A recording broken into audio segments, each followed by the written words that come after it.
Right, we are live. Hey guys, how's it going? Welcome back to the Kiwi Lads channel. We have got quite a couple of sessions coming up for the Ashes here. The rain hopefully will be staying away for the rest of day 5, but the situation is as follows. Australia need 174 more runs to win.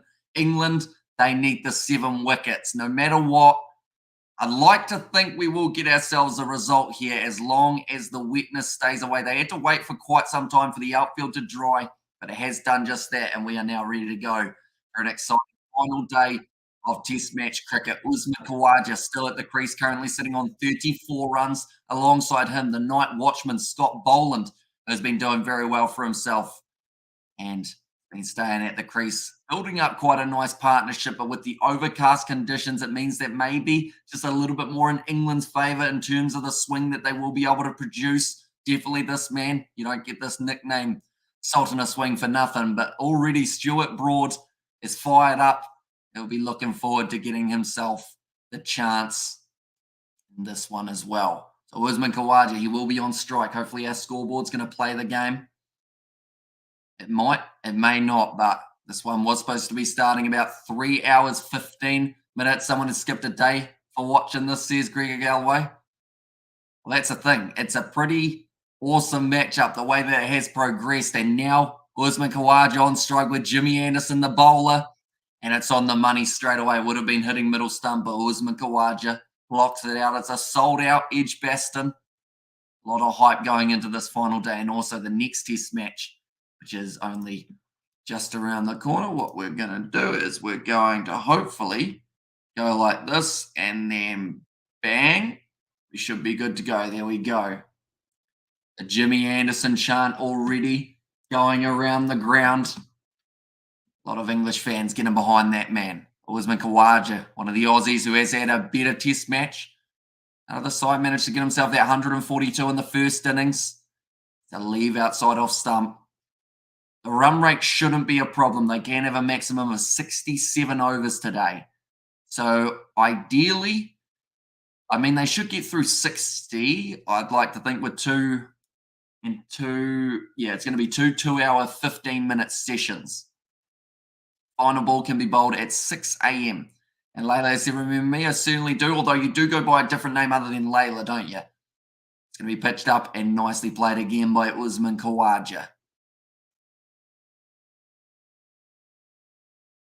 Anderson. If anyone can get that ball to move, it will be that man. At the other end, they may go with Robinson. They may continue with Stuart Broad, who did manage to pick himself up 2 crucial wickets last night in the Ashes. First inning, 141 runs for Usman Khawaja rather than the 142. Faced 321 balls, so a lot of patience being shown by him.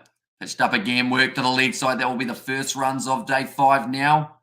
And they do manage to get back for the 2. Moeen Ali fields it. The outfield's still relatively damp.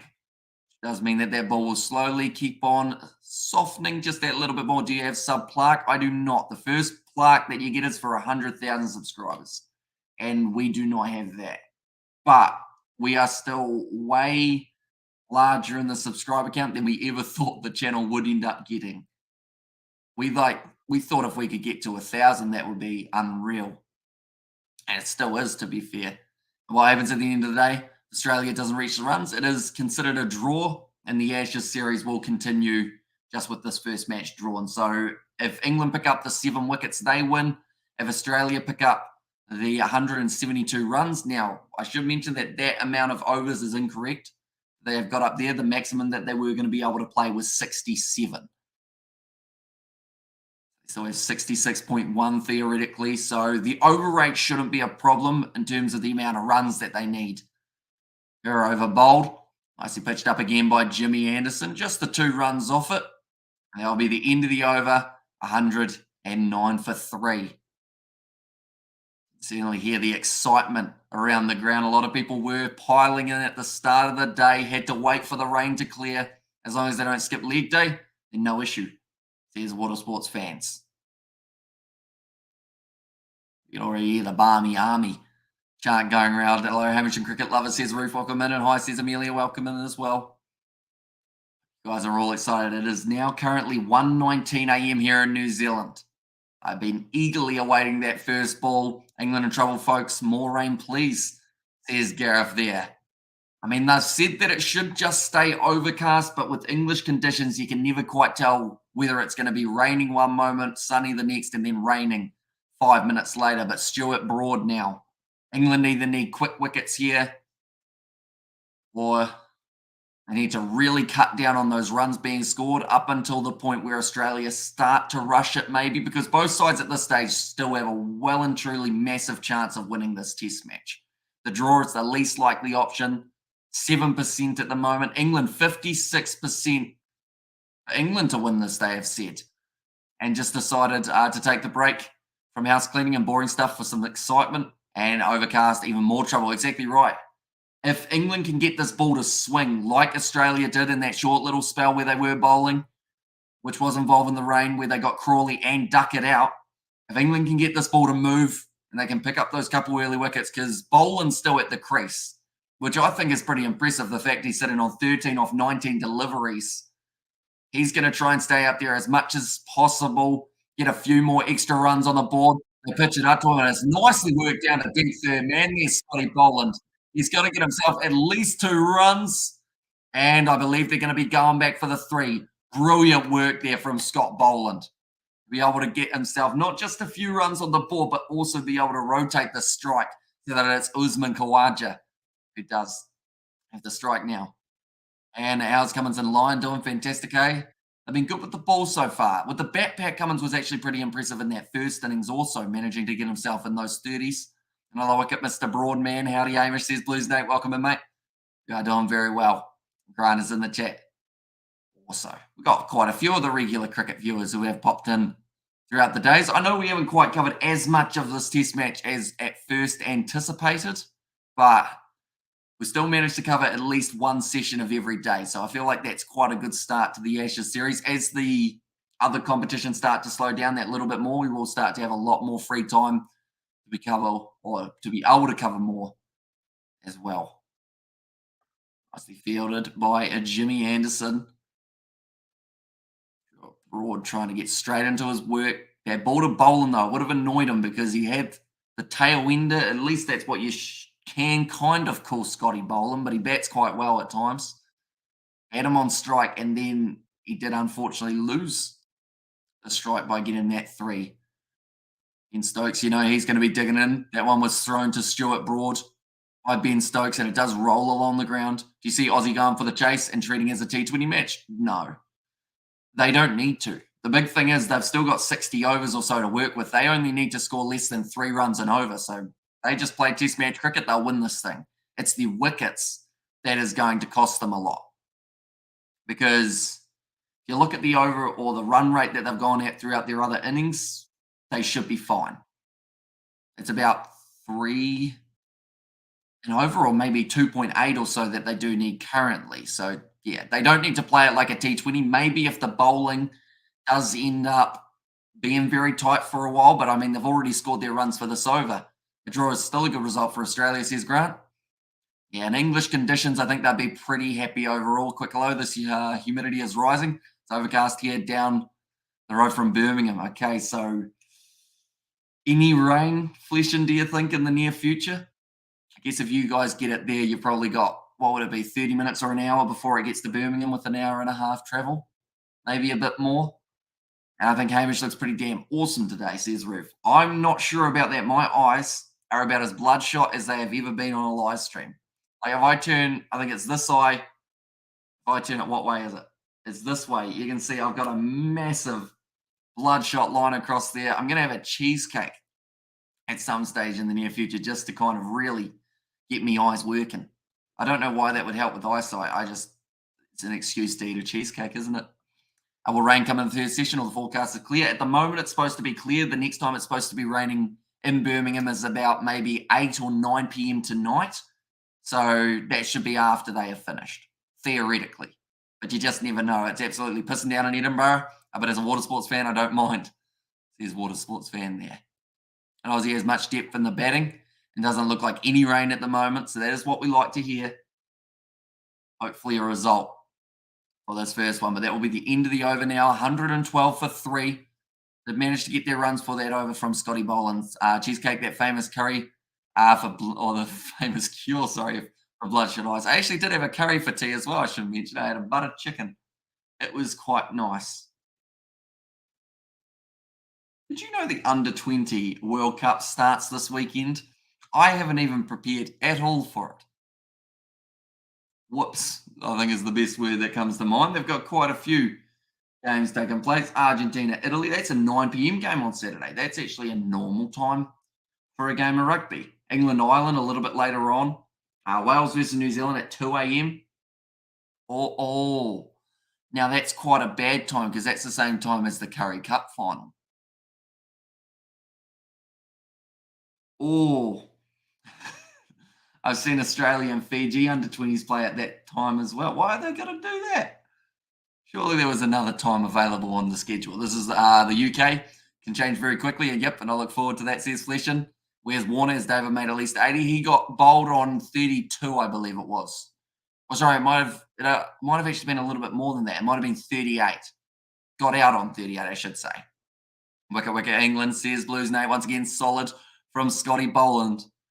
I mean, if he can sneak himself a quick fire like 30 or 40 runs here, be very handy. It's been where the key factor now is the pitch is totally dead, says Nathrino. Although the big thing is Moeen Ali, blistered finger, not going to be doing a huge amount of bowling. So more than likely, if there is going to be spin for England, it's going to be from Joe Root. And he's a fantastic spinner and is like he can do some part-time spinning pretty decently overall for old Joe. Now Jimmy Anderson charges in again. Good Yorker bowl, but Boland is up to the challenge. Little bit of a misfield. That will hurt them as well. And that's actually going to be Ollie Robinson. Does misfield that one and allows Boland to get up to the other end. That will probably annoy Jimmy Anderson. Hamish, many ex-cricketers saying this 2023 will last ODI World Cup as ODI is depreciating. Says coding. I mean, I'll be honest, I don't watch ODI anywhere near as much as I used to, mainly because it's just very long, isn't it?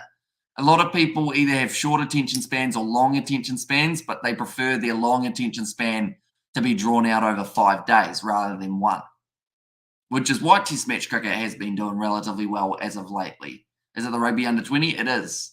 So yeah, there's New Zealand, Wales, Australia, Fiji, both in the under 20 games, and then also a Curry Cup final taking place at the exact same time. So it's a bit rough in terms of what to do for scheduling. Because I would have done all 3 of those games if they were on at different times. So we're going to have to make some decisions. And get spinning pommies. It's going to be Batter's afternoon. Yikes, says Ruth. It's pitched up. Usman Khawaja dabs at that one. It's just outside of the reach of the bat. And the crowd now, they give a big round of applause to Jimmy Anderson in appreciation for that fine delivery. But he needs to get that outside edge.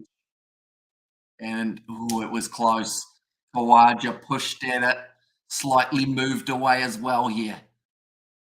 And that will make Joe Root a very happy man, although of course not as happy as if have found that edge. You can see the nervousness in the faces of the crowd.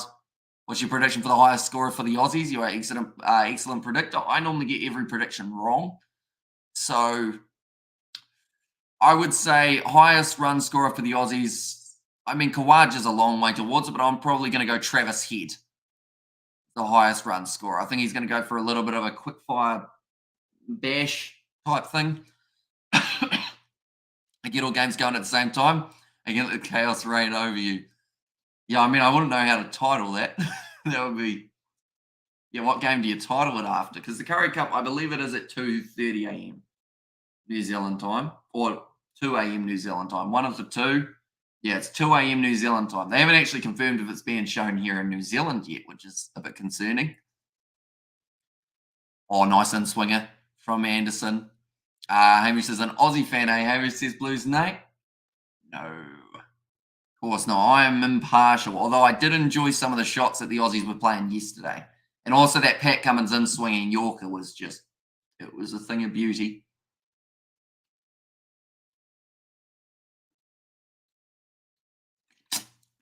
Travis Head will be handy for Bazball, certainly will. And that's why I think for Australia, as you can see there, there's no concern for the amount of overs that they've got remaining. Yes, they might lose, let's say, even if they lost eight or so of those overs, that's still only 3 runs an over that they will need to score from now to be able to take out this victory. So runs aren't the problem. The problem is that other column, which is the 3 wickets fallen. That is 3 very handy batsmen, Warner, Labuschagne, and Smith. They lose Khawaja here. It could be a massive hit to them. Nicely played by Scotty Boland again. He's gonna be a little bit of the thorn in the side of England here because they know they want to get rid of him as soon as possible. But if he just hangs in there, rotates the strike, wears this ball down a little bit, just allows it to get that little bit older, a little bit softer, will make it easier for the rest of the batsmen. On exactly what a night watchman wants to. What else we got coming up in the whole world of sport? We got quite a bit. Super Rugby Pacific Final, of course. State of Origin tomorrow night. Myself and Dad, we are going to be covering that one. Pitched up, left alone by Boland. Knows that he doesn't have to go after everything. England or Australia, says Firefly. I think if the weather stays nice, we're definitely going to see one of those two sides win. Because the draw, as there's more days of nice weather or more hours of nice weather, well, it's pretty dark and dingy in the back there, I do see. Hopefully that stays away. But as long as it's sunny, someone's winning. It's just very hard to tell who it's going to be. I think that Boland, at some stage, he is going to lose his wicket, which is going to be a shame for the Aussies, but it's going to be very handy for England to try and get into that next batsman, which will be Travis Head. Brody and Stokey can also demolish a whole team together, says Ruth. Yeah, it's going to be a battle of attrition here because England, 7 wickets seems like it's so close, yet at times will feel so far away. They'll get Boland, that will end up. The thing is, Boland's probably not the wicket that they want, but getting the wicket of Boland is probably going to hype them up a little bit more and then make them put in that little bit of extra effort to try and get that Khawaja head wicket. Australia, they've got quite a few left-handers still remain. Oh, that came in from Stuart Broad. Yeah, quite a few left-handers still remaining. Alex Carey, another man to come to the crease alongside Travis Head. And of course, still Khawaja in the middle at the moment. Karis, I said, yo, hope you're good. Doing very well, mate. Hope you are doing well also. Is it on now? It is. They did have about a 2.5 hour delay. In fact, 3.5 hour delay before they got out onto the pitch. But they are out there now, and the crowd are absolutely loving it. Grant is there at Hogard, still in a coma. Shame, says Ruth. Jimmy Anderson getting the round of applause from the crowd, and they are now chanting for Jimmy Anderson. But Stuart Broad, the bowler, 2 balls remaining. That one's come back in a little bit, well fielded there in the, I believe it was gully from Ollie Pope. That one nicely, if it was either side of him, might have actually had the pace to be able to go to the boundary there. Here's Ruth, says Gareth. Yeah, hit out to his side, well taken by Ollie Pope. Watch that one into the hands. Every run is crucial. We already saw a misfield earlier on today from Ollie Robinson. I'm just waiting for my bus to go home, says Connor. One ball left to the Stuart Broad over. 2 slips still in play. Pitched up and well played by Boland. A little bit more of a quieter over there. And hi, Amish Bro says, Michelle, welcome in, mate. Hope you are doing very well. That'll be the end of the over. 113 for 3 now. Did you hear about Derek Hogard? I did from yesterday or the day before, I think it was that the chat we're talking about it. Not good news. Oh, is Stokes, he's taking his vest off. I don't know whether or not that's to bowl or whether that's just to maybe adjust to the climate change, which is getting a little bit warmer at the ground. Ollie Robinson now going in. Have a seat. Don't think he'll be too far away from having the bowling in his favour. And as a batsman, if I saw it coming steaming towards me, I'll pray. Says Roof. I was playing under 16 when Hogarth was first team for Landbo. And Shane Gareth, so he's a young, only 40, says Roof. Ollie Potts, or sorry, not Ollie Potts, Matthew Potts, now out onto the field as a sub-fielder. Pitched up by Anderson, whipped to the leg side. No run taken again. And Scott Boland was very strong defensive showing at the moment, says Vishal. Yeah, he's a pretty handy batsman. Yes, up against the short stuff, he did find his demise, but I don't think England want to risk that short stuff as of yet. Oh, Ben Stokes has just hidden some chewing gum in one of the grass sprinklers. I think it was. That seems a bit rough for the caretaker who has to go in and take that out. Now, Khawaja, the cover region is wide open. That is too full to be able to drive. Will we see England changing approach just slightly from baseball if they lose today, says Coding? Probably not. They might question the decision of when they declared, and they might say, okay, we got that slightly wrong. We now need to look to maybe put some more runs on the board first before our declarations. But I don't think they'll change the way that they've played over the last 12 months or so, because it's been what's created so much hype around this Ashes, because people feel that it's going to add that extra level of excitement in there as well. Now Anderson pitches it up. Nicely worked by Khawaja. Straight to the fielder again, though. Quite a few dot balls starting to add up here for the English. Just trying to put that little bit of extra pressure on Australia. Make them consider going after the wrong ball. Yeah, referee said something wrong with his lungs. Says Gareth there. And there was a fantastic chase by the Aussies, snapping at Pommy heels. Roof. There is a man yawning at the moment. That would have been because of the few hours that they had to wait to be able to witness the final day of the first Ashes test. And Travis Head is definitely getting ahead. He's brilliant too, says Roof. And he is, I always say, he's the most equivalent of baseball that the Aussies have got. And he's been playing baseball by himself for the past maybe 3 or 4 years, Travis Head. And it's an effective way of scoring runs. At the end of the day, if you're scoring at about maybe 4 or 5 runs and over, rather than playing defensive at 2 or 3, you are going to end up most of the time eventually ending up with more runs on the board. It's just because eventually the good bowlers will get you out. Khawaja looks solid in both innings, improving his bad record in England, says Coding. And I think he's done pretty well, because in that first innings, I thought he looked pretty rough in terms of the way that he started it. Then from there, he was able to get it a little bit more right. Waiting patiently for another wicket in first session rain effects. Australia should save this test match, I think, here, says Vishal. And Hamish, you stone, my bro. It does look that way, doesn't it? My eyes are really, really badly bloodshot. But I can tell you, nothing has been consumed other than sugar from jet planes. Yeah, I think it's just lack of sleep over the last 4 or 5 nights. I have to say, I'm looking forward to a sleep in. Haven't had one yet. End of the over. 113 for 3 now for the Australians. Last 3 overs, 1 run has been scored. So England's starting to push that up just that little bit more. Need some clear eye ointment. Says Nazi Williams, I just need a night's sleep. I think it will be completely fine after that. But yeah, with the Ashes, with working and everything, not really much sleep coming this week. We won't judge you, mate, says Nazi Williams. Is it passion for test match cricket or live stream? Says Coding. Is it passion for test match cricket or live stream? As in for why I'm up at 1:38 Coding? Why Hamish looks exhausted. He never stops. Just marathon matches commentary, King, says Ruth. And also, I'm going to speculate here completely. I'm thinking something similar to what Piers Spice. Is that how you say it? Spice? I had with the thick blood thing. Oh, short ball to Poland from Stuart Broad, but he does manage to duck under it quite nicely. That's the first sign of aggression we have seen from Stuart Broad throughout the early stages. And Nate, who's the next bowler to get the wicket, says Ruth. Very good question. I guess the big talking point is, will it be one of these 2 opening bowlers, or will they end up with that first changeover of either Robinson, maybe Stokes could come in, Joe Root, even with a bit of spin?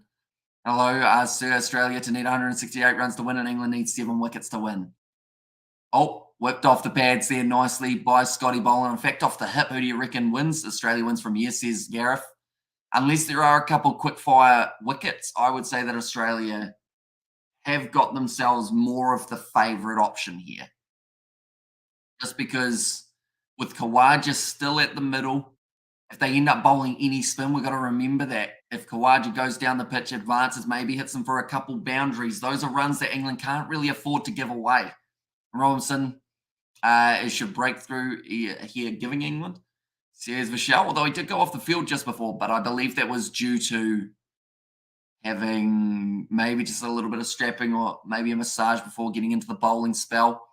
Anderson, short ball. Sorry, that was actually short, broad short ball to Usman Khawaja also. In Super Rugby and Curry Cup finals this weekend, it's a much sleeps to catch up, says Nate. And the trickiest part is catching up on it while the Ashes comes back on about, I think it starts on Friday, doesn't it? The Ashes test. So, yeah, we're going to be straight back into it. I think the only night I might get a sleep in is probably, I guess, maybe Thursday night, if I'm lucky. Got the Hamish emojis that trying the out and whack those boundaries, boys. Come on, Australia, says Ruth.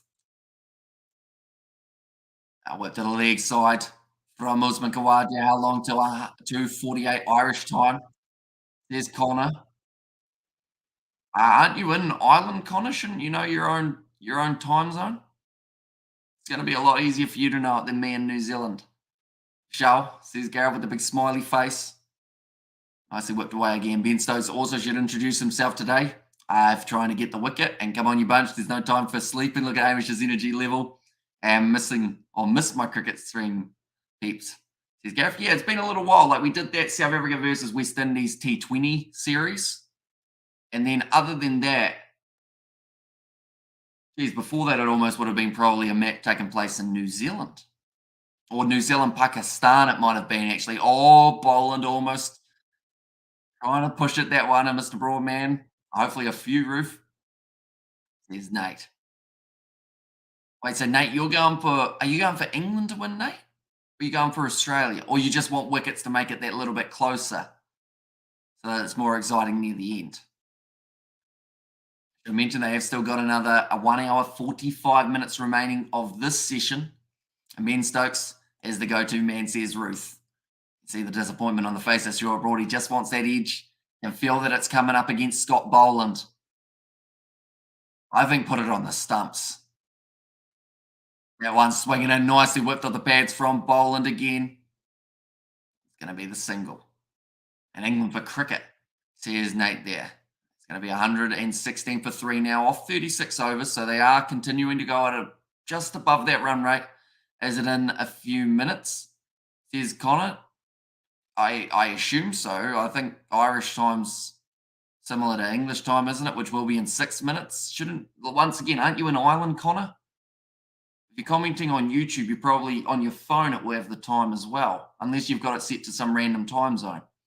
The go-to is a spinner. England don't have one. No Ali as in a frontline spinner. Says Gareth and Graham Swan would have been key here.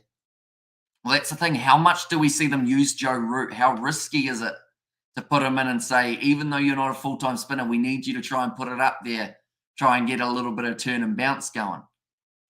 And in these conditions, at the moment, they'll, of course, want to use their swing to see if there's a chance of picking up the wicket that way. Nicely left again by Scott Boland. Moving up now to 19 runs off 33 on a sensational test match so far. And Stuart Broad has got to concentrate, not get too upset with the umpire. What about Darren Goff? Says Ruth. Target of 281 for the Australians, which is a whole 105 less than they did have for their first innings. Anderson, a little bit down the leg side, nicely taken by Johnny Bairstow. He's had a bit of a 50-50 test match so far. No risk there behind the gun here, says Gareth. Yeah, well, that is the thing. It may cost them a few runs, but will it get them a couple wickets in the process? I don't know if Joe Root, as a bowler, will be sticking his hand up just yet. He'll be hoping for Robinson to have a bit of a crack first. Maybe you give Stokes a crack before Root, wouldn't you? Or would you put Root in as the first changeover?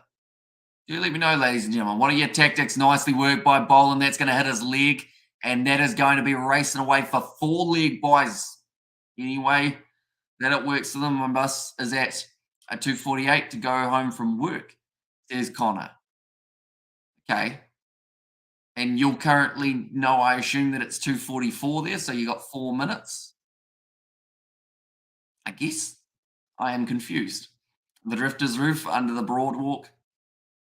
Also, I've got there Matthew Hogarth. Says Roof and George Benson are on Broadway. And Boland didn't receive the runs for that one. Root bowls next, says Gareth. Also, you go on first change. Okay. Are you giving Ali at all a crack beforehand to see if he can bowl? Or are you just going straight into Root? 120 on the board now, 161 runs remaining. Jimmy Anderson saying that he's not quite feeling at his best throughout this test match as of yet, but they probably will still select him for the next test match anyway, which is, it's a tricky one because if he doesn't feel he's at his best, at what stage do you decide to take him out and put in a different bowler? Which is hard to do because he is a fantastic bowler for England. That's down the leg side. I believe that's hit the pad. They're trying to say that there might have been an inside edge. Are they going to look for it? No, they have just appealed. And there's Mr. Benson, and watch out. Joe Root says, Roof, do you see team batting last and England has some advantage because any score is not safe on the last day? Says Coding. I mean, I feel like up against any side, or pretty much any side that England play, no side is safe on that last day up against them. Because their bowling attack is sensational, but then also they are able to score a lot of runs in a hurry. So teams batting last in England, normally you see them losing wickets, but Scotty Boland just with a nice cut shot there. Moeen Ali has fielded it well. It will be kept to just the single. Boland now moves up to 20.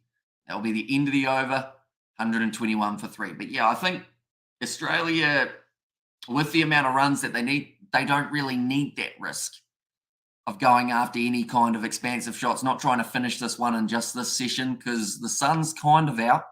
The clouds aren't looking too bad right above the ground. So, no, it's one of those ones that an English pitch normally is known for getting those wickets on the final day rather than scoring runs. But because of the attacking mindset of these two teams, you can see a lot more runs being scored on a final day than some other test sides around the world.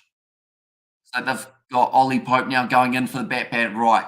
They're going back to the short stuff to Scott Boland. It did end up picking up the wicket in the first innings, and they have decided that that is a much better tactic here. Go a bit shorter. Hamish, have you heard of the drifters under the Broadwalk? I'll be honest, Nate, I had not. That one went straight over my head. I saw that Roof liked it, and then I was like, right, I feel like I don't know the scenario. I've got cousins with a surname Broadway. Could not agree more, says Grant. Watching out for Joe Root. Unless you're talking about that guitar sound from the 90s. All right, Ollie Robinson back out on the field, which does now mean that he might be not too far away from getting a crack as well. And he was bowling short stuff to Scott Boland and the rest of the tail water of the Australians. Playing George Benson on your Discord or on our Discord server yesterday.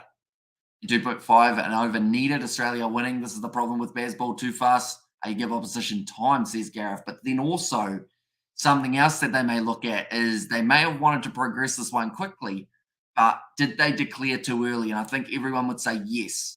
They should have gone a little bit longer, maybe got themselves an extra maybe 50 to 100 runs in that first session. Because then if you're sitting now, Australia would have 2 sessions to survive rather than to try and chase down a total, if that makes sense. Do you see Cam Williamson getting fit and playing for the Black Caps in the World Cup? No. He's already said pretty much he's not going to be able to. Short ball to bowl and he ducks under it nicely. Any Benson song is awesome, says Roof.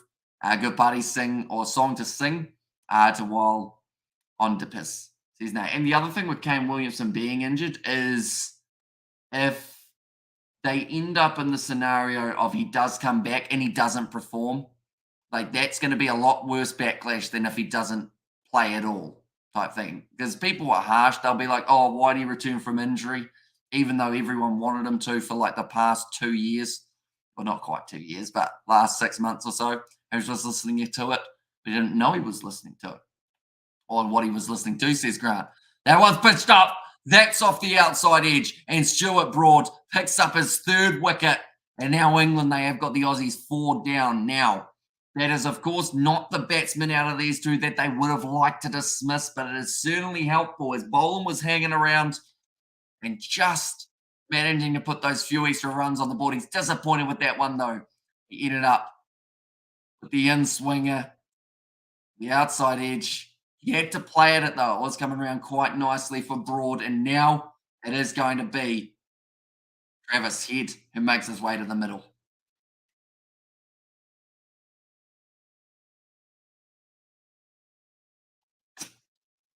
Boland will be disappointed to go out there. Got him. There's Nazi Williams. Pat Cummins, though, gives him a round of applause as he makes his way off the park. We're going to very quickly go like this, and like this, and I'm quickly going to look up on the TAB to see what that does to the odds. Okay, England to win, they were $2.13. Australia to win were $1.89, and the draw was $9.90. Now I believe England have dropped that little bit more. Yeah, intriguing stuff at the moment. Travis Head, new to the crease. Are we going to see a Broad masterpiece here? Well, there is a chance.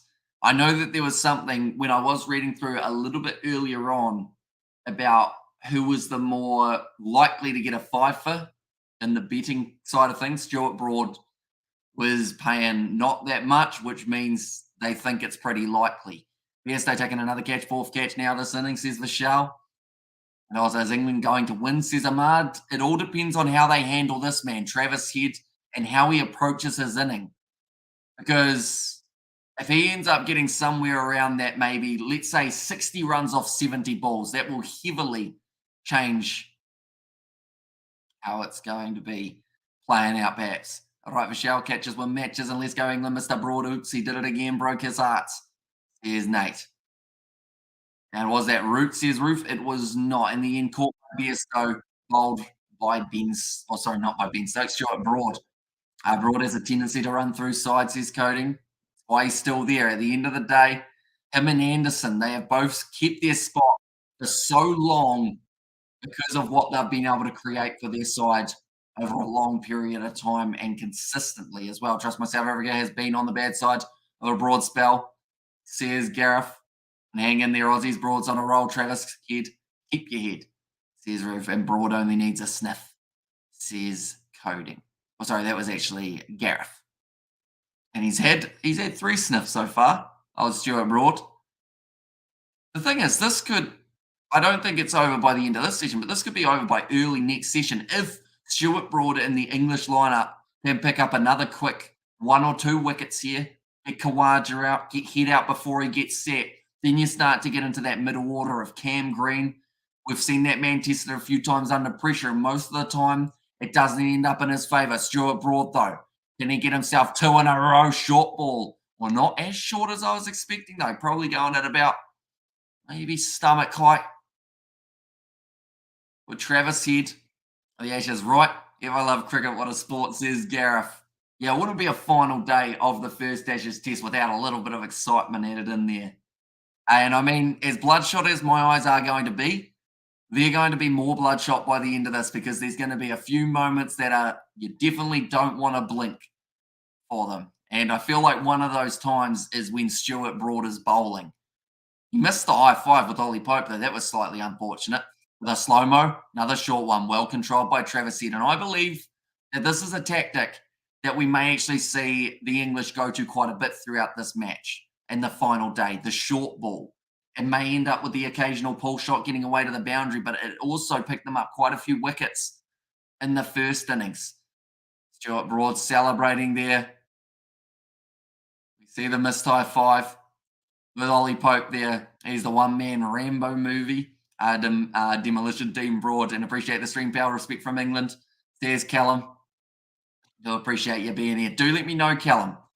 Is Stuart Broad going to pick up a 5 for? He's got 3 at the moment. Do you think that he's going to be the guy that can help England towards a possible first test victory? Another short ball. Travis Head. About waist high. banging it into the pitch more than a short ball, I guess. Just trying to get that ball, maybe seam away a little bit, or get Head to push it, get the man in close. And I see that Stokes currently having the chat to Jimmy Anderson. The clouds have just covered the sun. Hopefully that does not mean rain. Oh, tell you what, that would be the worst way to end this test match is the final session has like half of it rained off. That would make me quite sad. Definitely because I would have stayed up till like 6 a.m. New Zealand time to be able to see it rained off. Here comes Broad. Shorter ball. Travis Head almost ends up chopping it onto his stumps. They will wait. They didn't take a single. There was a bit of a misfield. And they always say you never run on a misfield. It can get you in a lot of trouble. I think he might, mate. I can't see anyone else doing much, says Callum. Oh, I'll ask the question, Callum. Earlier on, Joe Root was mentioned. The spin aspect from him. Moeen Ali, he's got a very sore finger. So he's not going to be doing much bowling, I don't believe. But can Joe Root pick himself up 1 or 2 wickets in this one as well? I honestly feel like that middle order, him versus Cam Green in the bowling department could be quite entertaining. I'd still put Root on in tandem with Broad, although it looks like now they are switching to give Ollie Robinson a chance. And he was actually talking about it. I saw in an interview, he was saying that him and Anderson, they aren't worried about the speed of the ball. They're worried about the lateral movement, trying to get that ball to swing through the air, seam off the pitch. And I believe that's why he's been brought into the attack. He looks like he's already showing Stokes that he wants to get that ball swinging in and he wants to set the field accordingly to that. A stream in the next session, says Ahmad, that is the plan. I mean, I've already been hugely sleep deprived throughout this week. Another 2 hours extra on top of that. Can't hurt that much, can it? Surely not. I mean, my eyes tomorrow, I'm glad I've only got one live stream tomorrow. Because if I had any more than that, I feel like I would get accused of being on a substance because of my bloodshot eyes.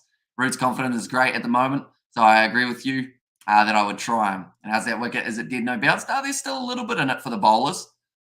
Nicely worked by Khawaja. They do manage to get the single off the first ball of Ollie Robinson.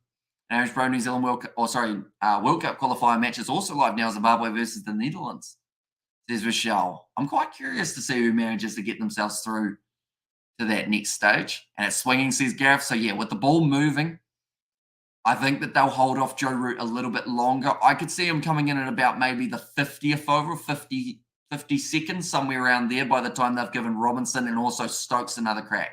Because I think at the moment you're not going to be able to pull that ball out of Stuart Broad's hand. He wants to keep on bowling and bowling and bowling. The moisture in the air, the overcast conditions, they're always nice for the swinging. Got the 2 slips. They've got a backward point. They've also got kind of like a little bit of a forward, maybe cover point type positioning there. Quite a ring feel around Travis Head. Does Robinson bang him in one short? No, he pitches it up and it does swing away slightly. Left alone, he's got a bit of a smile on his face. Just watching that one says that it's moved away. Right, now what's Bairstow want? He's gone over to talk to Stokes. Hungry for cheesecake now, says Nazi Williams. Well, I've got one that's like a full family size cheesecake. So if you head on down, Nazi, you can have half. How about that? And swingers, those are dangerous, says Roof. I mean, we've seen it already. Pat Cummins, he got one right. Who else bowled the killer in-swinger earlier on? I think it might have been Ollie Robinson who got it right with the in-swing. Nicely worked by Travis Head to the man fielding. Admit on that, Stuart Broad, he's almost given away overthrows there. You can certainly tell that he's got a little bit of added excitement, added, I guess, a little bit of the nervousness. You got to go back to the old thing here. At their ages, they can't have Broad and Anderson, or you can't have Broad and Anderson a hot spell from Wood. Would have been great. And I hope to see if Anderson feels not up to the task for the next test match, I'd love to see Mark Wood added into the equation. Now Robinson, nicely driven by Head, straight to the fielder, and now runs her over. I mean, they're not quite a factor yet, but as they keep on having dot balls, that will slowly keep on becoming a part of what the Australians are thinking about. And normally Travis Head, he scores a quick kind of game, sitting 0 off 7 at the moment. So a lot slower than he is used to, but he hasn't really been given too many freebie balls to go after either. And cheesecake sounds great. I feel like good caramel, a cream SpongeBob cake. Says Reverend Ollie. I want a cheeseburger, says Blues Nate. Oh, he tried to drive it. That one. He didn't time it. Looking at the bottom of his bat, perhaps not quite being able to read that swing from Ollie Robinson early. The man says Nuzzy. The crowd are loving it though. The man on the trumpet's the most popular man at the ground, or second most popular. At the moment, I think it's Stuart Broad sitting in a firm number one. Sounds divine, Ruth. Says Nuzzy Williams. See, I haven't got a caramel, I've got a strawberry cheesecake for myself. Now Robinson charges in again. Push that by head. Out to Pope. That'll be the end of the over. 122 for 4. I should mention, hopefully this game does go into deep water because the plan's going to be to take the cheesecake out at the tea break, which then means that it should be defrosted in time after the final session. So it's strategic. I still don't know. Is cheesecake something you have at 6 a.m.? I don't know whether or not that's a good idea. Good crowds out there. Zed Blues, Nate. Peanuts and crisps with appetizer. There's Ruth. Khawaja, he's still sitting on 38. This is actually what happened in the first innings for the Australians. He hit a patch where he wasn't really scoring runs freely, and because of it, it just put that little bit of extra pressure on the man at the other end. Oh, they're just showing the way that Ben Stokes holds bounces. They're quite awkward the way they'll work 10 teams or 10 teams fight for the World Cup, and then Australia wins, says Depanshu. Oh, peach of a ball from Stuart Broad, swung across him. I'll join you after tea, Hamish. Need to charge up. There's Gareth. Okay, we will see you in a little bit, Gareth. If Joe Root bowls, I will certainly let you know about it. This one, swinging across, seemed as well. Khawaja hesitancy after facing more than 100 balls. This is where Stuart Broad could pick up Khawaja. I'll be honest, I feel like this is the most troubling angle for him. He's gone back into his shell. He doesn't look like he wants to play at the bad ball. And to be fair, he hasn't been bowled too many of them so far throughout day 5. Head, he's sitting on 0 off 9. Khawaja sitting on 38 off 107, but he hasn't scored too many today.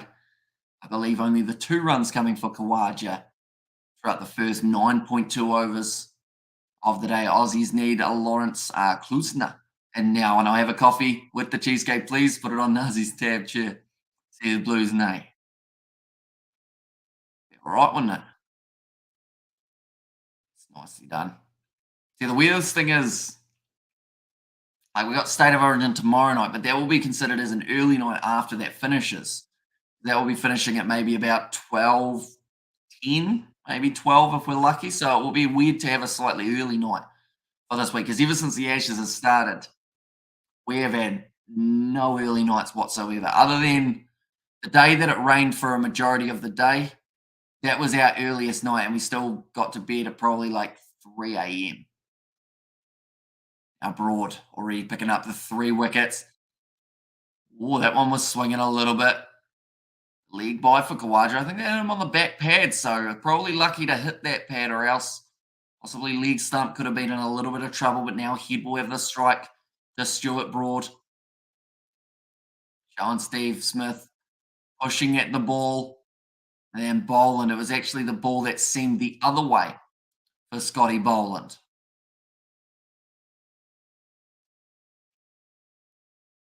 Now just showing that deviation as well. To go away. My TAB's already, or sorry, my tab's already maxed out. Here's Nuzzy Williams. Now he'd yet to get off the mark. When Broad could strike himself 4. Short ball over the head. Yeah, many puns, can't you, with his name? 134 kilometres an hour for Stuart Broad. So still getting them down there at a decent rate. I'll have Richie Mo'unga with melted cheese and garlic with toasted almonds, please. Here's Ruth.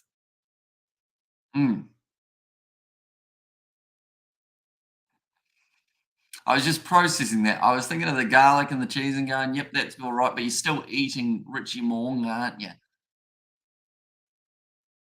I mean, toasted almonds, I haven't had almonds in ages. They're not bad though, are they? They're like decent. That's going to be whipped to the leg side. Anderson Fields, 11 balls faced. Travis Head still yet to get off the mark here.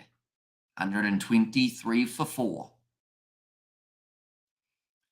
Saying that he was expecting it to skid on or maybe pop up a little bit more there, Travis Head.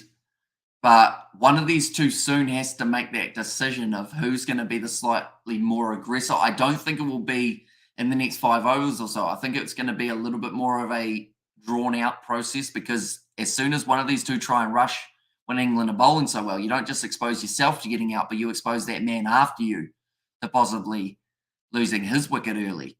Australia, they still need another 158 runs. They aren't quite halfway there, but they are getting a little bit closer. But the thing is, when you think about it, right, when they're 5 down and they're not halfway to the runs, that's a little bit concerning, some would say. And I know sometimes I sound completely nuts. Love hazelnuts too. I love a hazelnut praline, I think it's called.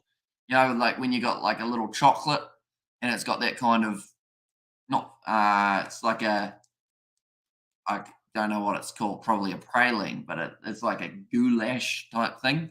You know, it's a nice soft center. That's always nice to enjoy a soft center. Run rate currently for Khawaja. They're actually just saying what I was saying, how that Khawaja, because he's not scoring, he's putting pressure on Travis Head to be able to score runs at the other end, and Head hasn't been able to do that yet, still sitting 0 from 11. A lot of ones on the screen at the moment. 1-1-1 for the amount of balls that Khawaja's faced. 1-1, the amount that Head has. Do you think there will be another wicket soon? The way that they are batting at the moment, I think there could be one just around the corner. And then that heavily helps England's chances. Of course, depending on who the wicket is, I think this angle to Khawaja is a very dangerous one, and he hasn't really looked to attack the bad ball like I mentioned. So could end up seeing him in a bit of trouble here soon. Robinson, that was a nice in swing and delivery.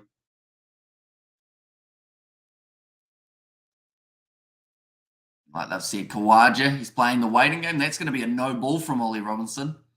It's an extra run that the English wouldn't have wanted to be given away.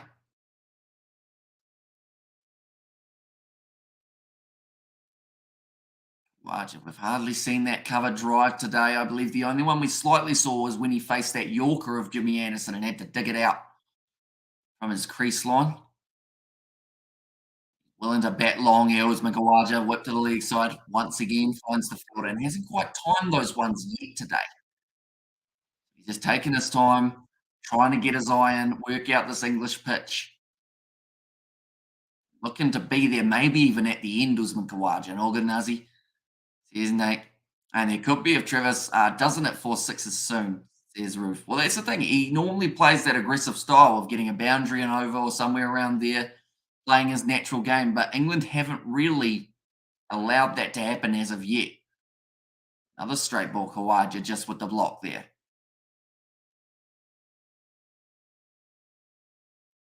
Robinson so far, he has picked up just the 1 wicket, 24 runs of his 7.4 overs. Field at the moment, they have got 3 men on the offside. They have got completely open on the leg side now, out through square leg. So that's somewhere that Khawaja may look to turn to. And if Ollie Robinson does stray too straight, it will mean that he should be able to flick it off the pads nicely and get himself maybe even at least the 2 runs. Leaves that one alone though. Outside of off stump. Khawaja's got a smile on his face. I think he's getting... I think Bairstow or someone, maybe Root, said, why aren't you hitting it out through cover? And Khawaja kind of pointed and said, well, you've got 3 men out there. Should have a karaoke night. The Kiwi Lads got talent. Says Nate, is that me singing or you guys? Because if it was me singing, everyone would leave. No, it's not quite. Not quite the voice for a singing one, mine.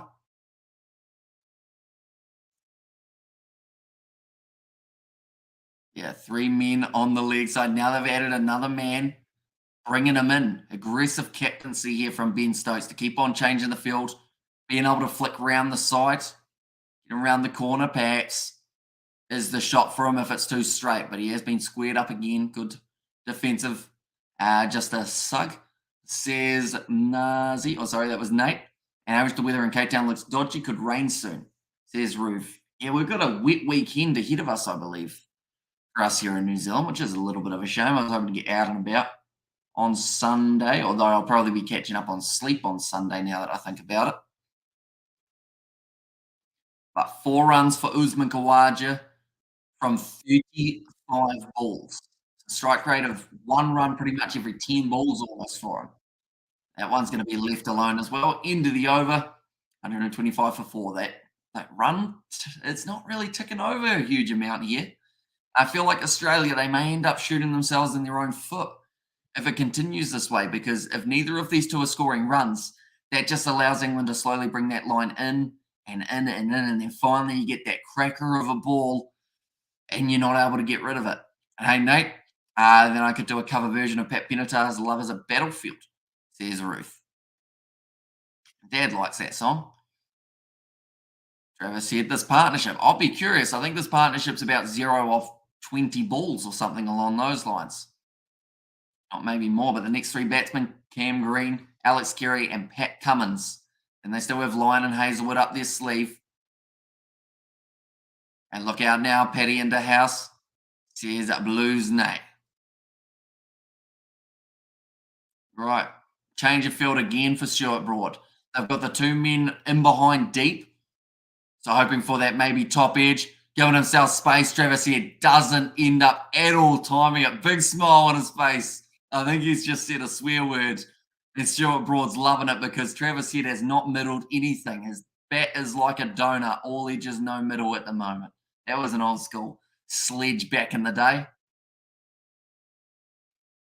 Batting with the toothpick. All those ones. He's not happy, Travis. Well, he's happy. He's smiling. You can tell there's frustration in there as well. Well, Tina Turner's, what's love got to do with it? Here's Ruth. But now Travis Head has to try not to get himself out here. He plays it round the corner, gets himself the 1, and that will now be him off the mark. I love a heart Barracuda too. There's Ruth.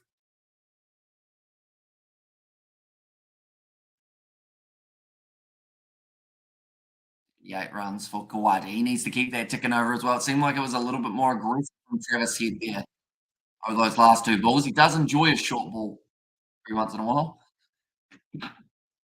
And back says Amelia, welcome back. Only Australia, they have lost 1 wicket since you were gone, I believe. That was Scotty Boland. Warner's been kept pretty quiet, says Ruth. Yeah, well, he's up in the changing sheds at the moment, or up in the team box.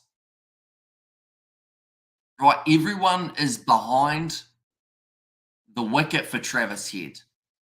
Khawaja, I believe they've changed the field a little bit more. Quite the Yorker goes to the man at short cover Crawley. You're going to need a bigger house roof of Tina Turner. Australia's chance of winning is sitting 42%. England's chance is 50%. And then the draw is 8%. So the draw's gone up 1%, and Australia's odds of winning have gone up 5% since the last time that they did show that Winvers. Like they've said, they need one big partnership. And Blesiamus sneezing is a sign of wisdom and the brain waves moving quickly. Really? Not just hay fever. Pitched up shot from Khawaja, but there's no gap there with this offside field the way that they've got it set. And this is actually how they managed to get Khawaja out in the first innings. They made a whole heap of, it's a no ball. They made a whole heap of changes, put everyone in front of Usman Khawaja's eyes, and then he tried to play a bit of a dabble shot out through the point region and got himself bowled by a beautiful Yorker. And I look at it in the next 2 overs, says Blues Nate, in just 3 weeks until I have to start my new TIFF. I no longer have to look for a job, says Amelia, and Khawaja better come in clutch, says Amelia. Currently sitting as the leading run scorer, tied with David Warner, who also got himself 38 in his innings. Down the ground from Khawaja, still not timing it quite the way he would have liked to. Hi, Amelia. Yeah, you feeling better today? Says Ruth.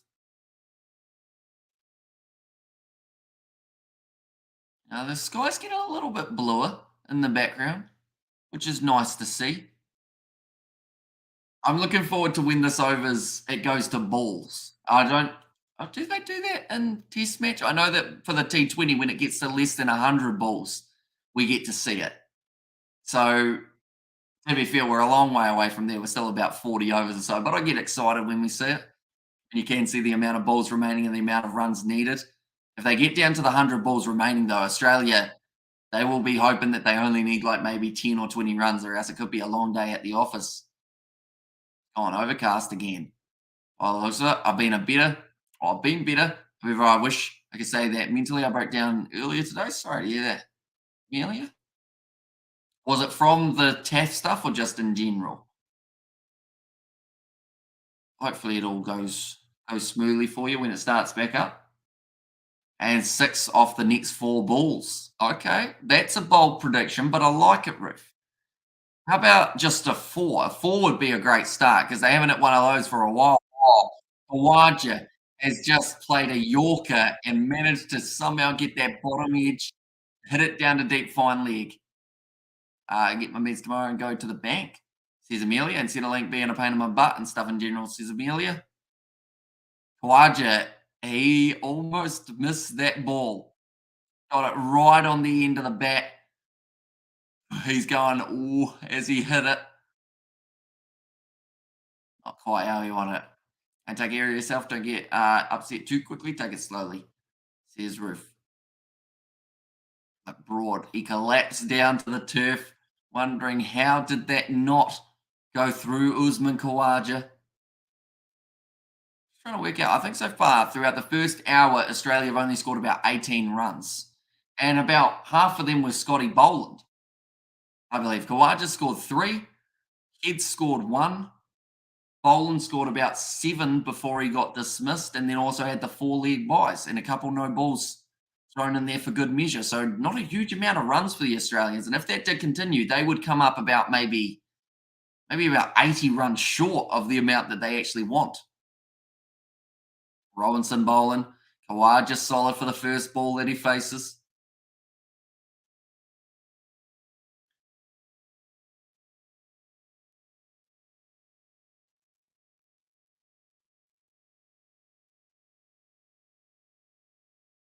Okay, so they're talking about how they normally keep the pressure on England for that last wicket or that last session. And when I get anxiety attacks once it kicks in, I feel like myself. Feels like my entire body shuts down, says Amelia. Bouncing there from Khawaja. I'm sorry you have to go through that. Amelia, can't be fun. Robinson, it was that Yorker that almost ended up getting him. And that field change, I think it's frustrating for Khawaja because he wants to hit it out through that gap, but that gap just doesn't exist. There's about 4 men for the English out through cover, and that is why all those men also have to be on their A game because you don't want to be the man who misfields it and then lets it race away to the boundary. Oh, that one came back in a little bit more, but good leave from Usman Khawaja, knew where his stumps were. Need to play it that one. He's still trying to look cool, calm, and collected, but you can tell that there must be a little bit of nervousness here going. Where is my next run coming from? I've only scored 3 runs today, but I faced about maybe 35 balls. Ben Stokes, he's looking happy in the background with the bowling attack that he's had. And the aggressive field changes have actually really put the pressure on the Australians, not allowing them easy singles throughout this test match. They're having to work for everyone that they get. Blocked again by Khawaja. I was a good cup of strong coffee with extra sugar and had a rum on the side. There's Roof. Just looking around. So they've got a mid-off, a short cover, a cover point, and then also a point.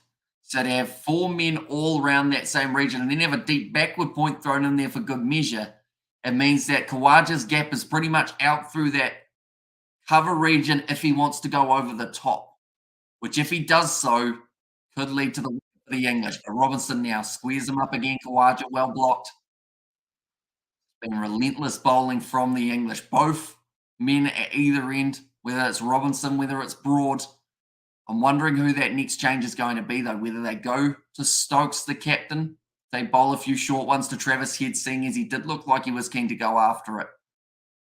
that last over. Just saying that the crowd are pretty silent at the moment. I feel like this is the most intense part of this test match at the moment. Everyone's waiting for one side to budge, whether it's going to be the Australians or whether that's going to be England. Robinson now again for the final ball of his over.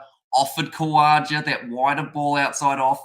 Khawaja doesn't take it on, and that will be the end of the 43rd over, 128 for 4. Oh, tell you what, Khawaja's starting to have a little bit of a chat there. Who's he saying that to? Was it Ollie Robinson? No, I'm not too sure who it was. But at the moment, I believe we're going off for the drinks break. Usman Khawaja having a chat here with Jimmy Anderson. And I believe that was actually because Jimmy Anderson was saying that he should have gone after that one. And Khawaja said, that's why you're not a batsman. So there's a little bit of tension out there. I thought this one was played in high spirits, but it seems like maybe getting under the skin of Khawaja at the moment. He has only scored those 3 runs today, like I mentioned. And Head scoring 1 off 13 balls. Sometimes I say very loud at passers-by, or shout very loud at passers-by, then say, sorry, I had a moment there.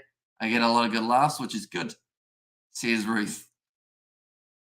Only 281 still the target for the Australians. There's a few grey clouds in the sky, but hopefully not above Edgebaston. It would be a shame to see any of the rest of this test match rained off. Crowd piling in. They had a sold-out crowd for day 5. They're just doing a little bit of something to the pitch. Maybe remarking those lines again. But I will mention anyone who is new to the channel, be sure to leave a like and subscribe. It's hugely appreciated, guys, all being here. It's currently 2:20 a.m. here in New Zealand. But we were not going to be missing this final day of the first Ashes test. And we will be covering a majority of the rest of the Ashes series on the channel as well. Yeah, if you are new, be sure to hit that subscribe button. 43 overs down. I'm very curious from these overs. How many runs did Australia have at the start of the day? I think they needed about 171 runs, didn't they? Somewhere around there. Or maybe a little bit more than that. Maybe about 177. So I think they've only scored maybe about 24 runs throughout that first hour and a bit of session number 1. And like I mentioned, if they continue at that rate, with the amount of runs that are required and the amount of time that we have left in this test match, they would come up short. So it's the question of whether or not England's bowling will get a little bit looser at some stage where the Australians are able to attack. 1 for 21, they've just said, for the amount of runs that have been scored. So Australia taking their time, but they can only do that so much until that run rate starts to increase. As we can see here, it's almost up to 3 runs and over required. And earlier on, it was only maybe about that 2.6, 2.7 mark. How's the weather in the UK? It's looking all right at the moment. They did have the heavy rain earlier on, so the outfield was relatively wet, but they were able to sponge that all up. Still overcast, but it's supposed to rain later on in the day. But that's after the test match is finished, ideally anyway. I think it's supposed to be about 9 p.m. local time that the next rain is supposed to be falling. Khawaja currently the leading run scorer for this final innings of the Australians, 39 not out.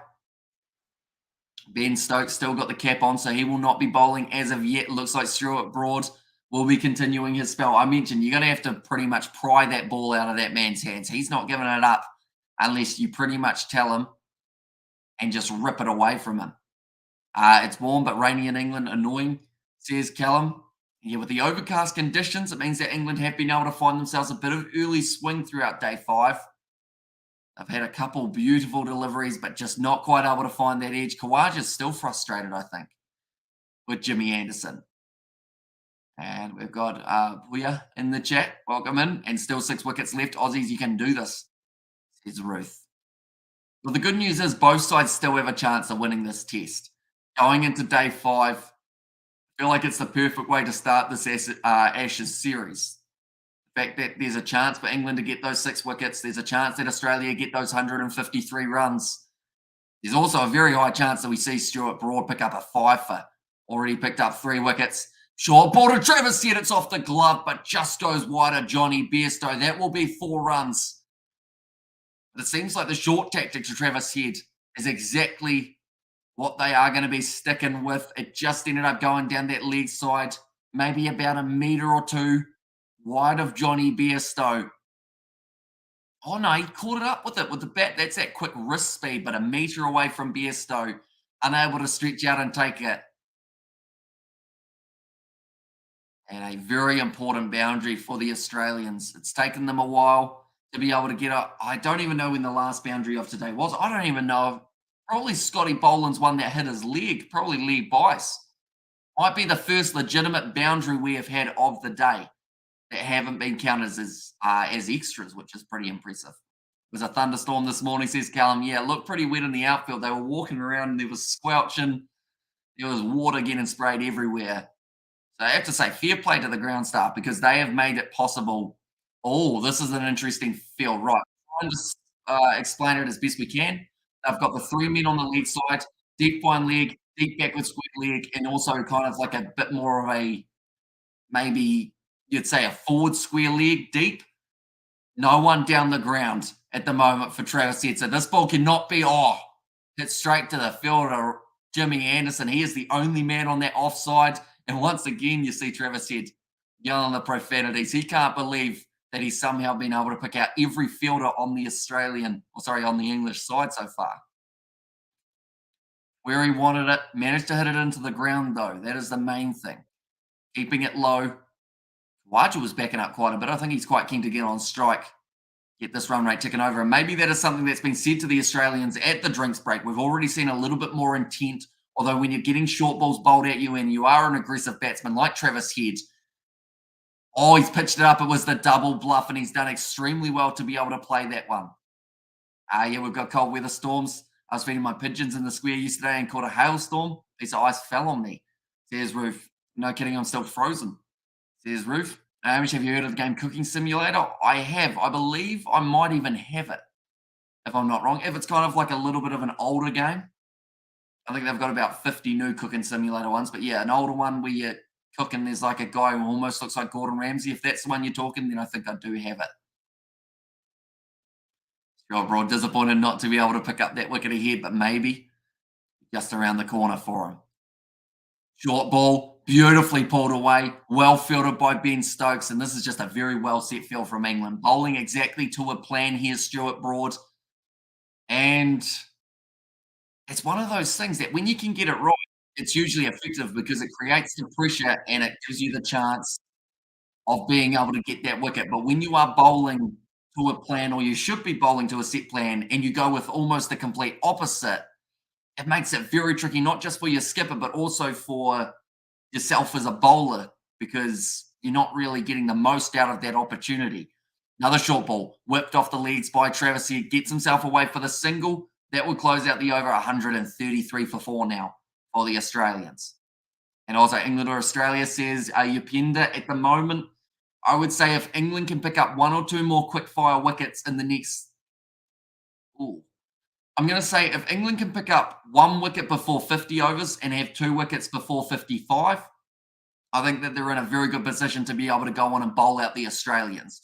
Whereas if Australia haven't lost those wickets at those pivotal moments, I would say that it is going to be the Australians who are able to chase down this total. Either way, though, we're going to be going right down to the wire, which is absolutely awesome. Interesting choice here. Moeen Ali coming into the bowling lineup. So this will be intriguing because he has got the sore finger, heavily blistered. The question of whether or not he's going to be able to spin still needs to be answered. And I think that this might be very strategic from Ben Stokes. He's decided that he's willing to maybe give up a few extra runs that Moeen Ali may go for in the chance of being able to get Travis Head to play an expansive shot and get him out that way. Are you streaming State of Origin Game 2? We certainly are. Myself and my dad, we will be covering that one. I got it on the PSVR when I finally get for my birthday. And are you a Kiwi? If so, who you're rooting for, mate, says Callum. Well, I am indeed a Kiwi. I'm from New Zealand, which is why these games are on at terrible times for us. It's currently 2:30 a.m. here in New Zealand. But, I mean, I've said from the start of this test match, I just wanted to see a good one. Oh, Travis Head just hoiks it to the leg side. Moeen Ali dropping his length too short. Head saw the opportunity to rock back onto that back foot and just play it out through that mid-wicket side for 4. And this will give him early confidence, Travis said, up against the spin. The question is it going to end up working in England's favour because of him going too aggressive, or could this be that little patch of bowling that gives the Australians the confidence to go on and get the rest of the runs that they do require? What can Moeen Ali do? I actually would have given Joe Root the bowl before Moeen Ali, to be honest. Another good shot there from Travis here. It's short. They're going to look for two. Ben Duckett fields it in the deep, and they will manage to get those 2 extra runs. Also, we have got there, fair play, mate. I always have to stay up late that late for the UFC respect, says Callum there. It's actually interesting because the UFC, it's on at a decent time here in New Zealand, but because of the late night live streams we do on the weekend, I don't actually get to watch it at a normal hour, if that makes sense. Oh, off the outside edge. Almost found Joe Root's hands. That one is a genuine edge. It's going to go for the 4 runs. They've said Stuart Broad's done well, but I believe that has just touched the rope. So that will be another 4 runs, I think, for Travis here. But it was almost a chance. Joe Root maybe about a metre or 2 away from him. I think this one ends up going on to, yeah. Oh, hang on. Did he? Oh, I think it's very close. They need an extra frame there to be able to see whether or not he had his elbow on it. It's very close. Come on, Australia, we needed that. And only another 140 runs, Travis says, Roof. And the thing is, when Travis Head gets rolling, he could chase down this total. It's given us 4 runs. So that will now be, it's a bit harsh. I know I said straight away it was 4, but from the replays, it looked like maybe it just flicked it back into the field of play. So that's 10 runs now off 3 balls of Moeen Ali. And Travis Head advances down the wicket, once again finds the outside edge. Just showing that it is a spinner's surface on this final day, and it's just whether or not Moeen Ali can actually get that ball in the right spot. The finger is going to be throbbing. It's going to be hurting badly. They'll be looking for the stumping option maybe of Travis Head here. Could be a good way of going about it tactically. Oh, it's off the edge, and they've got him. Travis Head gone. Moeen Ali picks up the wicket. He went for the 10 runs. I mentioned at the start of the over. Stokes willing to lose maybe a few runs off the chase for the chance of being able to pick up that wicket. And Travis Head now gone. That's one of those 2 that I mentioned. I said that they would have to get the wicket before 50 and then have 2 wickets before 55. They're well and truly ahead of schedule here. Travis Head, genuine outside edge, the spin and the bounce of Moeen Ali means that they pick up the wicket. Now, Cam Green makes his way to the middle, and he was actually dismissed by spin in the first innings. He was stumped, I believe, if I'm not wrong. I take the compliment, Roof. It's a little joke my mum and I make to my mum because it makes me feel old. And come on, England, says Callum there. And that is certainly a wicket that will give them a whole heap of added confidence. Have he gone early? I mentioned about it just before. I said that he's the type of batsman that can turn around a game in an innings or in a session. And this session's been turned around, but it's been turned upside down for the Australians. And now they have to find their way back into it in the form of Cam Green. Now, the question is, was Travis Head being overly aggressive and Moeen Ali, because we have only seen Khawaja scoring a couple of runs throughout this first hour of the day? Travis Head, you goose, says Jared there. Oh dear, another wicket. Oops. Come on, Aussie. Come on, says Amelia. But the English crowd have certainly fired up now. They were a little bit silent earlier on when they saw those 10 runs being scored early. And how's that? Out of there, mate, says Callum. Moeen Ali, like they're saying, the local boy bringing the crowd to their feet. Right, here we go. Cam Green, 22 matches, has recently brought up that 1,000 runs in this Ashes Test match. Comes Moeen Ali with the final ball of his over. Change from Stokes works out for the better. And Green, no time to let the grass grow under your feet. Smack him, says Roof. Although that's the thing, now Aussie might start to go into their shell that little bit more because you can't afford to lose your wicket here, or else you're in that scenario of you've only got Alex Carey and then you've got your tail. Now, don't get me wrong, Pat Cummins, brilliant first innings, but in this scenario, I think that England would probably bowl short to him again. They saw it was effective when they were playing in that first innings. Stuart Broad dropping a couple short, eventually Pat Cummins did succumb to it. Now Moeen Ali, first ball, terrific delivery, right on middle stump, spinning towards that leg, but that will be the end of the early over. Went for 10, but picked up the wicket in the process. 143 for 5 now. Less than 3 runs per over required, says Jared Troy. So, yeah, it's just about batting time for Australia, but the big worrying factor for them is the fact that they have lost Labuschagne, they've lost Smith, Warner, and now they've lost Travis Head. Their lone standing soldier from the top order is Usman Khawaja, but at the moment he's firing blanks. That sounds sexual. It's not supposed to, but he currently isn't scoring too many runs. He's putting a lot of pressure on the man at the other end. And now it will be interesting to see how he approaches this Usman Khawaja. Khawaja is a menace to New Zealand, to England. There's Callum and Aussie are beginning to wobble in English swinging conditions, says Canvas Bed. But Joe Root, the ball before, in fact, the 2 balls before had both found the outside edge of Travis Head. So Ali just had to stay consistent outside of that off stump, and it did work out for him. This sounds like a Jimmy Anderson chant. Is he coming back into the attack? He sure is. Looking to clean up Khawaja and maybe get that early wicket of Cameron Green. And now Khawaja with the strike. Jimmy Anderson round the wicket. They've got the man at short mid-wicket, but other than that, not a huge amount of cover out that side. Nice ball from Jimmy Anderson, getting it to swing away slightly from Khawaja. And why did England declare so early? I'm not sure whether or not the rain factor did play at all into it, but I think it was just they wanted that first initial bowl in Australia early to try and get that early Warner wicket. But because Warner was able to survive that time, it kind of made it seem pointless to go out so early rather than giving yourself maybe an extra 50 to 100 runs on the board from your last couple wickets. And yeah, it may end up costing them here, although with Jimmy Anderson at the helm, Khawaja drives. That was probably the most expansive shot we've seen him play throughout the day. Gets the single, and now Cam Green. This is what they wanted. They will now bring the field in slowly and make Cam Green feel like he's in a pressure cooker.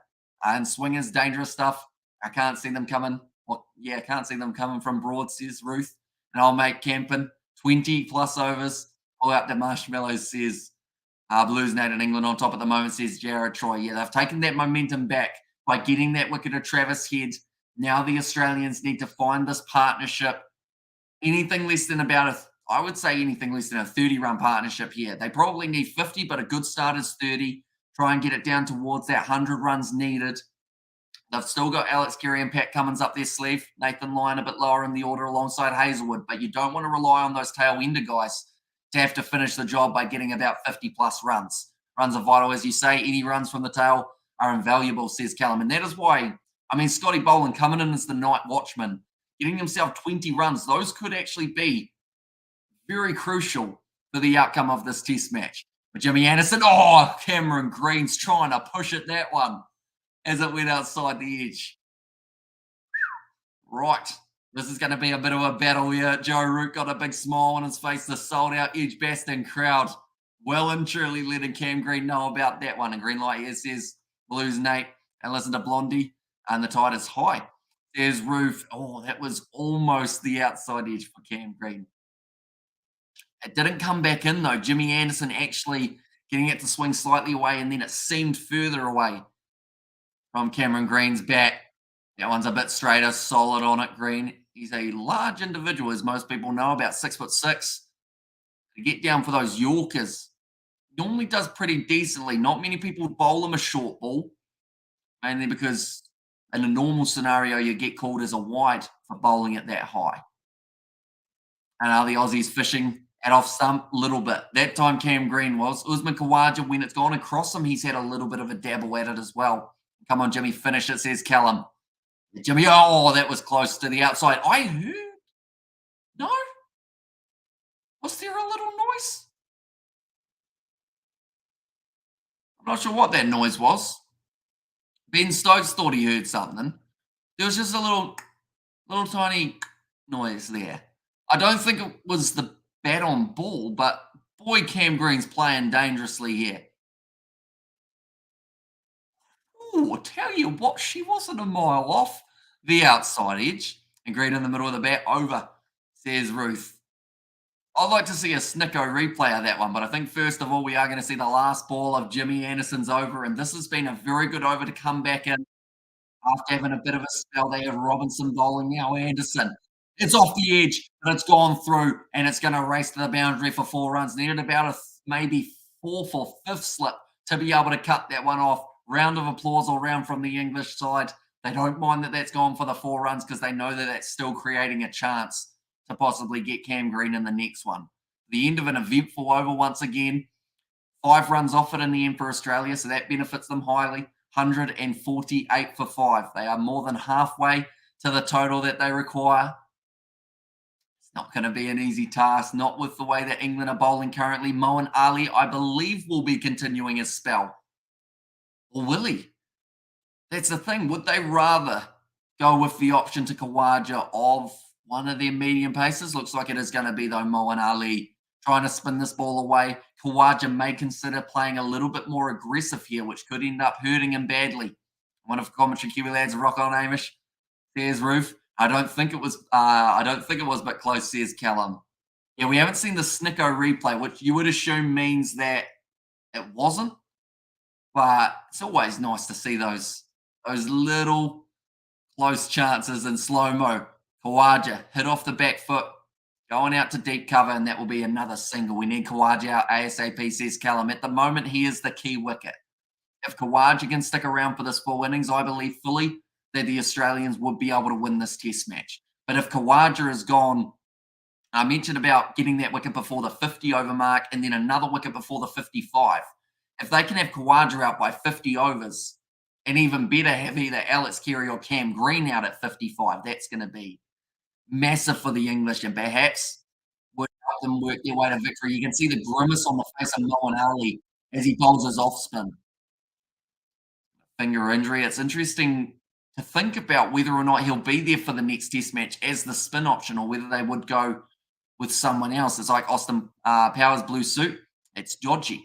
And Khawaja needs another century, says Jared. Yeah, a century here for Khawaja. Another 59 runs would get them a long way towards the total that they need. Cam Green solid and behind that one again. He did get himself stumped in the first innings, I believe, up against Moeen Ali, so he wouldn't want to do that again. He's going to be playing a little bit more safe. At the moment, the win predictor has England as 52% likely to win this test match, Australia 40%, and the draw sitting at 8%. Now Moeen Ali. Third ball. Very good, Mo, is the comment from Johnny Bairstow behind the stumps. Since coming in, I mean, he had a couple expensive first few deliveries, 4, then the 2, then the 4, but ever since then, it's been dot balls and wickets for Moeen Ali. He hasn't given Cameron Green any width to work with. Everything is going middle and leg stump. Trying to tempt maybe Green to try and turn one off his pad. If you can get that one to kind of skid on a little bit lower, maybe on the off stump, I think that's where he could really trouble Green here for the final ball of his second over. Where's he going to put it? Or is he going to loft it wide? No, once again straight. Defended by Green, and that is the end of a very good over from Moeen Ali. And really good test match, as it says, Callum. It's exactly what everyone wanted for the first Ashes test match. A one or a test that goes down to the wire, that at the end of this session, both sides probably still going to have the chance of being able to win it. I think Travis said when he went out, they just showed the replay of his mouth and he just went, he couldn't quite believe it. He said, wow, that's a good ball from Moeen Ali. And come on, the Aussies, go the Pommies, love both sides. There's Mumbo Jumbo Kiwi. Australia goes 9 down. We have to start praying for rain, says Jared. I think by the time they get to 9, it may be a little bit late to pray for rain. I think you probably got to start that at about 8 wickets down so that they have time to get the clouds back over the ground. Because currently she's blue sky at Edgebaston. Few clouds on the perimeter, though. Kind of looks a little bit like it does in the background for myself. Although few more blue sky gaps in between. 50 overs remaining minimum in the day. Jimmy Anderson, that one's worked to the leg side, well fielded in close. Line by Ollie Pope.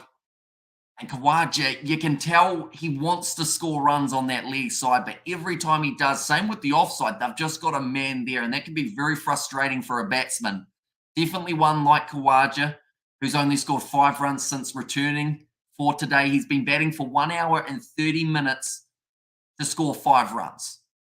So that, as an opening batsman, as someone who's used to getting bat on ball, getting those runs through the covers, working it to leg, that will be hugely frustrating. And that's where England need to capitalise and just not let him have any freebies. Make him constantly defend, constantly hitting the fielders, and then eventually, will they be able to get Usman Khawaja to play that not so safe shot that ends up getting him out? And Mama Jumbo will be boring without cricket, says Ruth. And elite bowling, says Callum. It's been brilliant bowling from this English attack. And every man who has joined into this bowling attack has done exactly what they've needed to. Whether that was Ollie Robinson getting added in, he managed to do very well, keeping that economy rate low, getting that ball moving across to Khawaja. Now that one's worked to the leg side, and Khawaja does get himself his 6th run of the day. But the big thing is to keep that pressure on this Aussie attack, not allow them those easy singles.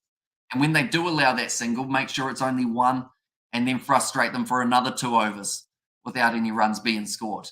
That English fighting spirit, those bowlers ripping through, says Ruth.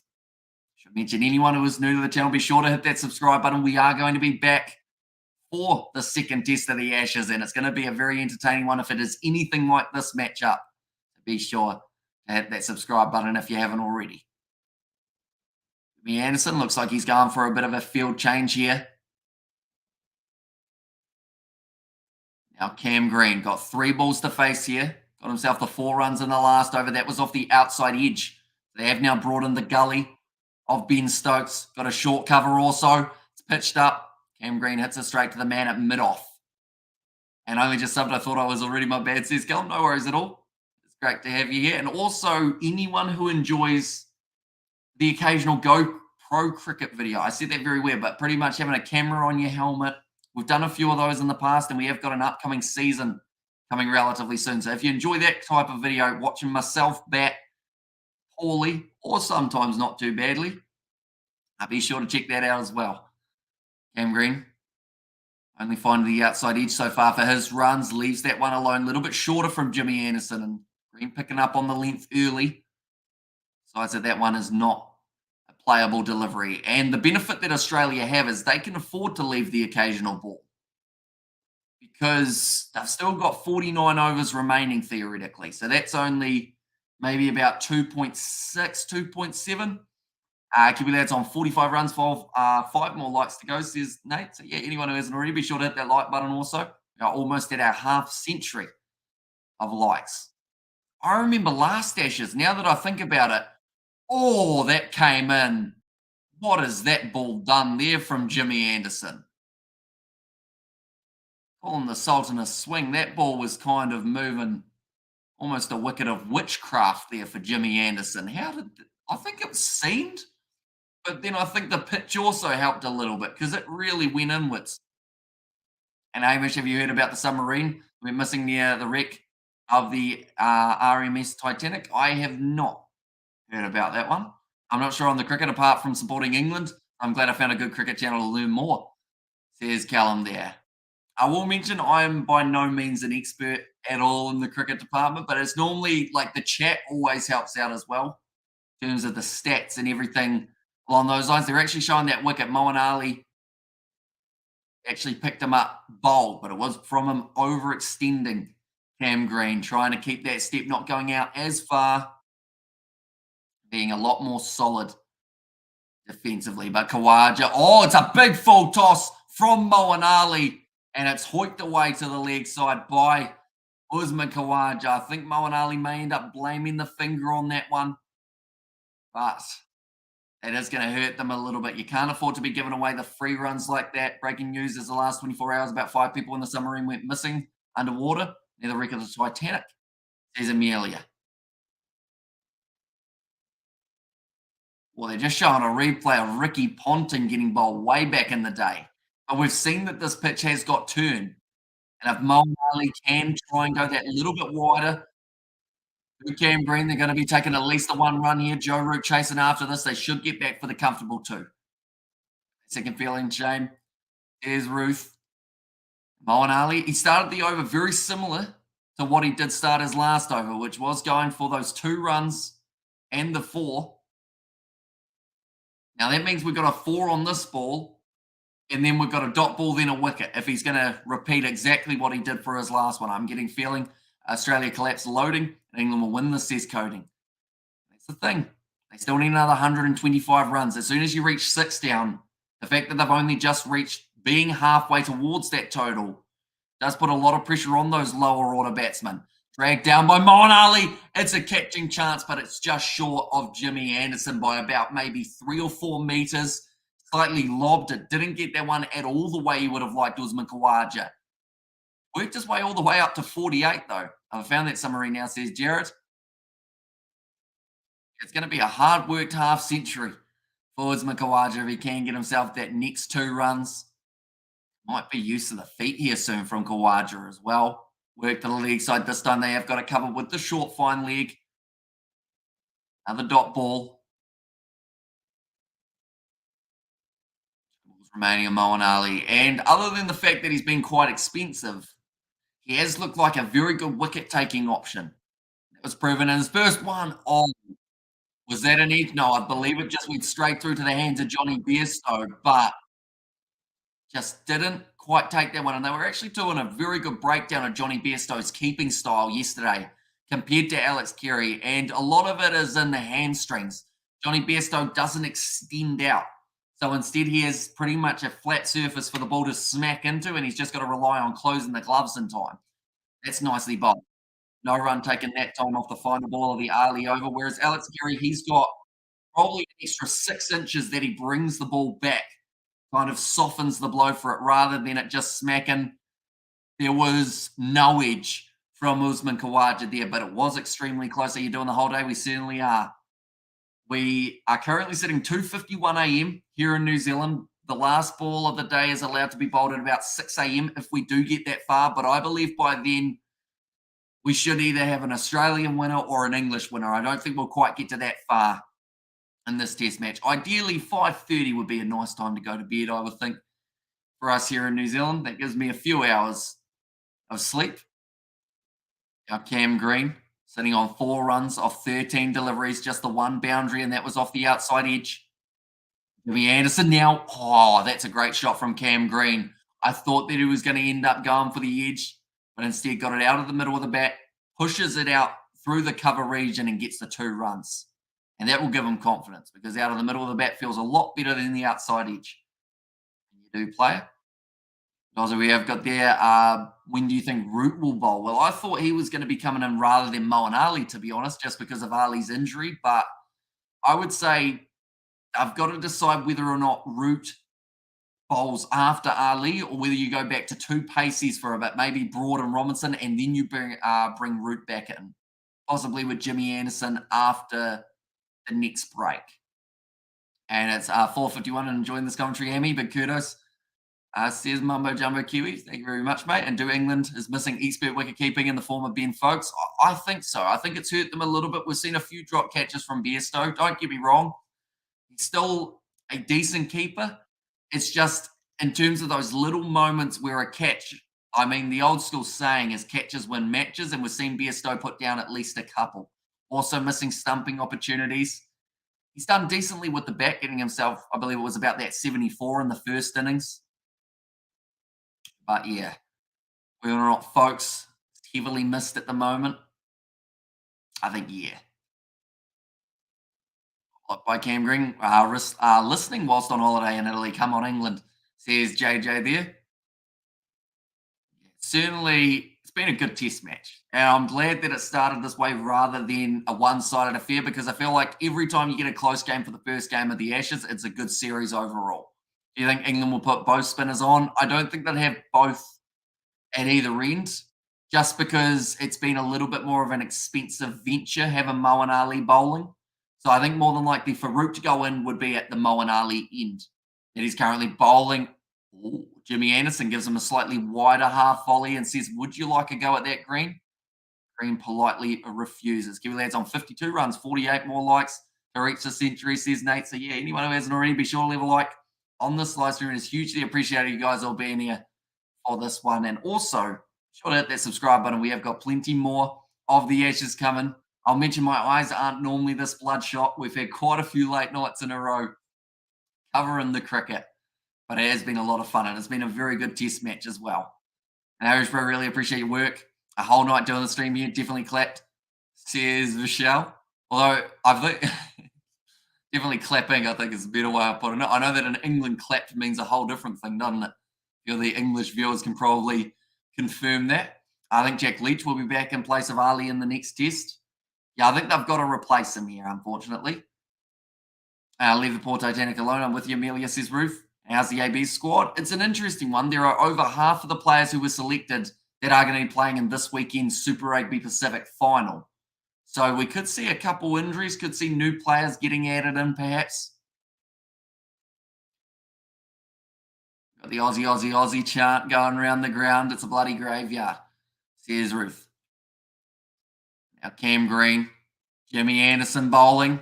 He's just swatted away at that one, getting it to point. Gets himself the single to close out the over. That is now 50 overs down for the Australians and 159 for 5. The clappers slang for an STD in England, says Callum there. Amish, water breaks, says Nate. That is true. I haven't been drinking any water, well, not much anyway, throughout this live stream.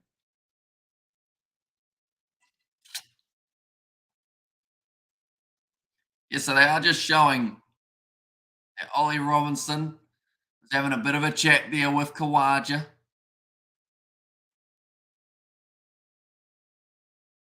They have got, so have they found the sub? Has it surfaced yet? And Hammy, I like the Crusaders midfield combo, says Mumbo Jumbo Kiwi. Well, we could end up seeing it maybe for the ABs in the future, depending on injuries and everything like that. Now, Moeen Ali is going for 4.1 and over. So it has been hurting a little bit in terms of those runs, but he has picked up that big wicket of Travis Head. And we know that if Travis Head found himself in a bit of form, a lot of the other bowlers would have been going for a lot more than 4.1. So I think it was a good change from Stokes. The question is, how long does he stick with Moeen Ali? I think he's going to stick with him a bit when it's Cam Green on strike. When it's Usman Khawaja, I don't think it's been as effective. Seems like Ali just loses his line a little bit to the left-hander. Whereas here, Cam Green, to make sure that he's nice and solid in defence, the ball's slightly wider, perhaps he can get him pushing at it just like it was in the first innings. But he will be consciously aware of it now, Cam Green. We'll be trying to make sure that it doesn't happen. These two need 100 partnerships, says Jared Troy. Would certainly help them a long way towards their total. Even, I mean, a 50-run partnership, massive start for them.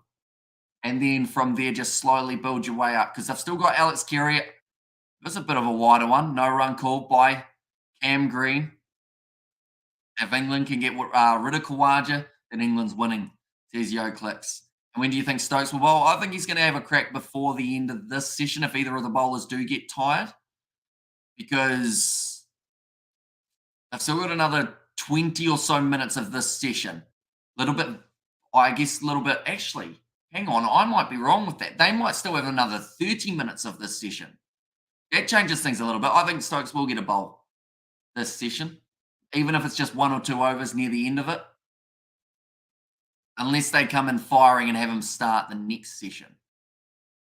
And also, do you have water purifier in your home? Or is it not required? We've got a water filter, if that counts. But yeah, I think the water overall, like you can drink the tap water here. They always say that people from our town have 6 toes because of the water.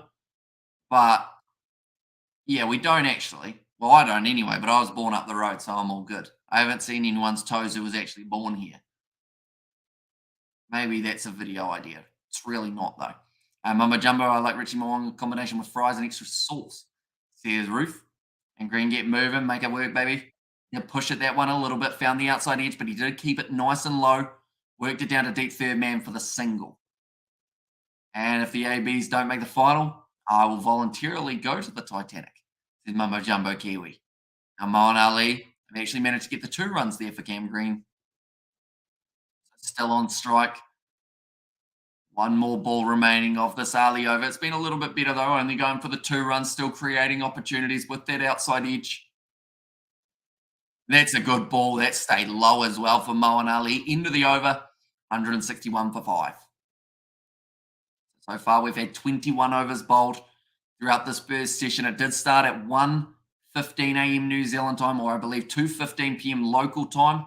And it was going to be going right through to 4:30 p.m. local time, or 3:30 a.m. for us here in New Zealand. And they've got that 20-minute break.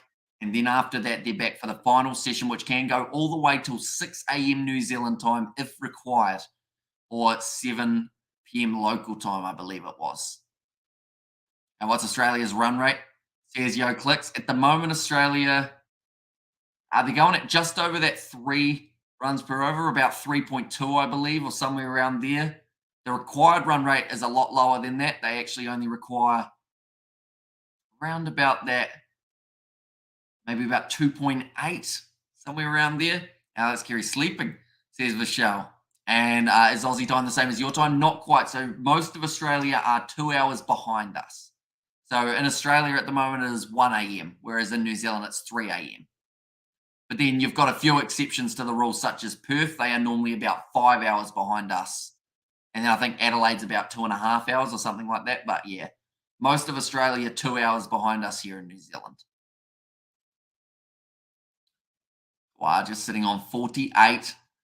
2 runs required to get himself to the half century.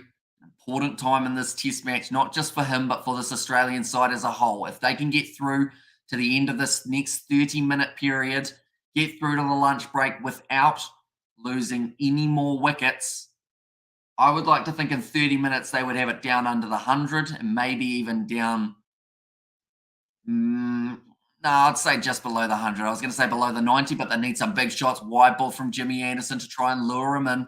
Khawaja once again refuses to go after it. It's actually only 109 kilometers per hour there for Jimmy Anderson, so a lot slower than the rest of his deliveries, which he's been putting down there at about 130.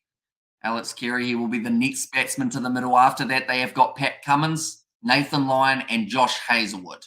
Now, Cummins in the first innings, getting himself around that 32 runs. That'll be a handy enough addition to the side for this innings, but they still need to find those other about 90. That's where Khawaja comes in. Khawaja and Green, this partnership needs to be a big one. If Cam Green can get himself a 50, that would get the Australians a long way towards the total. Khawaja, it's come off the gloves, hasn't taken that one too cleanly at all, and it will race close to the boundary. Well fielded in the deep, though. Just kept to the 2 runs. Needing 118, but that is the 50 runs for Usman Khawaja. 22nd Test 50 in 62 matches. He has raised the bat, but I feel like he's almost put that own milestone aside. He didn't look like he was two-faced. He doesn't even want to really go down halfway and give Cam Green the handshake. He just wants to get on with it. He knows that this is where Australia need to use their momentum, get those runs continuing to tick over from that Moeen Ali first and second over. When do you think England will need another wicket? I mentioned that they would need their first wicket before 50 overs and they would need their second wicket before 55. So I would say they need to get either of these two out within the next 3 overs after this one to really be considered on top heading into that final session. Will Stokes bowl this session? I think so. I think they might give him 2 or 3 at the end. Anderson's going to be getting tired and maybe the next 2 overs, somewhere around there. So he might get 1 or 2 right at the end, although more than likely if he's only got 1 or 2 remaining, he may actually give one of those to Joe Root instead. If our 80 days to go till the Rugby World Cup kicks off, I remember when we were saying it was more than 800 days remaining. Now it's almost here. Cricket World Cup for the ODI just around the corner also. The qualification games going on. That competition. Khawaja currently scoring at about that maybe 35 strike rate, somewhere around there. And nothing like drinking at the cricket beer tent and a girl watching. Says Mumbo Jumbo Kiwi. Also, we've got Khawaja playing lots of ball face this test match for both sides players. Yeah, at the moment he's faced over 450 balls. Oh, I thought that one got through him though, but he's solid. Behind it, Jimmy Anderson. Still waiting for that opportunity to get that big wicket. But the end of the over, 163 for 5 now. How long to the Cricket World Cup, says Ahmad? I'll quickly check to see the exact date that it kicks off. Just because I know that it's around One moment. First game, oh, sorry, October 5th is actually the first game, and that's going to be England versus New Zealand. There's actually, it's a 15-day period before the next game takes place, which is England versus Bangladesh, which is on the 20th of October. So it's actually quite a big spell between them.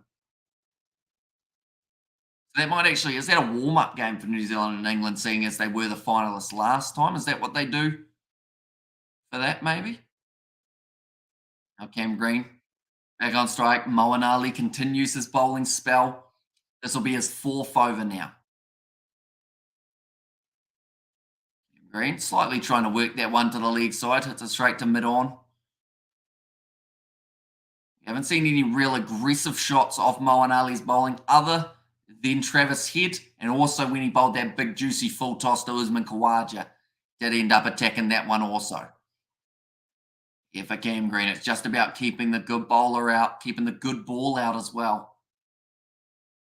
Making sure you're there to face the next delivery, and also just there to be a part of this partnership. Moeen Ali, does he give him any width? Yes, he does. That one came back around quite a bit with a bit of turn and bounce. Would have gone over the top of the stumps. But a good variation there.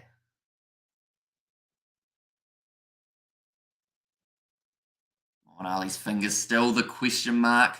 How many overs he will be able to bowl. That one stayed low. Also hit down the ground. And Cam Green, manages to just get the single. They've actually got a very heavily set field for that mid-off side. Having a bit of a sweeper slash just lurking man pretty much behind the bowler. Was that watching girls drinking beer at the tent mumbo jumbo? Here's Ruth. And Aussies are creeping up as slow as a wet spider. And also, Amesbro, your Instagram, please. I don't really have like an Instagram. Like we've got a Kiwi Lads Instagram, but we never use it. So that is something we'll have to do in the future, I think, is get that all fired up. But that is the Kiwi Lads Instagram, the one that I have just put in the chat there. Army being shouted. Those two men are very happy at the moment. The vest and the shorts. Will Khawaja approach for the win or the draw? I mean, I think there'd be a lot of people disappointed if he approached for a draw from here. When Aussie need less than 3 and over. Big, lofty ball from Moeen Ali to try and tempt Usman Khawaja. What rating would you give Bairstow for his overall performance in this first test? Out of 10, I mean, I'd probably give him about a 5 because he batted well in that first innings. His keeping has been a little bit under par, I would have to say, and I think he would say the same thing. Like, at the end of the day, he has dropped a few catches. He's missed a stumping opportunity. But his batting has definitely put him a little bit further up. So maybe I'd give him about a 6. But it depends on how much you consider drop catches as factor into a player's performance. Surely they pace themselves for the win. Says Jared, yeah, any chance of a draw has pretty much been swept under the carpet here. And I'd like to think that that would still be the case. Unless, of course, there's some random rain cloud that shows up, tries to ruin the end of the test match. But currently, Khawaja, he's slowly working towards it, but he's still starting to ramp up in runs now compared to before the drinks break. It's as if they've had a bit of a chat and said, come on, boys, we need a few more runs on the board. But Jimmy Anderson now bowling to Cam Green. Around the slice of the splice of the bat there. Green, quite near the top of it. Jimmy Anderson, he's gone for just over the 3 runs per over. Only 22 minutes remaining in this first session. Australia, they've still got a long way to go. 117 runs. I would say they'll use up a good 30 overs of this remaining time to be able to try and get themselves over the line. The Khawaja, or if Khawaja stays in the crease, it'll be a win surely, says Nahrino. Played again from Green. Yeah, I'd like to think a block here and there and a leave here and there from the Australians wouldn't factor the time too much, mainly because it is only that 2.8 or so and over, like I mentioned. 53% chance of England winning this match, though, according to the win predictor. 39% for the Australians and 8% for the draw. And also, you have 0 posts on Instagram. You'll get more organic growth if you post. Do live stream on Insta as well, says Coding. I mean, we could, although it is just more work. And at the moment, we almost, we're working ourselves into the ground with the channel by itself, let alone other social medias. And I just don't like social media. Like, I don't mind YouTube, but Instagram, Twitter, Facebook, all those ones, there's just so many knobs all over the place. Not literally, like people who are not great people, I would say. So I just prefer keeping it simple with YouTube. Do you actually find these Google predictions accurate? No. No, I feel like they're very much spur of the moment predictions that literally change instantly. And I feel like Australia, for me, like the draw is a lot less than 8% at the moment. Just because, like, for me, I would say that the draw is, in fact, I've got the Google stats here as well. In fact, I'll see what the Google one is compared to their one because in England, Winvis is always going to favour England. The actual Winvis that I've got, it's got 47% for the Australians to be able to win, 8% for the draw, but 45% for England. I feel like that is a lot closer with the fact that both sides are still well and truly in the hunt. England win the chat as well. Got a very good chance if they can pick up this next wicket of Usman Khawaja soon. Could be handy enough. Or Cam Green, to be fair. Have two left-handers at the crease with Carey and Khawaja. Three batsmen still in the sheds for the Aussies. It's going to be nicely punched off the back. Now they have been able to pierce the field, duck it. They will just get the 2 runs. Usman Khawaja not running the quickest between the wickets. He's never been known for his quick singles. Your podcast is more exciting, but I'm feeling sad about less views. I wait for hours for your live podcast, says Natorino. I assume we are talking the cricket in that regard. But yeah, we've had, I mean, I always say whether there's 1,000 people, 100 people, or 10 people watching a live stream, like we're still going to be doing that live stream. It's one of those ones that we do it because we love doing the streams, not because we love, like, I guess so much as the growing side of things, if that makes sense. Like it's always the more fun parts, just chatting away to you guys and watching sport. That's the part that I like the most. Me too, Hammy. Keep social media at limits. I really like real time socializing. I mean, I'm not great at real time socializing. We went up the road a little while ago. I probably talked to like 5 people, but getting better. It's mainly because I just don't leave the house, so I don't get a chance to talk to people. Talked to someone at the supermarket today when I went. That was fun. They need 114 runs to win. Sorry, Australia need 114 runs to win. England need 5 wickets to win. So Australia so far, they've cut down about maybe 63 runs or somewhere around there off the total that they will be needing. So at this current run rate they'll be scoring today, they theoretically wouldn't actually reach the total that they are after. So that's something else to look at a little bit and go, have they started off just a little bit too slow? Now, Moeen Ali, lofty ball, drive there from Cam Green, misfield from Jimmy Anderson, and that will work out to be at least the 2 runs. Like I mentioned, Khawaja is normally very slow. They do manage to get back for the 3 runs this time, though. Usman Khawaja is running. And, bro, where are you from? I am from New Zealand. So currently here we are sitting 3:12 a.m., which is why my eyes are extremely bloodshot. Because we've done quite a few late nights in a row for the Ashes. But we've been loving every minute of it. These teams throwing everything at each other for this first one, which I feel like is exactly what you want to see. Johnny Bairstow telling the boys, come on. Want to see a little bit more action from them. If Australia can get this down, like I mentioned, below 100 runs before the end of this session. Oh, that one was dragged down by Moeen Ali. Fielded in the deep by Matthew Potts, who is on for the reserve fielder. Just goes for the single there. Khawaja frustrated. You can see it on his face. He wanted that one to go away to the boundary. Wasn't actually able to do so. It stayed quite low, the way that Ali bowled it.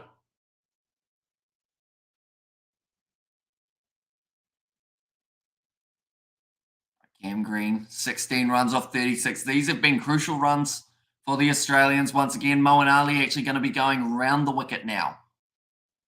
Trying to get it on his pads. Nicely worked to the leg side by Green.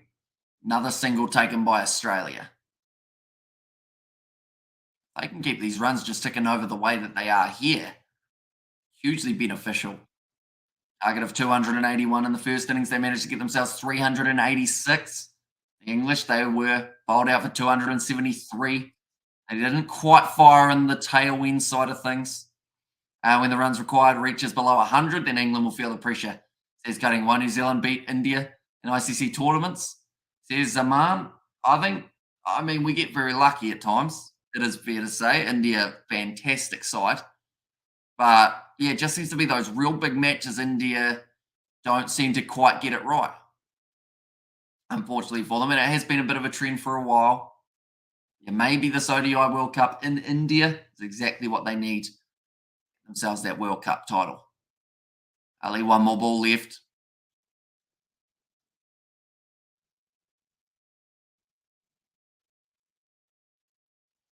And that one, a little bit more work to the leg side. Khawaja takes the quick single out to short mid wicket, into the over, 173 for 5. And also over there, Hamish, you got to be careful because there's some crazies out there. Keep them at least a rugby field's distance away, says Ruth. Talking about maybe Moeen Ali actually changing his ball grip as the match goes on, and that will be because of that finger injury. Yeah, the seam more halfway up the finger. Like he's got relatively big hands. Trying to get. They just see a couple cross seamers from Moeen Ali as well. I wonder whether or not he's got a leggy upper sleeve. That might be a good option. Give the finger a bit of a spell. Jimmy Anderson going to be continuing his spell here. He's at about 4 on the trot, 5 on the trot now for Jimmy Anderson since that wicket did fall. And can New Zealand win the first World Cup in 2023 in India? No, I don't think it's very likely. We have never really had a great record on Indian pitches. And also, I think just the squad, it's almost more of a developmental stage rather than a all-out beast. So I think they'll do well, but I don't think they'll do that well, unfortunately. Down the ground from Khawaja, no run taken. And also, it's rare to find people who don't use social media, especially to leverage more viewership. Cheers, mate, you got a subscriber. Says Abhishek, thank you very much, mate. Usually appreciate it. Yeah, it's just one of those ones that, like, anytime I've been on social media, like for rugby or cricket or anything like that, you go on, you see that some people have commented, you check the comments, and straight away, like, there's so much negativity. I feel like I wouldn't be able to handle that side of things just because, like, I always try and put a positive spin on everything. And, like, that seems to be the opposite of most of those people who you find in social media comment sections. So I'm pretty happy with just YouTube overall, from a small town as well. So I feel like I'm kind of like, there's nothing really to take pictures of. Like, we've got a hill, take a picture of a hill. Did you English fans taunting and Steve Smith name yesterday? Or did you see English fans taunting and Steve Smith name yesterday? They really are the funniest. Here's Yo Clicks. There's been some good chants throughout this Ashes series so far, that is for sure. And I'm sure we're going to get to see plenty more of them throughout the rest of the Ashes series as well. Fingers crossed to the Aussie side now, says Neutrino. He moves up to 17 runs off 37 balls. Australia, 107 runs remaining. So Australia, they've almost found a rhythm here at the moment, I would say. Over the last 5 or so overs, it's just tap a couple singles, get that 2 every once in a while, and just keep those runs ticking down. Like I mentioned, if they can get to under 100 needed by the end of this one, they will be going into the tea break at, I believe it's going to be 3:30 a.m. New Zealand time. So that's 12 minutes away. Well, once at the pad of Cam Green, they'll take the lead by, though. Every run crucial. And Ruder's warming up, says Ahmad. Yeah, he might get a little bit of a crack right at the end of this over. Or sorry, right at the end of this session. They might even go him and Stokes as a combo at the end, perhaps. He could be the wicket-taking key here for England, mainly because his finger is not completely buggered like Moeen Ali, so he'll be able to really give it a good bit of a rip, get some turn and bounce going. I think Australia wins, says Aman. Do Kiwis feel sometimes lonely or separated from outside world as New Zealand is far away from all countries? Nah, she's all right. We've got about 5 million of us down here. We have someone to talk to when we need to. Oh, back of the handball there from Jimmy Anderson. But it's worked to the leg side. They do get themselves another single. But no, it's quite nice being out to the side. You know, we haven't got any bordering countries or anything like that, which some people would say is a bit of a shame. But like Aussie's close enough. Only about a 3 hour plane ride. Yeah, out of the back of the hand, Jimmy Anderson testing out the lead spinner. Hope there is a wicket soon, says Ahmad. Oh, your wish might be Jimmy's command, depending on how this last ball of the over goes. Facing with Cam Green. Pitches it up. Oh, beautiful shot from Cam Green. I believe they moved mid off just that little bit wider. Cam Green saw that and took the opportunity to go with the lofted drive down the ground for 4 to close out the over. Australia now sitting 180 for 5. New Zealand is the centre of the universe. There's Mumbo Jumbo Kiwi. This is a fantastic shot. Set up for it early, saw that it was pitched up, knew that if he got enough of it, it was going to be clearing any fielding threat. And mid-off, because he was a little bit wider and the short mid-off in play, it meant that there was that little bit of an extra gap. Right, here comes Root. He's bowled 1 over so far in this innings. Went for one single run. And Root get rid of Khawaja. I feel like, to be honest, he's got the best chance out of anyone because of that little bit of an unpredictability of a part-time spinner. Although, for me, calling Joe Root a part-time spinner seems a bit rough. The only reason you call him a part-time spinner is because he does it part-time. But normally some people call part-time spinners that because they feel they aren't as capable as the full-time spinners. But like Joe Root's picked up quite a few crucial wickets over the few years. And I mean, the same's probably said about Travis Head for the Australians. He can bowl some ripper off spin when he gets it right. So the field set is going to be the man straight down the ground to try and save that boundary. Usman Khawaja driving straight. Got the man short on the leg side, couple men on the offside as well. Here comes Joe Root to Usman Khawaja. Pitches it up, solid from Khawaja. Sometimes batsmen can get lured into playing the part-timer because they think, oh, this one I should be all right. You get it just a little bit harder or push at it a bit more, and then that's when you find your edge. 2 quick wickets and England come back in the match. Says Zaman exactly right. If they can get these 2 out, or even one of these 2 out before the end of this session, they've got 9 minutes remaining in it. They can get one of these 2 out now, would be massive for them. A little bit lobby from Joe Root, but nice work getting that flight on the ball. Khawaja works it out for 1. Australia favourites now to win from here. It'll be a big boost for them going forward in the series. Says Cody. Yeah, to have an away win under the belt for the Australians would be absolutely massive in this Ashes series. And I don't think England will change the way that they play. I think they will still continue with that Bazball attempt. They may think a little bit more about the declaration timing because when you think about it, if England had, let's say, another 50 runs on the board and we had 10 less overs for Aussie to score this 100 runs. So you're looking at 100 runs off 30 overs. England's still, it would be actually 200, wouldn't it? But England would be in a decent position if that was the case. Just having those few extra runs on the board. The wickets will be crucial, but nice ball from Joe Root again. And it quite nicely down there. Kiwis will always support Aussies being their neighbours, said in the 3. No, it's not always the case, though. I think New Zealand and Australia have a little bit of a weird rivalry. It seems to be that they don't like each other when it comes to sport, but then, oh, what a ball that is from Joe Root. That was the arm ball, and Cam Green had no idea what that ball was going to do. And that's what he needs to do there, Joe Root. Have that unpredictability, like I mentioned. This one, it was a wobble seam. He actually hit the rough, the foot marks. That could be a massively influential pitch, or part of the pitch for this one. It up nicely played. That'll be the end of the Root over. Just the one coming off it again. That'll be 181 for 5. Do you think Ali will get the ball a bit later? I'm not sure. It will depend on the quality or the capabilities of that finger, but then also whether or not Joe Root's bowling well. I think that if Joe Root's bowling well, they might just stick with him because it seems like a pretty decent option. Kiwis support Aussies, but Aussies don't support Kiwis. Says Cody. No, I think the feeling's mutual in terms of some Kiwis don't support Aussies, and some Aussies don't support Kiwis. It seems to be the same both sides of the equation. I don't really know where it really comes from in terms of like deep in the souls of each country, but did I just hear Ollie Robinson that he's going to be coming in, have a last little crack before the end of the session? I used to be that way, but I lived in England for a spell and came to appreciate the Poms. Says the Mumbo Jumbo Kiwi. Come on, the Aussie says Amelia a little bit earlier on.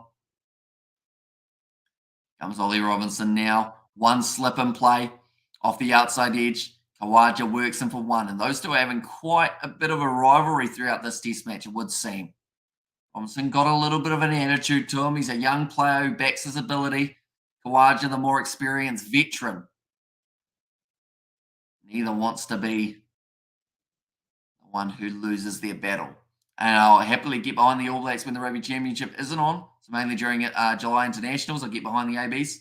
Says Amelia K. Australia now need 99 runs to win. Down under the triple figures now. Ollie Robinson, outside off stump, solid from Cam Green. I've become a flat earth Kiwiana, says Mumbo Jumbo Kiwi. Right, there we go. Winvis has Australia's 50%, England 46%, and the draw 4%. They're talking about the Winvis. It's the first time today that they have found themselves in the lead, Australia, when it comes to percentages, whereas the Google one has them 64% chance of winning. So you wonder how much it is extra in favour of England being that home side. Oh, what a ball that is from Ollie Robinson. Gets the play and leave, the play and the miss from Cam Green. Weird marriage, Oz and New Zealand married to one. There's a Blues, Nate. I did meet her the other day, didn't I? Nate. Yeah, that was nice. The wobble seam delivery from Ollie Robinson. Even that ball, though, didn't go smoothly into the hands of Johnny Bairstow. You'd hate to see an edge here for the English and then have Johnny Bairstow unable to take it cleanly. But Robinson, again, forcing him onto that back foot. Mention anyone who is new to the channel, be sure to leave a like and subscribe. It is hugely appreciated. You guys will be there for. We are going to be covering a majority of the Ashes on the channel, even though those games are on at random hours of the night. For us here in New Zealand, we will be up and we will be chatting all about this exciting series. Yes, sir, Joe Root Footy Wicket. Maybe that's why I talk a lot of Mumbo Jumbo. And Mumbo Jumbo Kiwi and England need 2 wickets. If they have to win, says Netrino. Like shot from Cam Green. No run taken again. And the big thing here for Australia is if they are going to lose wickets, they need to make sure that they are still ticking over those runs, even while doing so. England, it's the opposite for them. They need to try and keep it as tight as they can. No easy singles, no boundaries coming for the Australians so that that scoreboard pressure starts to get to them a little bit more if they are looking for that victory. Plus, if they lose the wicket, then that can cause a little bit more panic in it. Oh, big full toss there from Ollie Robinson. Nicely done by Cam Green. Run out chance. Khawaja maybe would have just been safe. How is the weather? It's looking a lot better now.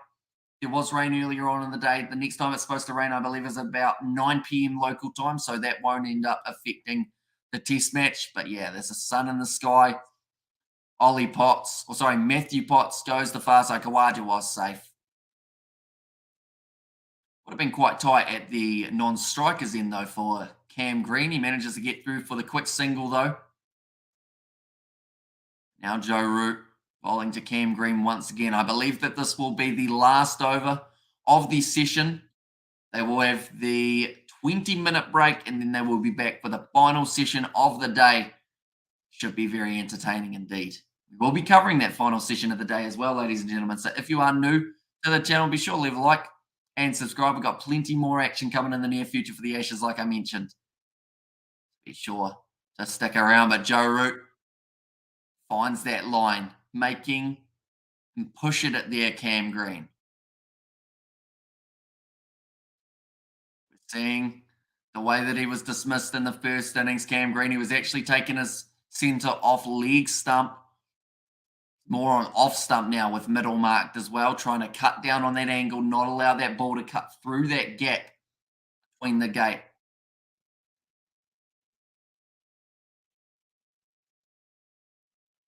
Green now almost a quarter of the way to a century, but he won't be able to get there today, mainly because there are not enough runs left on the board. Well, there are, but I'd like to think that someone else would score some of them. But the half century definitely could be available here for Cam Green if he does get it right. Joe Root. It's only gone for the 2 runs off 2.3 overs. That's a nice ball again, making him push. No run taken. This is slowly building up more pressure. As you can see, 38 overs remaining.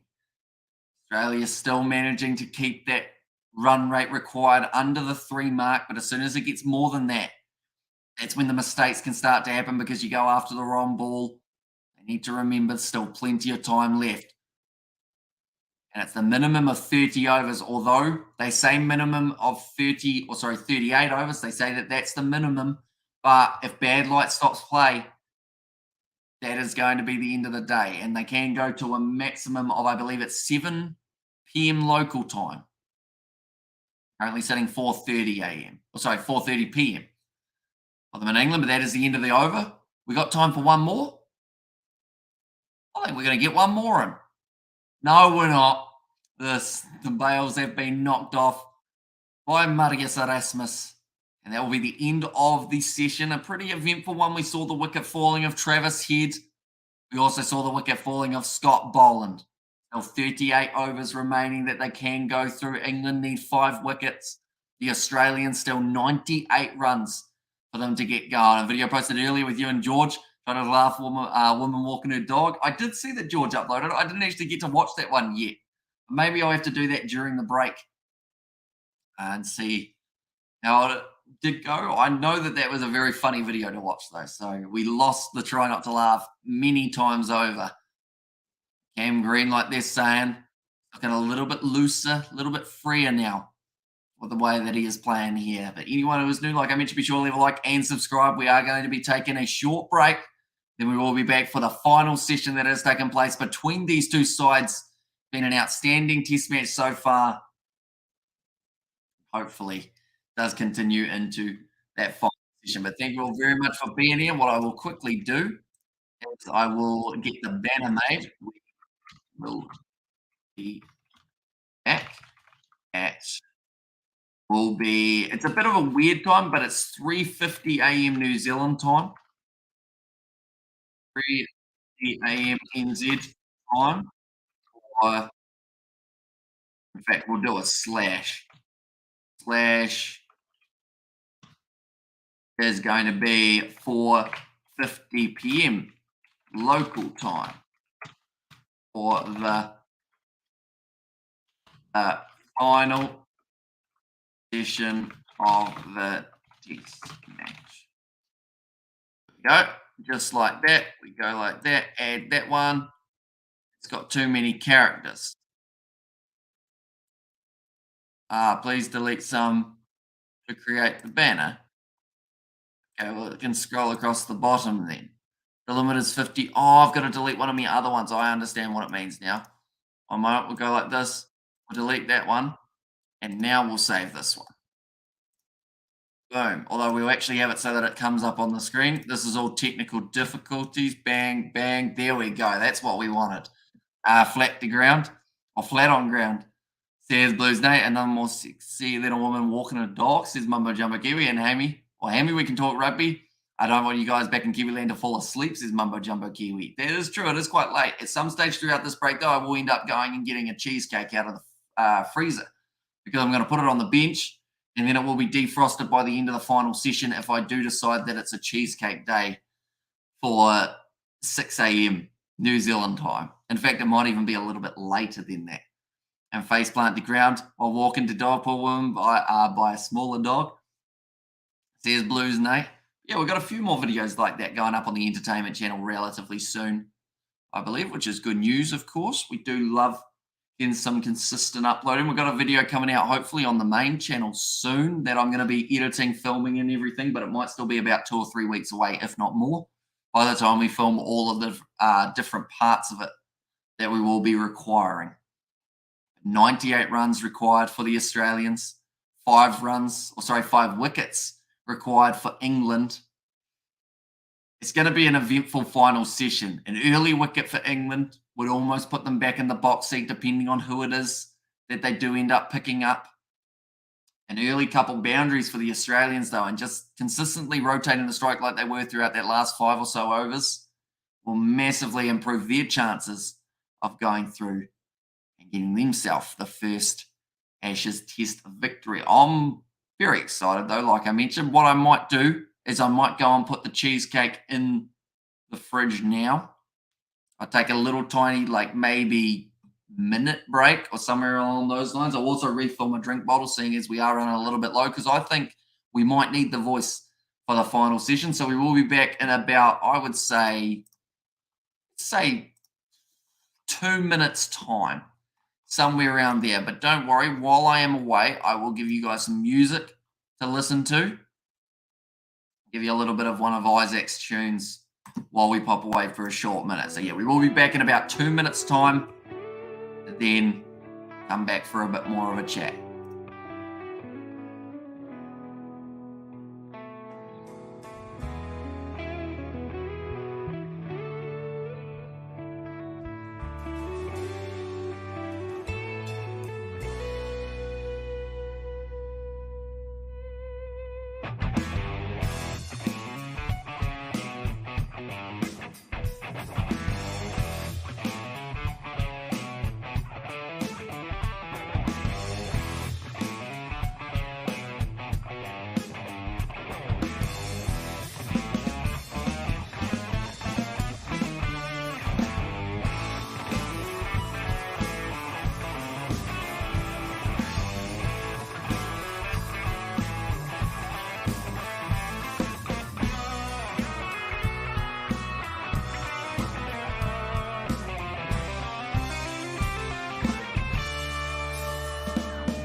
We are back, ladies and gentlemen. Hope you are all doing well.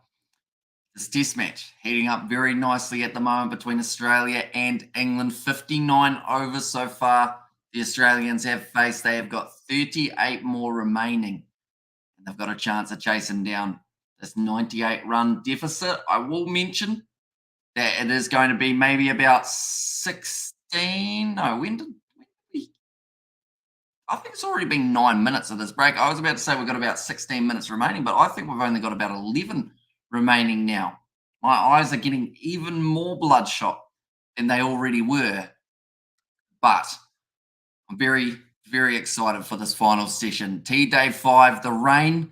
If anything, it's probably added that little bit more intrigue into this test match because it did delay a little bit more of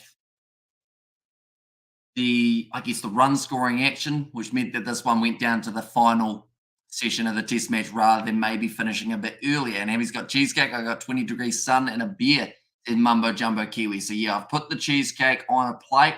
Now I just have to hope that this doesn't end up ending within the next hour or so, or else the cheesecake will not be defrosted, which would then mean that more than likely I wouldn't have it. But I don't actually know if I want cheesecake. I feel like it would be a celebratory cheesecake for it being the end of the first Ashes test. Then also, I feel like by the end of the test match, my eyes are just going to be shut straight away. I just show on the overs bowled so far. Jimmy Anderson, 17 overs bowled.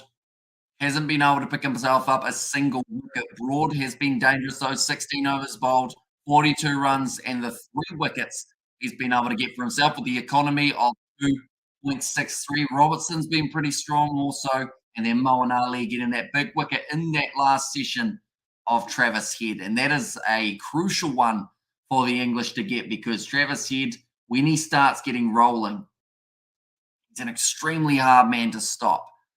And I would say that if Cam Green and Usman Khawaja, if they can find a partnership like they were talking about a bit earlier on, if they can rotate that strike and keep both of them at the crease for a long period of time, get that 50-run partnership. I believe they're up to about maybe 38 or somewhere around there now, maybe a little bit less, but they are slowly working their way up there. I think it would be massive for the Australian side and their confidence. Looking at the way that it sits currently in terms of the odds, 65% chance that the Australians win this test match, 28% chance that the English win this test match, and 7% chance it still exists, and that is for the draw. Now, if it did end up being a draw, I think that you'd have to say it's either because of Australia fumbling it big time, or it's because of how strong England's bowling has been, and they've been able to cut them down completely to not allow them to freely score those runs that they are after. The English T20 Blast I see is taking place very soon. Surrey versus Glamorgan, Leicestershire, sorry, versus Nottinghamshire, Gloucestershire versus Hampshire. I have a question. Why has it got share added on the end of like some of these places? Like, because I know in the rugby it would be like Gloucester versus Leicester. So is share just something that they add on for the cricket side of things? And I'm making some rumbles, says Marco. Or sorry, says Mumbo Jumbo. I don't think I've ever had a rumble that I know of. I know I've had like one of those little, what are they called? You know, the Christmas balls, but they're not like Christmas, but they're kind of Christmassy. They've got sultanas in them and they've got coconut shavings on the outside and they're slightly like a chocolatey mix, but they don't have rum in them. This is like a kid's version of them, I guess. Maybe it's like a kid's rumble. Maybe. Target of 281. There were question marks when England did declare for 393, and they may come to regret that decision. Either that, or if they get their wickets just before the end of the session, they will agree that that was the perfect time to have done that. I think we're going to see, I would say we're going to see 30 of these remaining overs. My concern is if they're going to get through 30 overs. The reason I say that is because this session that we just had there had 29 overs. And that was actually the longest session. Or it's actually, no, I think they're the same length. But I don't know if they're going to squeeze in all the overs that they want to. If Usman does it, he'll be a bigger hero than Stokes at Headingley, says Pratik. Oh, nah, don't know about that. Ben Stokes at Headingley was just another level. Him and Jack Leach were absolutely phenomenal. And I think the reason that that was so heavily regarded as heroics is because no one expected it to happen. This at the moment, Australia are sitting as the favourites, even down to those final balls. England was still not supposed to win that Headingley test. But Ben Stokes and Jack Leach, they created the possibility of that happening. I'd have to say that Australia, in this case, this is just more of a classic run chase, per se. And England winning it, says Connor. At the moment, they are underdogs in this one, but they have been able to pick up 2 wickets a day. But Usman doing it in both innings this match, says Pratik. I mean, he has been very impressive, Usman Khawaja, throughout this one, but I feel like it's probably he'll get man of the match more than likely, but I don't know whether or not that will be compared to Headingley in that regard. It will just be a very good performance from Usman Khawaja and a man of the match performance to help his side over the line. And Headingley is an amazing atmosphere, says Mumbo Jumbo Kiwi. But yeah, England at the moment, they are struggling to get those couple more breakthrough wickets that they need. But I can tell you now, if they manage to get Khawaja, if they manage to get Green and Alex Carey, the downfall of that Australian batting lineup could be just around the corner. You've got Cummins, who has actually batted pretty well throughout this Ashes series so far in his first innings, getting 32. You've got Lyon and you've got also Hazelwood. Hazelwood's not out. He didn't actually get dismissed in that first innings, but that short stuff is what they will end up going with more than likely to the tail end. Jack Jones has said crazy to declare in the first innings of a 5-day test match. Might pay for that decision, says Jack Jones. I think the bigger thing as well is declaring in the first innings of a 5-day test match on day one. Because how many sides, if any sides, ever declare on day one of a test? And I could see the reasoning behind it. They thought if they can get Warner or Khawaja early, it's a massive little mini win for the English side. But they could have easily got an extra 50 or 100 runs here and had the Australians 5 down, needing the 5 wickets in the final session, with Aussie chasing maybe about 150, 200 at this point. I believe we're not too far away from the second innings, the second session of the day getting back underway. I should mention we didn't get a first session. This is actually going to be the third and final. Was the rain earlier on, still cloudy in the sky, but no rain at this point expected for Edgebaston for this contest. I would think that they'll probably go back to Stuart Broad, first bowler in this next innings, and probably they'll stick with Ollie Robinson. I wouldn't mind seeing a bit more of Joe Root bowl into Cam Green, though, but it seemed like maybe near the end they were starting to rotate that strike a little bit too efficiently. The Edgebaston test certainly has been a pretty awesome one. Just looking at the next test, the date that it is going to be taking place. The next test match will be starting on the 28th of June. We've got a little bit of a break before that next one does get underway. About a week from now is when it is going to be firing up. That one is going to be... It's interesting. They've got a 2-week break for that one. And then the next one starts a week after for test number 3. I'm going to quickly check. Where is... Oh, no. I've got to go to the right section. Does anyone know why we've got a 2-week break? Is it because of the ODI World Cup qualifiers taking place at the moment that they've decided to have a bit more of a gap in between? Or is it just the way that it's kind of worked out? Maybe a little bit more resting time in between for these players. But Australia, 64% chance of winning at the moment, according to the betting odds. England, just a little bit lower. But a wicket here could change everything. And that will be exactly what the English are trying to do. Get those early wickets, stop the Australians from scoring their runs. Theoretically, at absolute minimum, we're going to see 20 overs of cricket here if Australia were to get the victory. And that would be them scoring at 5 runs and over. But I don't see that happening. I see it being more of a built out to maybe about 30 overs or so, which is why I'm a little bit nervous for the overall outcome of this test match. Now, just doing the maths in my head, it sets up to be that the draw, even though it's considered as the $12 underdog, if they don't get through the minimum overs that they want to, It could mean that we end up seeing a draw, which I don't think will be the case, though. I think either Australia will go aggressive by then or England would have cleaned up a few more wickets.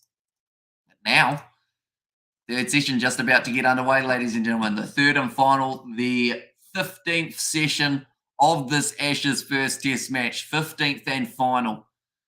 Stokes, the captain, he was the man who made the decision to declare early. He's been changing the fields drastically. Okay, that is why there is a rest week. It is actually because they've got the women's Ashes next week. So they end up having that, and then the men's Ashes continues from 2 weeks' time.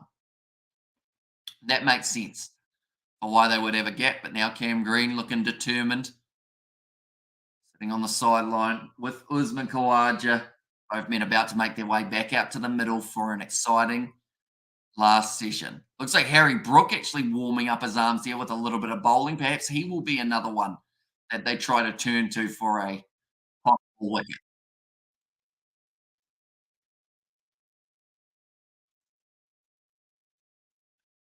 Stokes out leading his team out onto the field.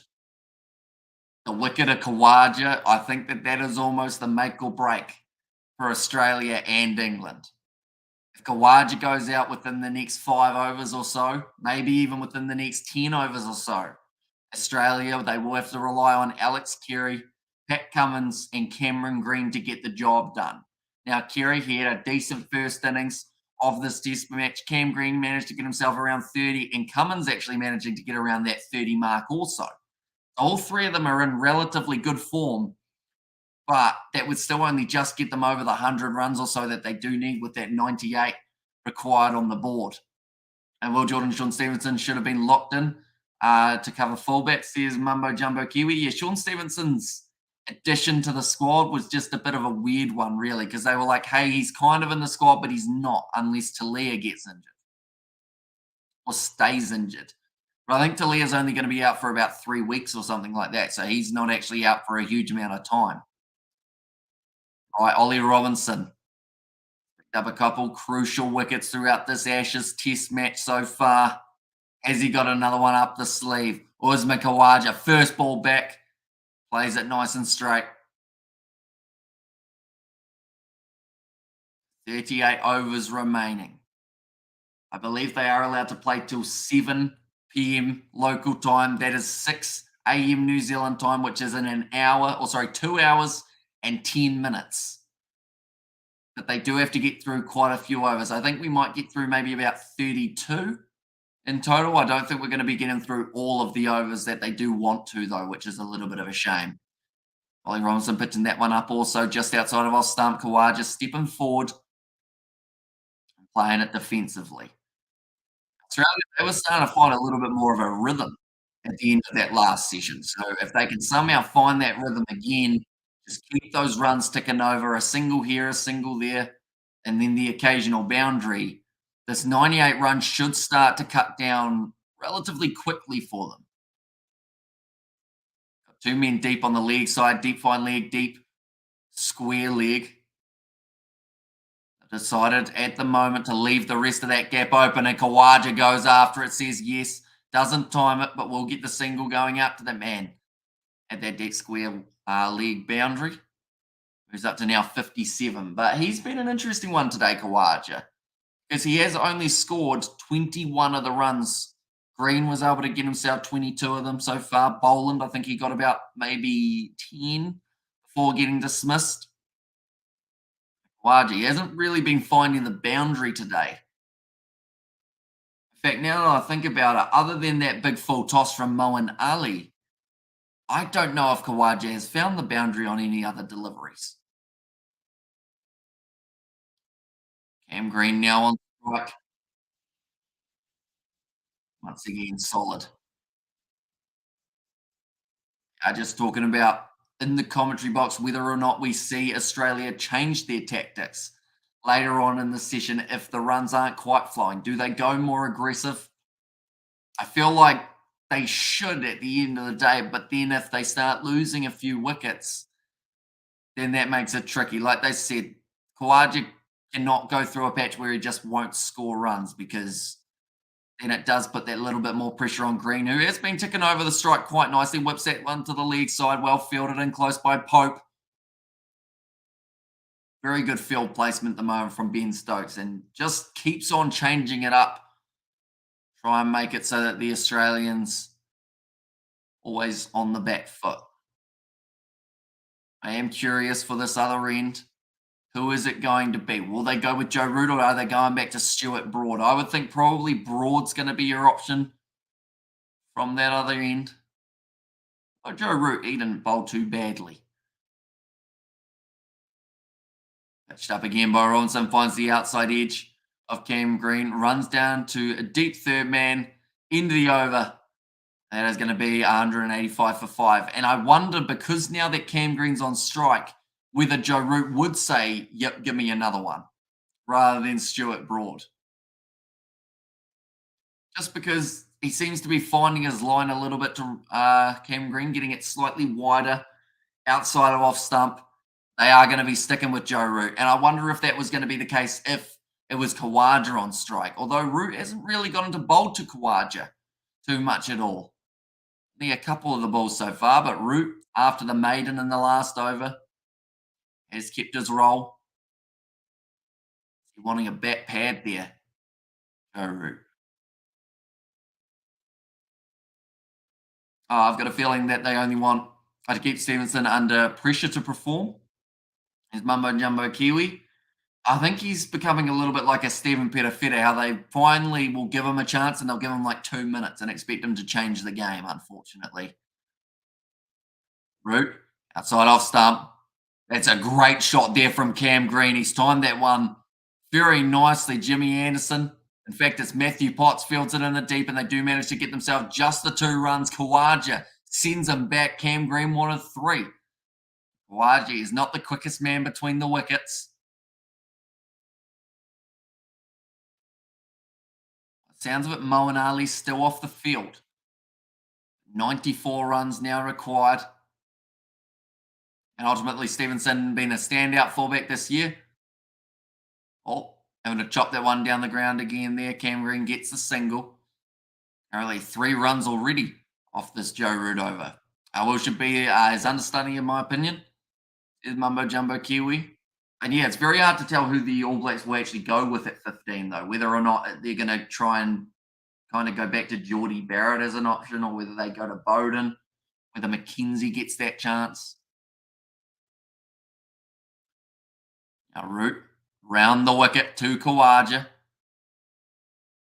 88 kilometres per hour, so a little bit of time for that ball to be able to spin if he gets it in the right place here for Root. Don't know how his wronging is, but if he can get it right, that one going back in a little bit, maybe hit a little bit of rough. Yeah, that was a nice ball from Root, and that was almost one that would tempt you to put a man in close. Have someone at bat pad while Usman Khawaja is there. Unfortunately, you might get smacked with the ball because he does enjoy playing out to that offside. So bat pad on the leg. Well, you'd have to be pretty brave to be a bat pad for a part-time bowler. They will take the quick single. Smartly worked by Australia there. And already from this over, they have looked to attack Root a little bit more, getting the 4 runs.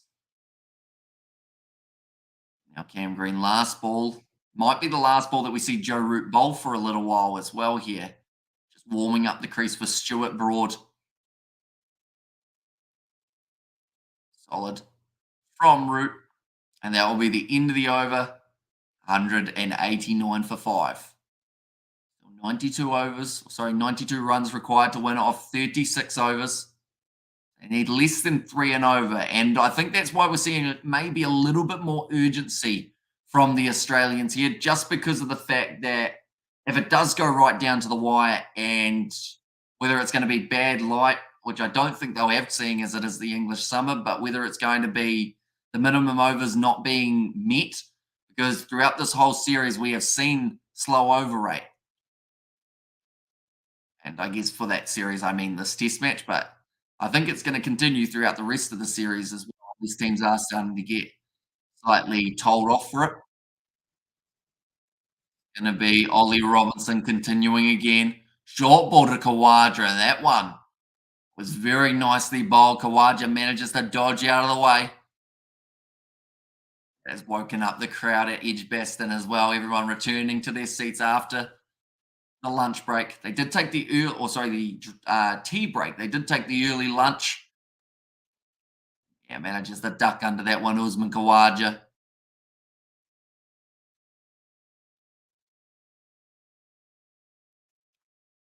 So it's going to be Robinson's tactic to Khawaja. Perhaps give him a couple more short balls. Oh, that one's yorked. Oh, I think he hit it into the ground there, Usman Khawaja. It was at least a noise anyway. Might have also been bat hitting the ground.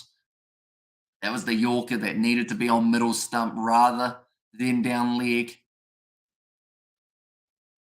Yeah, just ended up clipping the ground, Khawaja. And McCullum looking very chilled out at the moment.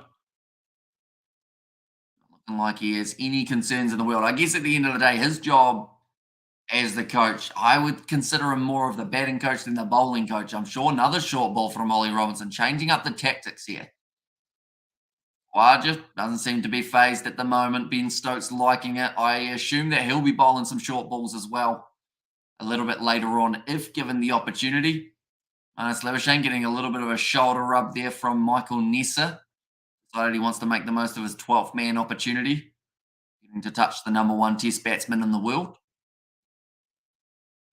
Thank you, lads. 80 runs, 20 more likes. I reached 100. Thanks, says Blues Nate. So anyone who hasn't already, be sure to hit that like button. We are 20 away from the 100. That's pitched up and almost slightly scooped up towards Stokes, who's at short cover. Anyone who is new, also be sure to hit that subscribe button. We have got plenty more of the Ashes coming up on the Kiwi Lads channel. It's hugely appreciated. We'll be in here.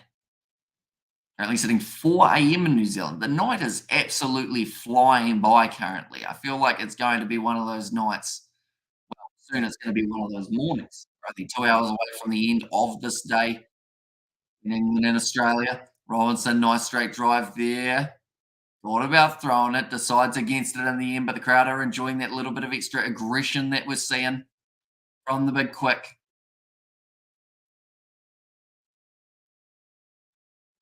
He hasn't been the fastest scoring player for the Australians throughout this innings, but the big thing is he's still there. That ball does not look like it's a ball shape. It's almost more flattened. Looks more like a pancake. I like Stuart Broad's just saying that. He's going, that's not round, mate. That looks like an oval. Does it fit through the ring though? How does it fit through the ring? Stuart Broad's going, look at it. It is not the shape that a ball should be. But for some reason, it's still fitting through perfectly fine. Now Robinson, last ball of his over.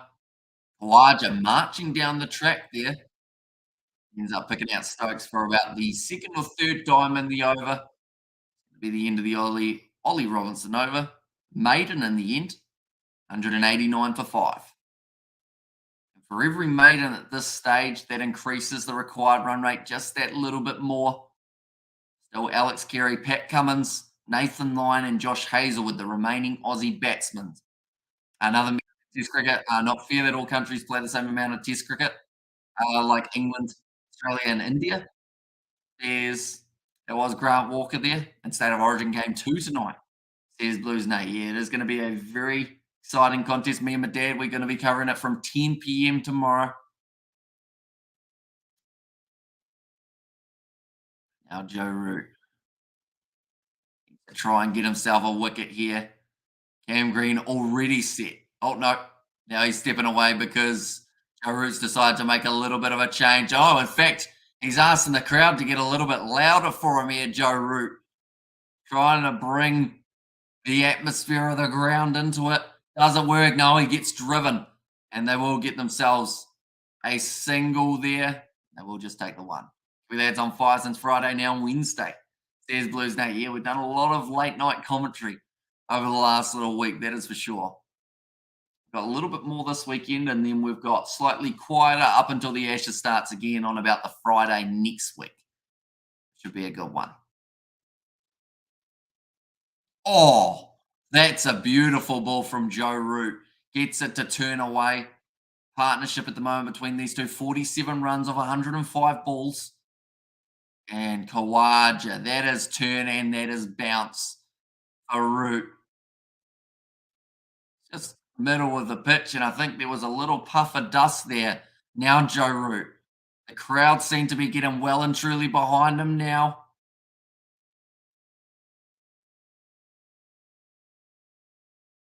Khawaja needs to be there near the end of this contest for Australia. Have a real good shot, lofted. It's going to be worked out to deep cover for another single, though, for Khawaja. Now moves the partnership up to 48. Now the number going down to 90 more runs to win. And the Barmy Army chants around Edgebaston. And Blues Nate, thanks for the reminder. There's Mumbo Jumbo Kiwi. Yeah, we will get that one scheduled probably early afternoon tomorrow. It's another strong shot down the ground from Green and another single taken. Now, these are starting to add up. We've already seen 3 singles taken in this over. All they need is to find that sneaky boundary here along the way. And it will be a very good over indeed.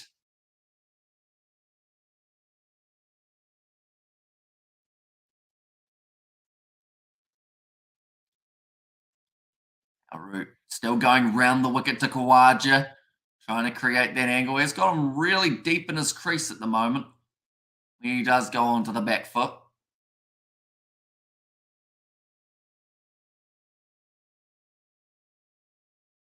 And is Mitch Latrell or Latrell Mitchell playing? I think he was he left out. I'm just going to have a quick look at the lineups. One moment. Oops. Ended up on a national energy thingy rather than the NRL. Can't quite remember if I saw him in there for the match. Where is it? Game 2 State of Origin. And the answer is Trell. Is he in there? No, it doesn't look like it yet. I think there were question marks around whether or not he was going to be in there. Yeah, still doesn't seem to be as of yet. Ollie Robinson going to continue his spell. Another single taken off the last ball of that over, which does now mean that there is a partnership of 50 runs between these two. All good, mate. Be a cracker of a game. And do Roach's level, or can de Roach's level this series. Tell you what, it's going to be tough because it's being played in Queensland as well. So the home final or the home advantage for the Maroons. Cameron Green keeps looking up at the sky. I hope that's not because the rain is on the cards. And if it is, and he thinks that it is going to be raining, perhaps he will speed up just that little bit more. Like currently he's going at a pretty decent strike rate, going at 50 or so. But the problem is at the other end, Khawaja is going a little bit slower, which means Cam Green has to pick up the slack. On a little bit of an in-swinger from Robinson. Pitch too far outside off, though. Was just able to watch that one go through Cam Green, who is still looking up at the sky. Still injured. Latrell, I believe so, yeah. He must not be too far off coming back, though, is he? He might be there for Origin 3 if he's a lucky boy. Right. Pope has been sent out to the fence on the leg side. Looks like Crawley also is going to be going just short mid-wicket. And I believe because of that, we would assume a short ball is coming relatively soon. Or will it end up being a double bluff and be pitched up? It is. It's the Yorker there from Ollie Robinson. And next month there's Blues name. It'll be sent to in any code that guy. Mumbo Jumbo Kiwi. And I'm wondering at what point Ben Stokes here says the bowlers aren't quite doing it for me. I'm going to have a crack. We know that he's had a few knee troubles over recent times, but is it the time now to see if Stokesy can buy that wicket? Robertson, though, if they can get a wicket before that stage. Oh, he's chopped on, and Cam Green dismissed. Ollie Robinson celebrating. That will be the 6th wicket down now for the Australians. And you can see the disappointment on Cam Green's face. 28 of 66 deliveries.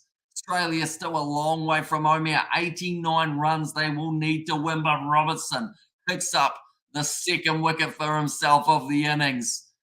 Cam Green chops it on. There was a lack of foot movement. And Robertson celebrating big time there for the English. And you can hear the whole crowd have now erupted. Still 2 hours or so remaining here. And now England, all of a sudden, that one wicket, I mentioned 65% chance that Australia were going to win. Now it goes down to 47. Alex Carey making his way to the middle. We've now got two left-handers at the crease for the Australians. England a 40% chance of being able to take out the victory. I'm from India, says Sudeep. What time is it in India at the moment, mate? I believe it's around, is it 10 p.m. or somewhere around there? Do let me know. And Ollie, come on, lads. There's Blues Nate. And yes, there's a Blues Nate there. Right. Now, Khawaja has to make some big decisions here because he is, in my opinion, this sounds harsh, but I feel like it's starting to play out a little bit closer now. I don't think he's been scoring quick enough. I'll be honest. I think that he's been stalling, or not stalling, but dragging the chain a little bit, which has forced some of the other players that he's been batting with to go that little bit more aggressive. Really, the English crowd cheering and singing. And Robinson now has got the new batsman on strike. It will be Alex Carey, like they're mentioning, the indecision from Cameron Green. Right. Ollie Robinson just took a massive deep breath, knows where he wants to put this ball. I would think it's going to be just outside of off stump, if not the Yorker here to Alex Carey. What does he decide? It is just outside off stump and well blocked by Alex Carey. Had himself a decent knock in the first innings. This ball just seemed back in a little bit. But Cam Green, a lack of that foot movement, just ended up getting caught on the crease. He'll be disappointed with that one. And Ollie Robinson celebrating it like he's won the World Cup. Maybe England. You know, the ODI World Cup just around the corner. Could he be one of the men who put up his hands? Oh, the Yorker from Robinson to close out his over. Believe that was a wicket made in there from Ollie Robinson. Gets the round of applause from the crowd because that could have just been a match changing over.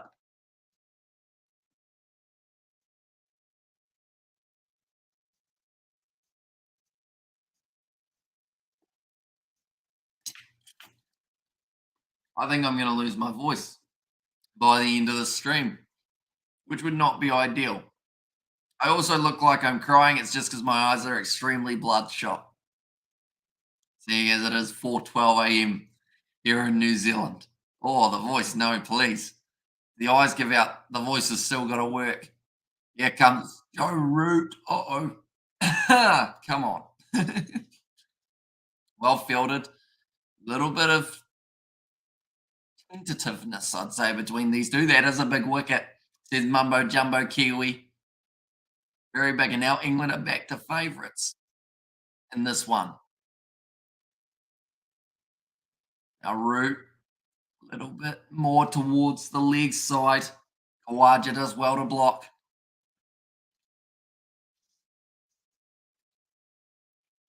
I'll get this voice back. We've still got like 2 hours to go, theoretically.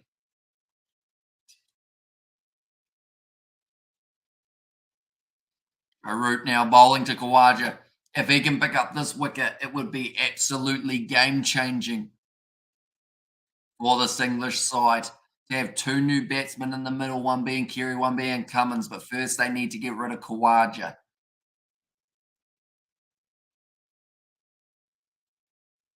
Oh, Khawaja going aggressive here. I like it.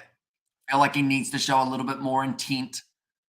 Try and keep those runs ticking over because if he heavily relies on either the time running out or relies on the man at the other end, they may not quite get there. I think England win. Says Sudeep there. They've got a decent chance, that is for sure. Now that that wicket has fallen. changes a lot, but one thing remains, and that's Khawaja. He's on 60 runs at the moment. He's actually scored less than 1 run per over of the time he's been out there in the middle, which is quite incredible. He's scoring at a 33% rate. Joe Root looks like he's going to have a little bit more of an attacking field here to Alex Carey. The question is, how many men are they going to put in round the back? Good job, Uzi, says a Roman Tats.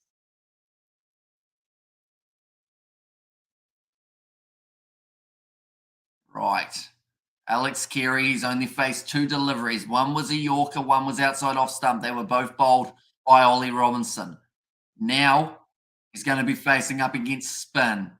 Does often like a reverse sweep, but he won't be able to get away with the field set that they've got. Pitched up nicely and blocked out to short cover. Going to push through the vocal cord, not quite wanting to work at the moment. 4 wickets remain for the Aussies. 88 more runs remain on the board for the English. It was almost lobby there from Alex Carey, pushing at it a little bit. End of the over from Joe Root. Now it's going to be 193 for 6. We start to get that a little bit closer to 3 runs and over required for the Australians there. Yeah, that's almost an uncharacteristic push at the ball from Alex Carey, going a little bit too hard at it, almost getting himself in a little bit of trouble. They've now got up on the screen. England need 4 wickets to win. Now, only a little bit ago, it was Aussie need 89 runs to win. So the fact that it has now changed to the more likely option, and that is the wickets, is going to give them quite a bit of confidence. But 32 overs minimum remaining in the day. Ollie Robinson charges in. Usman Khawaja still walking a little bit towards him, being aggressive.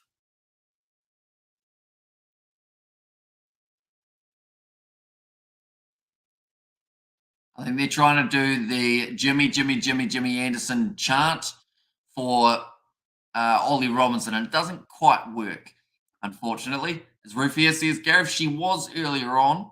Root's bowling at the moment. He's not going too bad, though, Gareth. Quite been able to pick up the wicket as of yet, but has been quite close. Once again, Ollie Robinson on the money. If Gary gets a good partnership going, then it's over for England, says Yo Clicks.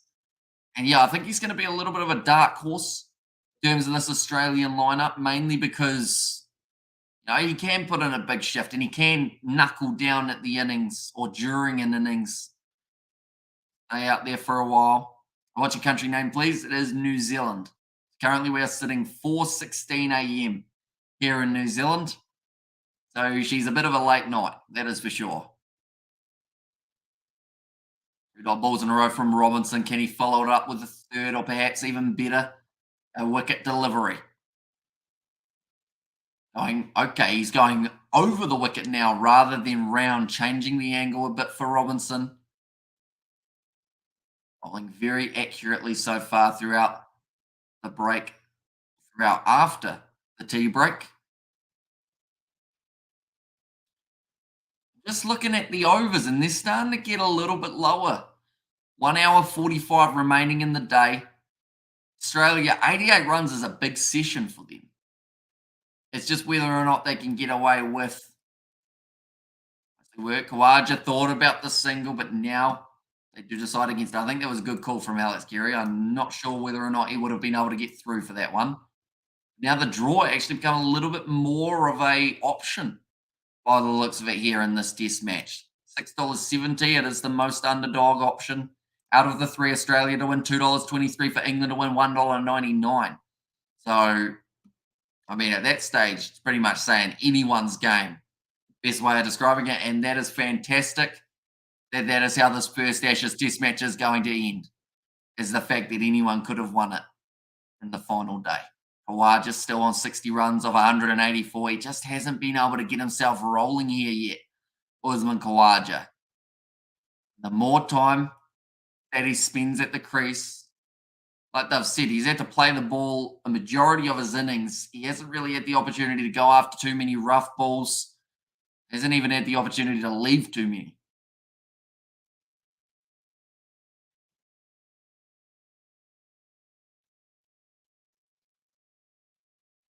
One ball left of the Robinson over. They bring all the fielders in. This is what they did to Usman Khawaja when they got his wicket last time. They give him the short ball, the double bluff, and that will be the end of the over. And another very good one. Another maiden. 193 for 6. Alex Carey, he's going to have to start making some big decisions here. Because, I mean, Root, I assume they'll give him 1 or 2 more overs and then they might go back to Stuart Broad. I think Khawaja's been the player of the first test. Sergio Clicks, he's been very good. He got himself that 140 in the first innings. He stuck around in the second.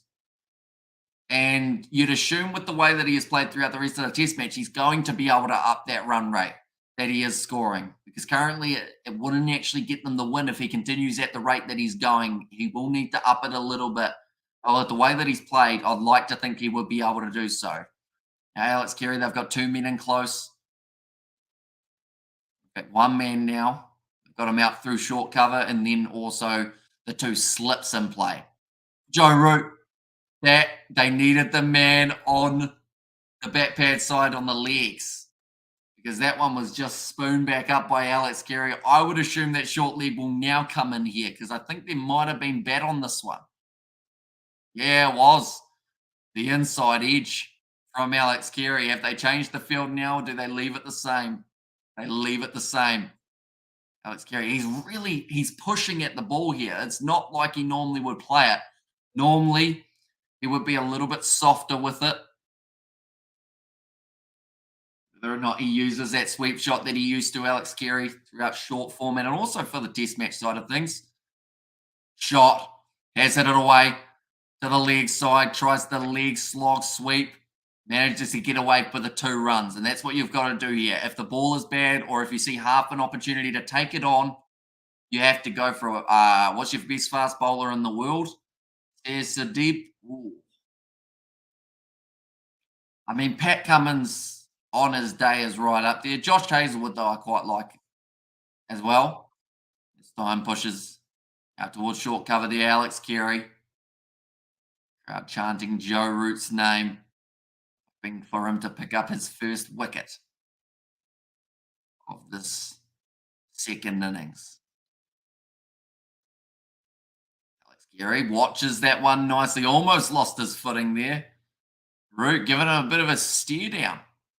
Even though Alex Carey wasn't watching, so Root was really staring at Bairstow. In that case, he's got a big smile on his face. Johnny Bairstow.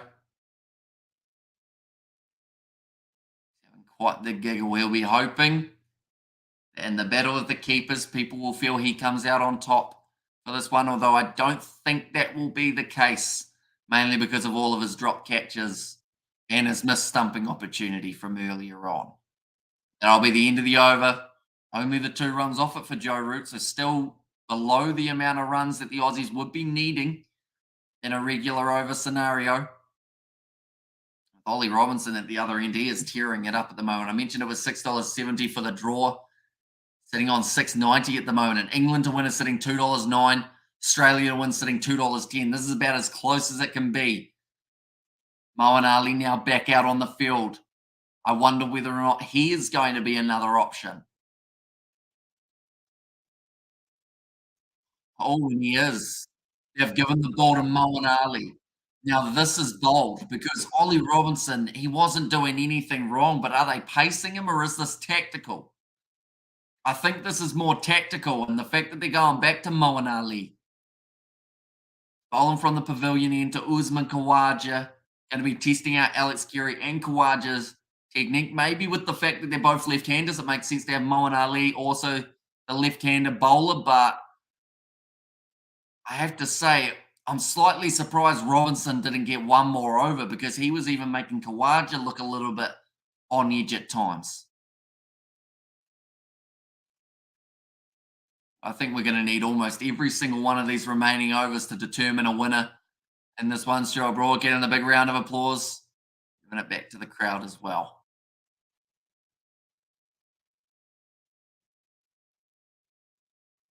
Khawaja just scanning his field, working out where the gaps are. Got two men out through cover, one at short, and then also the man at kind of like a wider mid-off type scenario. So he can still go out into the deep. Nice straight ball works it to the leg. So Khawaja going to run this one hard. Should. Oh, he just takes the one. He isn't the quickest between the wickets, like I mentioned, Usman Khawaja.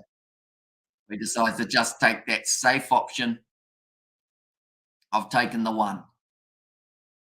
That's scary. Get on centre here. Him versus Moeen Ali, a battle that we haven't really seen. Huge amount of. That's scary. I think he will look for that sweep shot. He might even try and hit it in the air. That's the big thing for Joe Root and Ben Stokes to think about here. Is if he does decide to try and hit it in the air, are you going to have a man out in the deep? Or are you going to instead try and entice him to hit it in the air? Going to hit that one straight out to the man. Ben Stokes, who was fielding it that kind of wider mid-off, an unbelievable Australian, listening to a Kiwi to get live commentary of an Ashes test, says real Peter Andrew Nolan. Yeah, it's crazy to think, isn't it? Because it is 4:25 a.m. for myself, so it's probably like 2:25 a.m. for yourself as well, Peter, or Andrew, or Nolan, one of the three. I assume it's either Peter or Andrew, but yeah, it's certainly a late night. It's been a bloody good test match, though, I have to say. Are you backing the Aussies to win from here? Is my question. All right, yes. Oh, dragged down by Moeen Ali. It's been punished. Alex Carey, as soon as he saw that it was short, straight onto the back foot and manages to work it away for the 4 runs. Now that takes it down to only 81 runs needed for the Australians. And I would say just with that one boundary, Australia will now be favourites. Yes, they are. England now $2.29 underdogs to win this contest. $1.82 for the Aussies. Just with one boundary. If it's a wicket here, it will completely do the other way.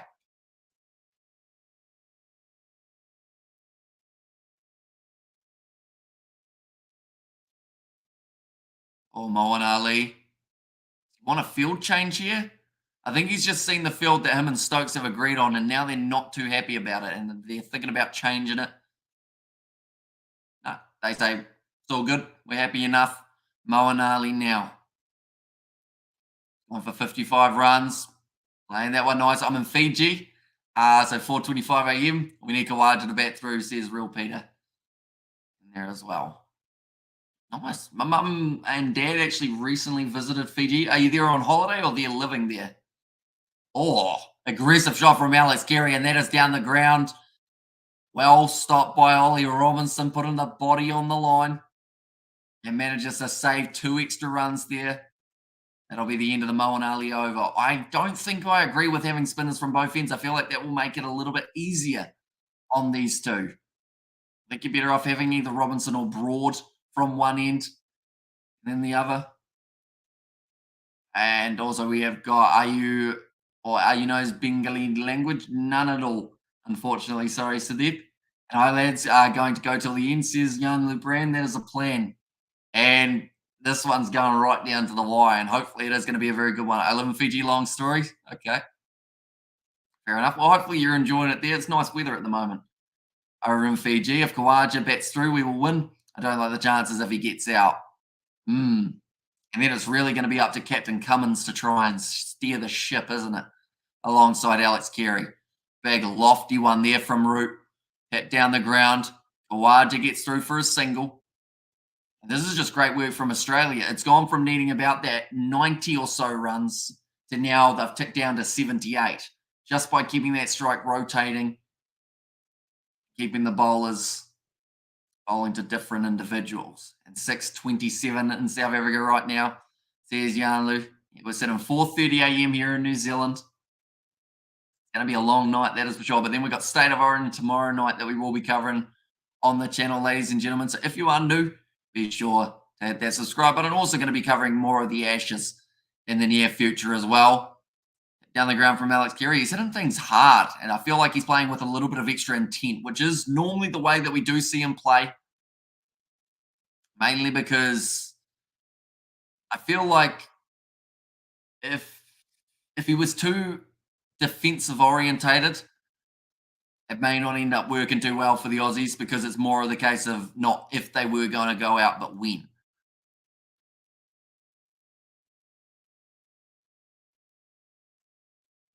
Oh, that's a good question from Kevin Peterson. He's just said, does Alex Carey look up at the board, see 78 required, shot? Oh, the crowd thought it was a catch, but it did bounce into him. But yeah, they asked the question of whether or not it was going to be for Alex Carey. Does he look at 78 and go, I need half of those, or does he go, I need more than half because of the way Khawaja's been batting as more of an anchor role? Crowd chanting for Joe Root again, no run taken. Alex Carey whips it to the leg side. Got it by Moen Ali. What are you covering today after this, or just the test match, says Yarnley Brand? So we have got the State of Origin tomorrow night. We are going to be covering, so that starts at 10 p.m. New Zealand time. And then I believe that's the only thing on. Oh, big caller no from Alex Carey. And that will end the over. 203 for 6. Ben Stokes going to bowl, says Yarnlu. I feel like he's got to. I feel like that one over from Moen Ali, we saw not working too well for him. Yep, now Ben Stokes, captain's going to step up and see if he can pick up 1 or 2 wickets. He's the real deal. Other sporting mad hatters. Mumbo Jumbo Kiwi. I have to say though, my eyes, in terms of like bloodshotness, the worst they've ever been on the channel. Like from a distance, it looks like my eyes are just completely like I sniffed a flower if I had really bad hay fever, and now they're just kind of stuck. Oh, I can tell that by the time it's bedtime. Like I'm gonna have to try hard to not fall asleep in the shower this morning. I just be standing upright and just take a tumble straight down. A Ford roly poly. That would be an entertaining scenario. Ben Stokes. I wonder if he's going to try short to Alex Carey or whether he's going to pitch the ball up. He's got the 4 men in front, in fact, 5 men in front of the bat here. The way that it's set out, 2 men deep on the leg side. Whip to the leg side by Usman Khawaja for 1. Good start to the over as well, though. Keeping it rotating. And good evening, Yarnley Brand. Hope all is good. And if Khawaja goes, then the Aussies are in trouble, says Mumbo Jumbo. Yeah, the weight of Australia at the moment in the Test match is pretty much riding on his shoulders. Just don't get me wrong, Alex Carey's a fantastic batsman. But it's just that pressure of only having 3 wickets up your sleeve when you are into the bowlers. Like Pat Cummins, he can also bat not too badly, and good thanks. And you, says Yarnley. And yep, if he goes, I don't like our chances, says Real Peter. On strike. Oh, chops that one onto his own pad. Who do you favour, Hamish, says Andreas? It's tricky because earlier on I was thinking Australia, then they got that big wicket of Travis Head, and then also Ollie Robinson recently getting that wicket of Cam Green, and I was like, oh, maybe England, but now this partnership started building again. So at the moment, I'm slightly in favour of Australia, but 77 more runs is still a long way to go. With the amount of overs remaining, it's getting closer and closer to needing 3 runs and over now. This is real pressure, says Real Peter. Certainly is. Another dot ball from Ben Stokes.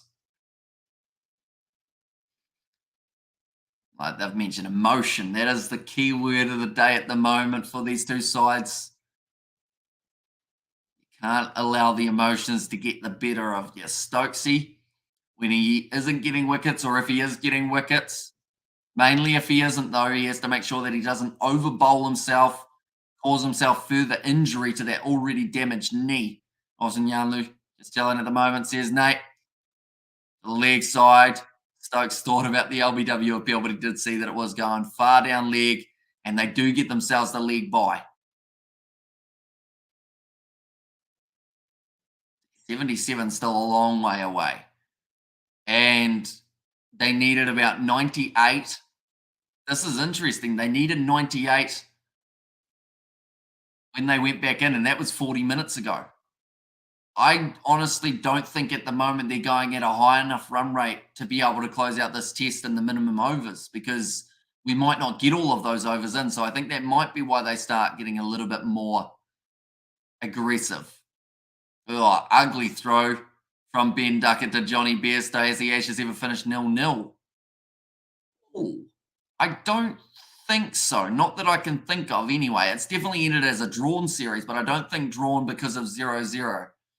One more look at England. There's Blues nay. You see, that's the thing. This game heavily is riding on either one more English wicket or one more Aussie partnership. Whoever can do that first and do that more effectively will more than likely win this one.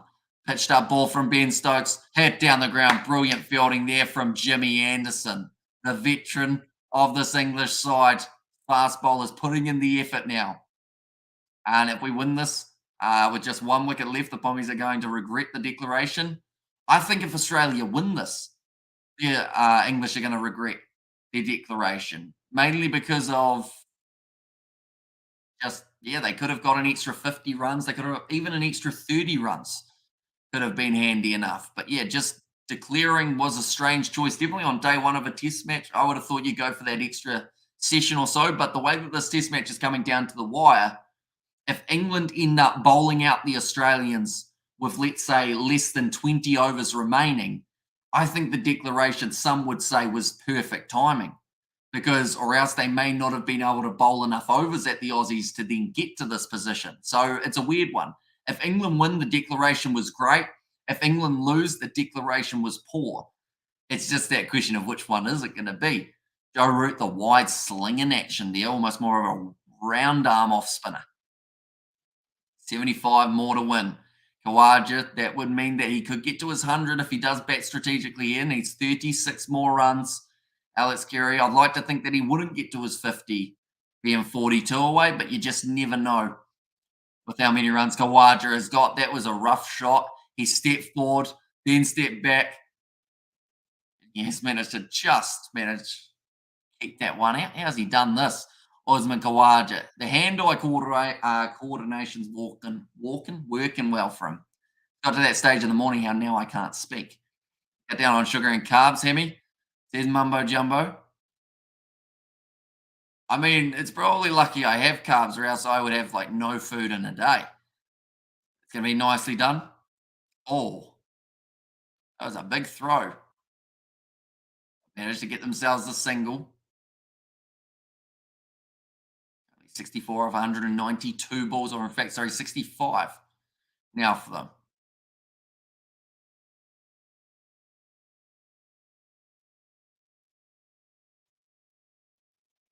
Nice throw, though, from Ollie Pope, although was it required?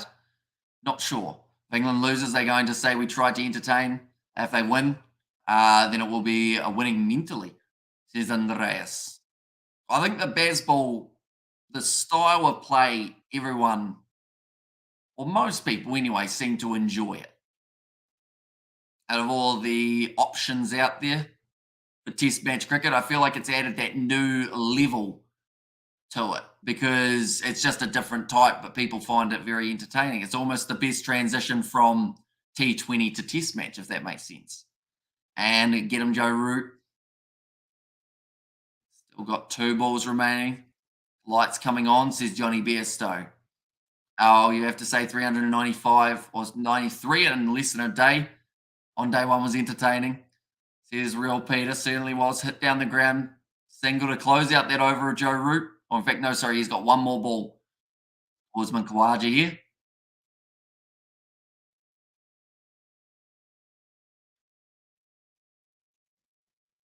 Still got Crawley at slip. Just the one for Joe Root's bowling. Solid from Khawaja. Closes out the over again. 208 for 6. 26 overs remaining. We're going to look at the odds again. And the answer is England $2.40 underdogs, Australia $1.80 favourites, $7.60 for the draw. And it's starting to get a little bit darker at the ground now. Just doing the maths, it's getting closer and closer to 3 runs and over. And I heard you just call me Peter. I wasn't sure which one was the first name out of Peter or Andrew, so I just kept on going Real Peter. But yeah, we'll call you Peter from now on. Baseball is trying T20 to test, which takes away traditional test cricket, says Andreas. Some would say that, but I mean, if you want to stop them playing baseball, bowl them out. You know, it's the best way of doing it. If you don't want to see them playing their aggressive style, find a way as a bowling attack to counter it. Because I guess a lot of people think that for a test match, you've got to score runs slowly for it to be considered as a test. But England's bowling lineup is the epitome of test match cricket in the way that they bowl, in terms of those swing in balls from Jimmy Anderson, Stuart Broad, fantastic work from him as well. And then you've got Ollie Robinson, who's looking like the real deal in the future. But yeah, I mean, that's a great save from Ollie Pope, probably saved the boundary. They managed to get just a single for it. But yeah, they didn't put in the rule book somewhere, hey, you've got to make sure that you don't score too quickly in a test match, or else people will start to think you're being too aggressive, you know? What's your all format best batsman? I mean, for the Kiwis, you're probably looking at either Williamson or Taylor, aren't you? They're probably your two best options as of late, anyway. He ended up getting actually hit with that ball there for Alex Carey. Solid. But then it's going to be either 400 for six or 135 all out, says Andreas. But isn't that the case with most teams? Depending on the pitch that you're working on, like, yes, there's probably a little bit more of a split in the middle. But, I mean, we've looked at sides like, I don't want to say it, but I'm going to have to say it. South Africa, they've been bowled out for 135 and they weren't playing baseball. And you've got other sides. I mean, we saw India, they were bowled out for a record low recently, and that wasn't through playing the aggression. So, I mean, the margin for error is a lot higher with playing aggressive test match cricket, but they haven't done too badly so far, the Bazball side. Like we've seen here, 273, a little bit more on the low side, but progress the test match to the point of seeing a result rather than seeing a draw, which is something that I think a lot of people are appreciating with this Bazball style, is the fact that, like, yes, it's more aggressive, but they're finding results. We're not seeing them bat for 3 days in a row on a Pakistan road that won't force any chance of change in the World Test Championship. Like they are trying to create results. And I'm interested to see how it goes for the next World Test Championship cycle, because if England are up there near the top, it will prove that it's an effective form of Test match cricket. Oh, Khawaja chopped on. Ben Stokes gets the wicket, and Khawaja, the eruption, the roar at Edgebaston is massive, because that could just about be the game. He was the important wicket, Khawaja, and he's gone. The only way England going to win this match will be on TS, on point system, is that? I just managed to get the wicket of Usman Khawaja. Going to be seven. No pace on the ball, no pace off the pitch. And Khawaja bowled by Stokes, 65 runs off 197 balls faced. Took a while. You wonder now. Oh, on PlayStation, says Andreas. And it does not look good now. Chopped on, says Peter. And yes, sir, on your lad, says Nate. I think you just jinxed them, Andreas, because I think that may have just fired them up to the next level. Now Australia have to wonder, with Pat Cummins and Alex Carey at the crease. These two are very dangerous batsmen when they are hitting the ball well. But Stokes stood up, got that big wicket of Khawaja. Now the Barmy Army once again making some noise. Hazelwood and Lyon, the two remaining batsmen who they can get. Sure jinxed it, says Nate. It was almost perfect timing, wasn't it? Khawaja chops it onto the stumps. That's actually both Khawaja and Green both chopping it onto their stumps most recently. Ben Stokes, I mean, he's going to claim it. He didn't celebrate hugely because it's hard to celebrate a chop on sometimes in perfect, says Nate. But it's comforting that I've got one over most of you guys here in Norway. It's evening time, 6:43, so I'm having beers and loving this. There's Mumbo Jumbo Kiwi. Now let's go, boys. See, I probably won't be up till tea time tomorrow after this day of cricket. Currently been going for 3.5 hours. There is still another hour and 17 minutes remaining. So I don't think they'll get through the 25 overs, which now puts it firmly in the court of England to try and clean up these last few batsmen, I should say. Alex Carey still has the potential. I want to see the replay. He gave his wicket away too easily in the first innings. There's Peter. And the big thing for me is Khawaja. I think he put added pressure on the other batsman because he wasn't scoring anywhere near quick enough, I don't feel, in this innings. And it was down to some very good bowling, but then it was also down to the fact that he just wasn't really, he wasn't progressing the way he needed to. Let's go, boys, says Burn in 1AC, and they won't need the 25, I think, says Burn in 1AC here. Now, that was close to Alex Carey. Getting done through bat and pad. Anyone who doesn't know the tea break, I put a cheesecake on the bench because I wanted it to defrost by the end of the match. If Australia lose 3 quick wickets, my cheesecake's still going to be frozen. What is Bazball? Says Sadiq. Pretty much it's just the nickname that's been given to the English Test side with the aggression that they use. So pretty much more aggressive style of cricket. Similar to what we used to see back in the day for the likes of the Australia. Oh, it's off the edge. Bairstow's dropped it. It would have been a tough chance, but he hardly reacted.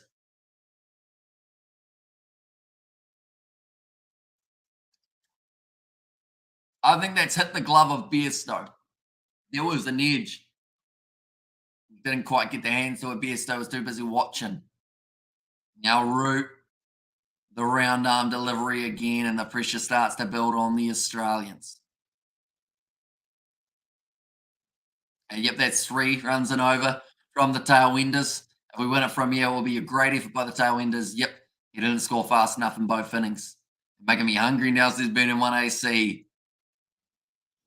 Beautifully bowled by Joe Root. This test match has had ups and downs flat out, hasn't it? How it's gone from one side looking like they're going to win to the other side looking like they're going to win to now Australia looking like they've got to make a decision of whether or not they just decide to try and hang on in this test. Thank you, lads, on 85 runs, 15 to go. Yeah, anyone who hasn't already, be sure to leave a like on this live stream. We are currently sitting 15 away from a century of our own. Be sure to hit that like button. If you haven't already, also hit that subscribe button. 74% chance of England winning this test match now, 1% for the draw, 25% for Australia. I'm a little bit surprised that 1% for the draw, just because with it getting a little bit later, the lights are on at the moment. Could bad light end up being a factor a little bit later on in the contest? Bazball's aggressive batting approach and test to get the result. Alex Carey just tried a reverse sweep. Are they going to go upstairs here? It's going to be Ben Stokes' decision. They've got 3 reviews. Doesn't look like Ben Stokes is interested here. Now we want to see the Aussie battler. Says Mumbo Jumbo Kiwi. But why would you? Oh, that's very close to Alex Carey's glove there. I want to see the DRS for that one. Okay, Pat Cummins, I think he's just had a chat to Alex Carey and gone, we don't need to do that. We just need to be calm here. I got chocolate rubble ice cream from Duck Island and ready for that sweet food. Says Burn in 1AC. You see, I've been getting pretty peckish. I think I was almost hungry at the start of this live stream, and now we're 3.5 hours in. It's 5 a.m. almost here in New Zealand. It's not really the time to have a cheesecake, but we're considering it. I'll also need it because, I'm about to lose my voice. Nice cold freezer food, normally, like a popsicle you'd normally have, but not really a cheesecake. I was at another, not quite. Not that we know of anyway. They haven't shown the DRS on it yet. But now Ben Stokes is going to be bowling to Pat Cummins. It's skipper to skipper, and he finds the outside edge. But it goes along the ground. That was his arm almost. Yeah, it looked very close to that kind of glove and wrist region. Are we gonna no, they're gonna show the replay as Stokes' ball instead. I would assume if it was out, they would show the DRS at some point very soon. So if they don't, we assume that it was not. 11 p.m. in India says Neutrino. Oh, outside edge again for Pat Cummins. That's two balls in a row. This one does still roll along the turf to Ben Duckett. Duck Island says Mumbo Jumbo Kiwi. We've got a huge amount of batters remaining at the moment, the Australians. But Usman Khawaja, that ball maybe stayed slightly low for him, but that would have been from the lack of pace put on it by Ben Stokes. McCullum called it straight away. It was almost the off cutter. Solid again from Pat Cummins. He's got a lot that will be running through his head at the moment. The big question being, do they go for the draw or do they go for the win? And I would say at this stage, they probably haven't even decided that information. It's just a case of see how these next few overs go. The fact that Alex Carey went for the reverse sweep makes me think he wants to be a little bit more aggressive here. Feels that maybe that's their best chance of being able to walk away with the victory, as if he's given that license to go out there and smack the ball around. Back Cummins again, though. Straight ball from Stokes. Sitting 0-4. What time is it? It's the break for tea. So we've actually already had the tea break. So I believe play will be stopping at, it's supposed to be 6 p.m. or GMT, I believe it is. So in an hour and 10 minutes is when the play is apparently it's supposed to stop, but I don't know whether it will, depending on if they've still got overs remaining. But we're in the final session. Not too long left of this exciting Ashes Test match. Stokes has been looking impressive. 1 wicket, 3 runs so far scored. Looks like Hazelwood is walking around. I assume Nathan Lyon is somewhere about as well. And thanks, Neutrino. Last ball, little bit wider. Cummins doesn't get lured in. That'll be the end of the over, and it is 209 for 7. Now Australia, I believe almost for the first time today, it's going to be more than 3 runs and over required. After that, slightly more quiet over there, and also the previous, they will bowl the 23 unless there is a break for light or rain, says Peter. And the concern's probably light, to be honest, out of those two options. They do have the lights on at the moment around the ground. I'd like to think that the English weather or the English evening would be light enough that they are able to continue playing. Gary solid again.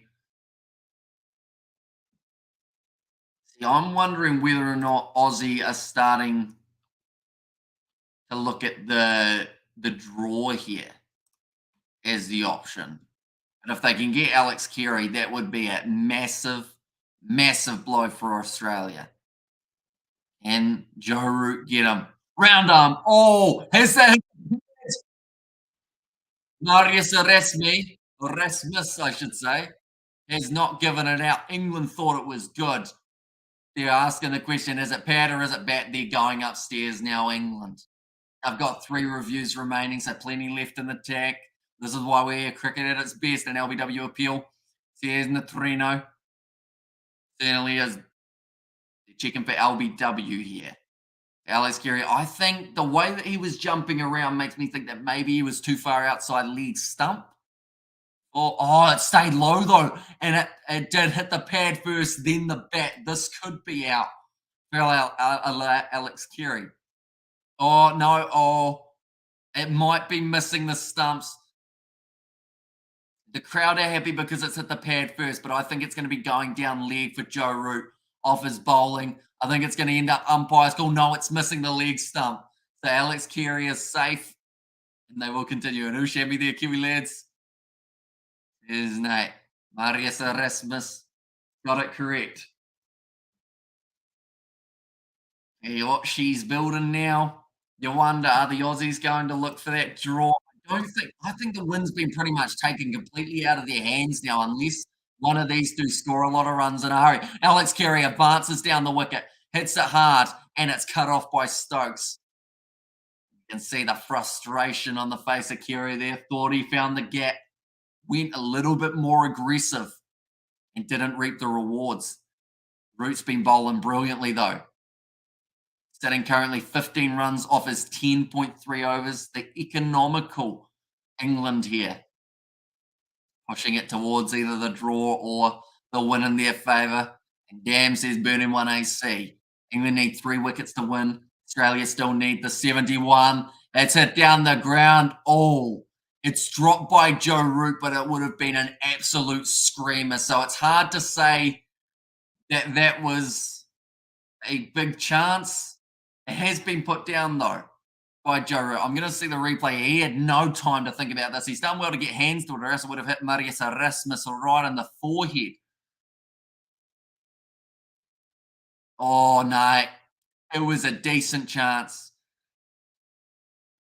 Hit him straight in the hand. Next level fielding by the English. There's Burning 1 AC. That timing was rough because Joe Root's just had that catch put down. But yeah, they're looking sharp, and they've got 2 men in close now to Pat Cummins. Joe Root cuts off the angle there, Cummins. For that last ball of the over. And I'm on a 2-week break from work. I wasn't planning on beers tonight, but jeepers, can't help it. Says Mumbo Jumbo Kiwi.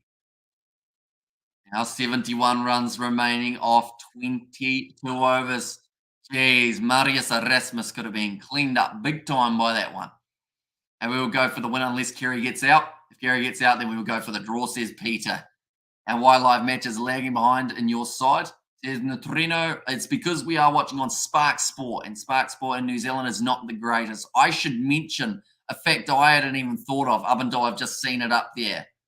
Second new ball in 5 overs for England. That's why we haven't seen Stuart Broad bowling, because they're saving him for a little bit of a new ball onslaught in 5 overs time. But here comes Ben Stokes again. He picked up the big wicket of Khawaja. Can he do the same for Alex Carey? Almost chopped on to the stumps. The moment that seems to be the downfall for Australia, chopping the ball onto their own stumps here. And where's says Mumbo Jumbo Kiwi? And yeah, they do. Great ice creams. Better in 1AC. Alex Carey just watches that ball.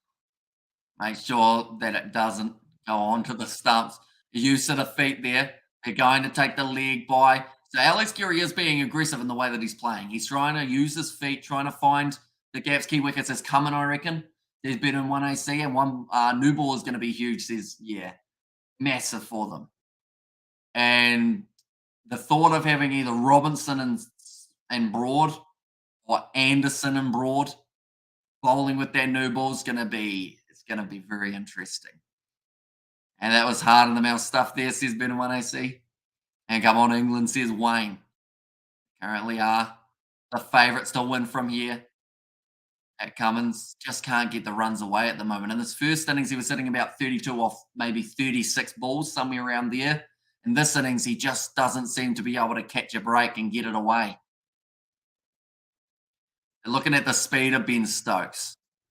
In the setup, it was all around that 80 or so, and then the last ball, it was the slow one from Ben Stokes, and it worked out to be quite a bit slow. Oh, Pat Cummins hits it in the air. It's going to be the chance. No, Pope can't quite chase it down. And it's going to be the single take. And Cummins also looking a little bit more aggressive here. And England are looking good so far to win the whole Ashes, says Gareth. They ain't going to sleep. England win after the new ball, says Jagannath. I mean, if I'm staying up until this hour of the morning, which is currently 5 a.m. New Zealand time, I'm not going to sleep now. That is for sure. Duck Island is Auckland based. This one is coffee based ice cream with chocolate cookie pieces through it. Giving himself room. Alex Carey once again inside edge. And that was a big swing. Looking like they're really starting to bring it out here. Well, the Aussies always rely on Stokes. Man, I just left for 15 minutes and the captain's taking the biggest wicket. Says Yo Clicks. Yeah, Cummins smiling. Telling Alex Carey to maybe calm down a little bit. And they're really testing them, says Bird in 1AC.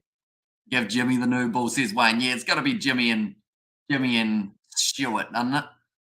combination that has won England so many test matches. Shot from Alex Carey there, or has it? Yes, it's gone over the fielder, didn't middle it, so they will get back for the 2 runs. Australia are still, they seem like they want to get some runs ticking over on the board. Cheers for the commentary, driving from southwest England to northwest. And I don't want to miss it, says Dan Ball. Yeah, well, there's going to be a nervous hour coming up for any fans uh, listening or watching into this game. Jimmy is the key here. Yeah, the Sultan of Swing. You don't get that nickname from not being able to swing a ball. 2 runs taken. Stokes disappointed that there wasn't quite the catching chance, but I believe Joe Root, they will try and really attack him this over. But the thing is, Pat Cummins is going to be on strike. And the reason I say they will attack Joe Root, and maybe why they need to attack Joe Root, is because as soon as that new ball's in, they're probably not going to be scoring as many runs. The runs that they'll be scoring are probably going to be off edges. So this is the chance to really go after it. But then it could cost you a wicket in the process. How you keep yourself awakened during these sleepy hours, says Neutrino. Not sure. It's been an extremely sleep deprived week. Like my eyeballs, the amount of bloodshotness in there probably says it all. Great shot from Pat Cummins. 2 pitched up from Joe Root, and it's 4 runs down the ground. What's the light? Says Peter. The light. Oh, the light, I believe that is. It's not looking too bad, but most of the lights are turned around the ground at the moment. It's probably looking about as dark as it is in my background. If they lose one more wicket, but get it down to 30, it's going to make it interesting, says Burning 1 AC. Yep. And that looks like that's what they're trying to do, trying to attack Root a little bit more so that they don't need as many at the new ball, but still keeping out that good ball. Give me a kick here. What happened to Anderson not picking up the wicket? Says Jagannath. He is nursing an injury at the moment, or he's just coming back from an injury. So he said that he's not quite feeling his best form, but he's hoping that it does improve in the future. Pat Cummins now swings hard. It's a catching chance. No, it's short of Jimmy Anderson. On the same there, Kiwi, says Burning 1 AC. The eyes lit up there are Cummins.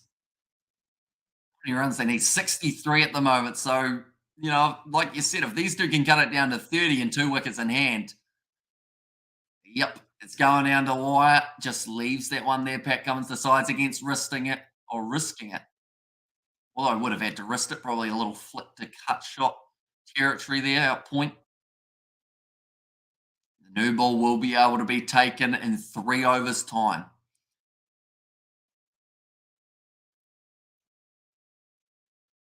Esto looks way too casual for a guy who's about to take a catch or could almost take a catch. That's what I'm thinking. If they take the new ball, it'll be light enough. The Bombies can't break us on bad light. And the good news for England is if it's bad light, they can still use their spinners, which I mean might favour Australia a little bit because they don't have to deal with some of that short stuff that will be coming to them later on when they do expose the tail. Because as much as like Pat Cummins, his average says about 13 or 15, but he's a much better batter than that, I feel. I think Moeen Ali coming back out onto the field looks like they might give him another over before the end. I would have thought that you could find someone else to bowl if you needed to. And Kerry ain't much of a threat, to be honest, is Burning 1 AC. I don't know. I feel like he's a pretty handy batsman, Alex Carey. In short format, he does very well. So I wouldn't be surprised. Like, if he can time one, it's going possibly all the way. But it's just he hasn't been able to time one as of yet. He's getting more into slightly more defensive, seeing as he isn't getting much out of the middle. What's the run rate now? So the required run rate for them is just over the 3. Ben Stokes going to be bowling here again. Nicely glided down to third man by Alex Carey. And it looks like they will be considering the 2. They just take the 1 instead. Ball available in 2.5 overs. Oh, here we go, says Burning 1 AC. So it is going to be Ben Stokes versus Cummins. Ben Stokes does end up losing the footing, just putting a little bit too much extra effort into that one. Over rotating, I'd say. Stokes.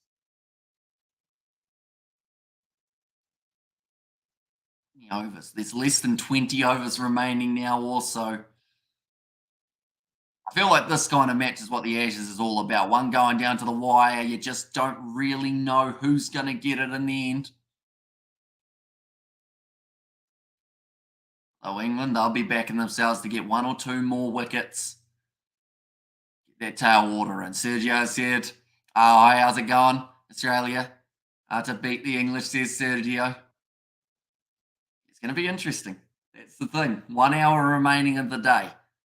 They won't get through 20 overs, I wouldn't be thinking. Pitched up there from Stokes. Oh, Captain Cummins wanted the single, and Alex Carey did not leave his crease. Cummins says, "Yep, good call. Sorry about that. Got a bit excited." And 50 runs, 3 wickets, with 2 overs before the new ball is tight, says Bernie 1AC. So, yeah, I think they will go after the spinner next over again, just to try and get maybe I mean, if they can get 10 runs off it or something along those lines, I think they'll be happy enough. Ben Stokes mixing it up here with his pace, pace on, pace off. It was well bowled. Very nicely played by Pat Cummins. I feel like pressure is more on the Aussies. Says Yo Clicks. Oh, I don't know. Maybe in this current scenario because they've got 3 wickets in hand, but overall match pressure, I would say it's on England because we've got to remember they are the team that got 389 and then declared. So if they lose this game, because Aussie chased down these runs, everyone will say your declaration was terrible. If England win this game because of all the wickets falling, people will say it was the perfect declaration. So match wise, I'd say England more pressure, but in this situation currently, with those 3 wickets only in hand, I'd say Aussie more pressure, if that makes sense. And Kiwi lads on 89 runs, 19 overs, 11 more likes to go. Yeah, anyone who hasn't already, be sure to leave a like and subscribe. Cummins must launch, says Sergio. And Stokes said, Kiwi, shame we missed out on him. Short ball again. They considered this angle. They won't take it. The voice is going. End the over. Just 1 run off it. And now it's 219 for 7.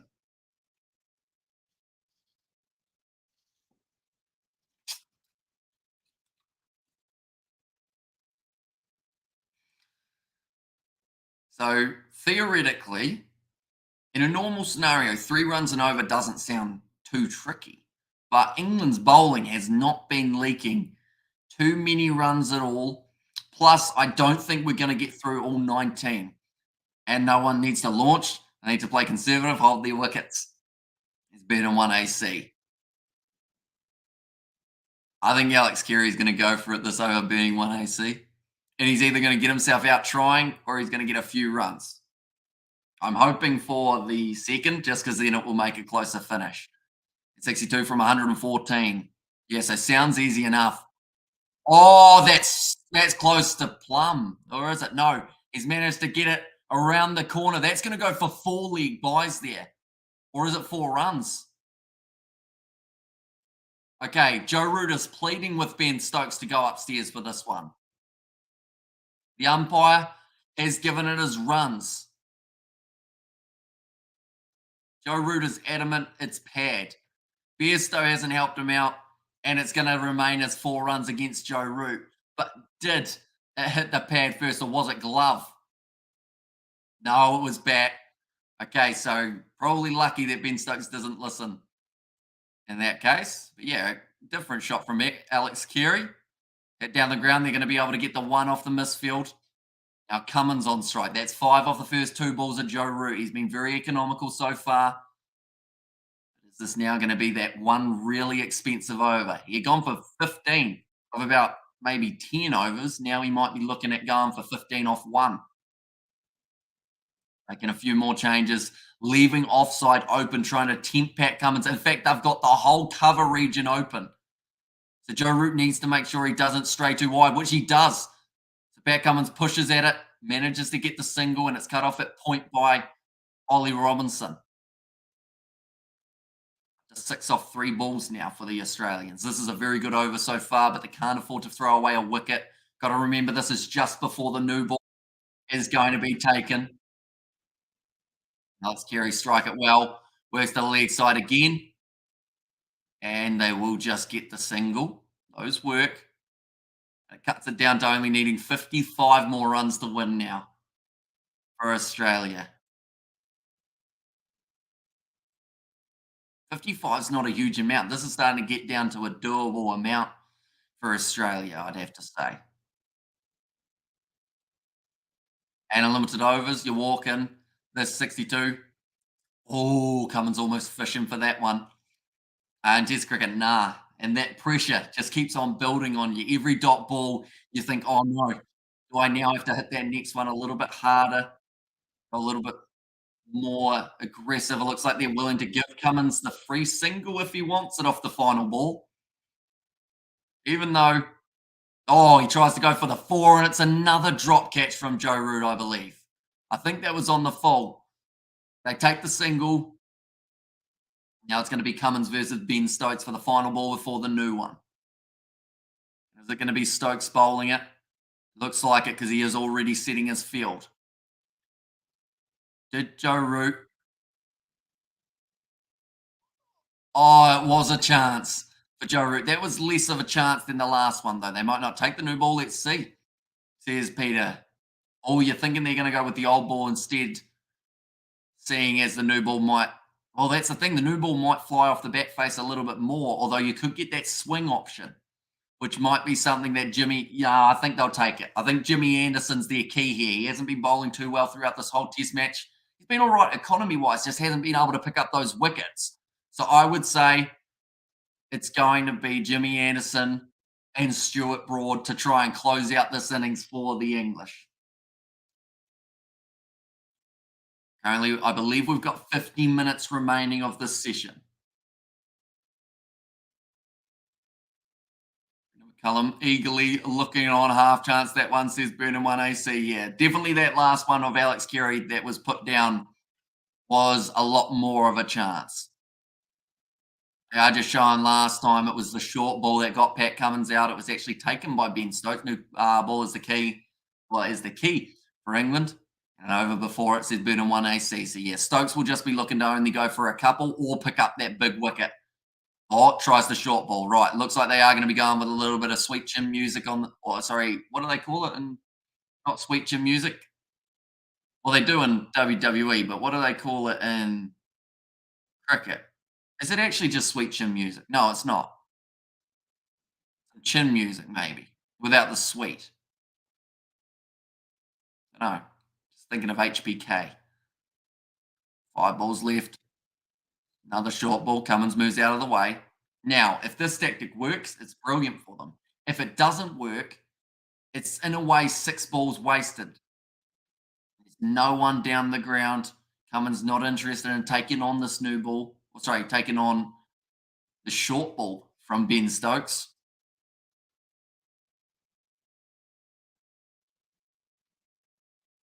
New ball is sold. Better 1 AC. Another short ball, well controlled by Cummins again. England 64% chance of winning, Australia 35. The draw 1%. I'm still surprised at the draw being 1%, but I guess that is because of the new ball. And they feel that if Australia get there, it's because they're going to be a little bit aggressive. You still follow WWE? A little bit. I get the occasional chance to watch some of it. Like I normally just stick with the pay-per-views at the moment because I don't actually have a way of watching Raw and SmackDown just because I don't have like I have Sky Sport, but I don't have Sky, so I can't actually watch it other than like a month later on the network. And Australia need Cummins to play a Glenn Maxwell smack, says Sergio. 2 balls remaining till the new ball. Might be harder to smack that new ball around. Another short ball ducked underneath it. Cummins just looking casual at the crease. 1 ball away from the new ball in the hand of Jimmy Anderson and Stuart Broad. That's the thing. Who do you give the first over to? I feel like both of them will be pretty much arguing for it. And morning, Amish is striking down under. Welcome in, mate. It is good to see you. Been a little while. Hope you have been keeping well. Been driving safely. You think Aussie have got it trucking? Do you think they will be able to chase down that 54? Do let me know, but that is going to be the end of the over. 227 for 7, and already the new ball has been taken by the English. He is running it out onto the field. The reason he is running is because he knows England are against the clock to be able to get these last 3 wickets. Now, Ben Stokes, who's he give it to? Is it Jimmy or is it Stuart? I think it's going to be Stuart Broad. Normally it's Stuart and then Jimmy, isn't it? At the start of an innings. But he's having a bit of a chat with both of them now. Stokes, 54 more runs to win off 17 overs. So it has almost jumped. Still a little bit over the 3 per over. Jimmy says, Sergio, you give Jimmy the first ball. Looks like Jimmy's still got the cap on, though. Captain and coached by the Kiwis. Here we go. When the game really begins. Says burning 1AC. Who's got it? It looks like, oh, it's Joe Root still. There you go. Joe Root's going to have one last crack. They feel that maybe they'll be able to get the wicket by making the Aussies go a bit more aggressive. And no pommies for the win. There's a trucking down under. Nerve-wracking little moment, though, in the game, isn't it? Both sides fighting for that one. Oh, peach from Joe Root. The flight and the turn. Nice and wide. Just reaching out for it there, Alex Carey. Turns too far away from Alex Carey. Minimum overs remaining 16. He advances, hits it straight back. Joe Root's caught the ball. And he has got that one this time. Third time's a charm for Joe Root. You tell you what, the umpire will be sitting there going, thank you, Root, because those 3 would have hurt. But he dropped one earlier on of Alex Carey. He then ended up dropping one off back Cummins. It was a tough chance. And then Alex Carey hits it down the ground. Joe Root straight into the hands. Get a little fumble, but then still managed to take it. And they haven't taken the new ball, and it works in the English's favour. Joe Root manages to get it, and I believe that would have been the tactic. It would have been try and force Australia to be aggressive with that one last over and then try and get the wicket. 54 runs, Ashes Test 1 and 3 wickets for 20 more overs. Says Burton 1AC, I want to catch Root.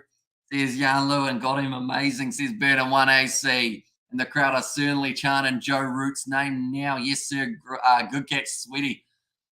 And Stokes made the call for Root. Says Yo Clip.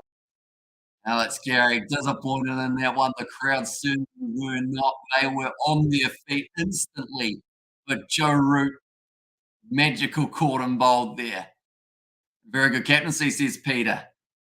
Yeah, it was all down to trying to maybe force the error from one of these 2 slightly more set batsmen. Try and get them, trying to smack them to the boundary. He probably wasn't expecting to end up with a catching chance again there, Joe Root, rather than maybe someone in his outfield. But Alex Carey was targeting the straight boundary. It was unprotected. Now Nathan Lyon at the crease. And for the Australians here, they have the big decision. 99 balls remaining. Do you have Lyon and Cummins try and bat this out for the draw, or do they just see what happens, try and still be relatively aggressive? But both of them men lost their wicket in the first innings from a bouncer. So a new ball might be just around the corner is all I'm saying. And Joe Root, top of the Fab 4 because of his ability to bowl. At Burton 1AC. Now the question is, can he bowl well enough to get himself another? They've got a few men around the bat. The problem with England here, though, is they can't go too aggressive with the field because then it leaves gaps that Australia may be able to get themselves the early runs. Nathan Lyon pushes at that one a little bit. It's been a brilliant spell from Joe Root. 128 off 13.4 overs. Can't win from here. We'll try and bat out now. There's real Peter Andrew. Sorry, I said the whole thing almost. It says Peter, I should say. Out wide, left alone by Lyon. Aussie got to be aggressive. Well, that's the thing. They've got to make the decision extremely soon.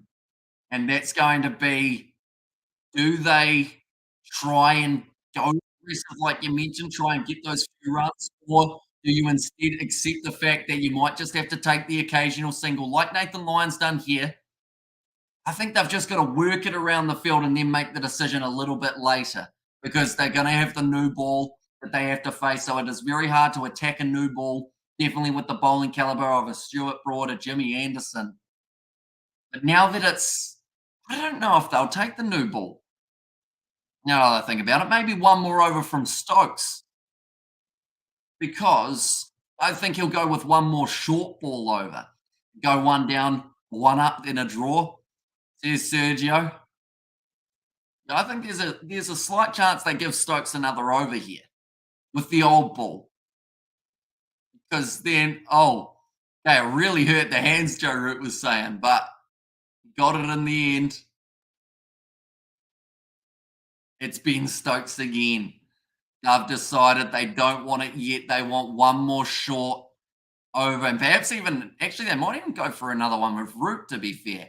The short ball from Stokes straight away, beautifully pulled away from Nathan Lyon for the single.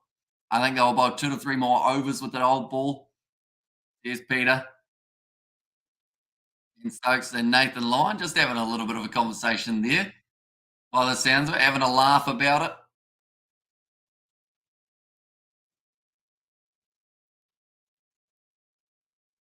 15.5 minimum overs remaining. We have less than 100 balls left in this test match. And all England need is 2 of them to be correct. And then they win. 2 wickets. We're in a gambling situation, says Sergio. I think if they can't get another wicket, you give the new ball. So I think with how Root's bowled, they'll probably give him one last crack next over if it's looking promising. Because I think if it's Cummins on strike, they may not. But if it's Lyon on strike, I think they'll give Root another because he was pushing it a little bit. Perhaps go that slightly more aggressive field.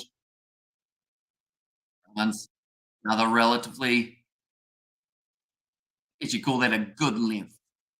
Hanging in about waist high.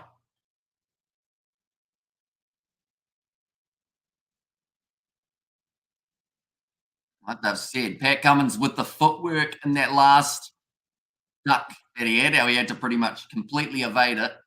He looks like he still wants to be aggressive here and looking to score. So perhaps Australia are working on the theory that if Pat Cummins can score, let's say 30 of these runs and then leave the last to Hazelwood and Lyon, they might still have half a chance. 2 balls left of this Stokes over. He looks frustrated. He seems like he might not have quite got this one as right as he would have liked. He had Lyon on strike early, gave him that pull shot.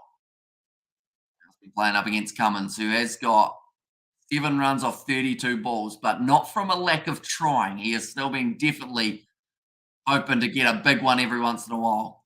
Left for a while back again, Hamish Pommy's going all the way here. They've got a good chance, but then it's hard to tell. They only need, like I mentioned, 2 good balls out of the 90 remaining to then find themselves in a winning position. They're just showing Alex Carey the disappointment on his face, not being able to get that one away to the boundary. Stokes, one last ball. And they'll take the single on. Stokes for the run out chance. Oh, he's hit Cummins, and that's hurt him. Right, Cummins is down, Stokes is down, captain and captain. They wave to each other as if in mutual agreement of, yep, we're both hurt. And now it is going to be the end of the over. And while a lot has happened, Aussie looking shaky. Up on his tails up. There's Roof. And after that over from Stokes, they now have to try and make the decision. I think Stuart Broad doesn't look in any hurry to get that new ball in his hand. Unless, of course, they're trying to decide on the field set. But they can't take a huge amount of time deciding because if it gets to bad light, this game's going to be a draw.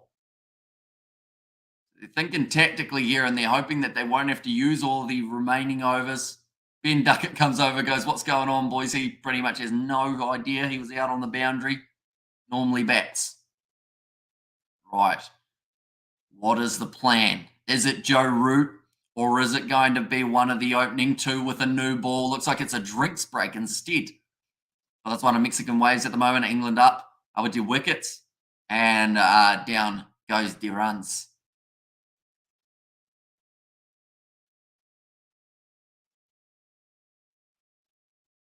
Yeah, quick little drinks break. Looks like they are just remarking the lines at the moment.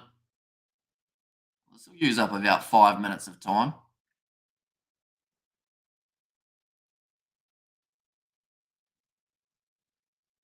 Is this going to signal maybe the final hour, which means they would be playing till about 6:30 a.m. New Zealand time? I'm going to end up having cheesecake for breakfast if I ended up eating that cheesecake.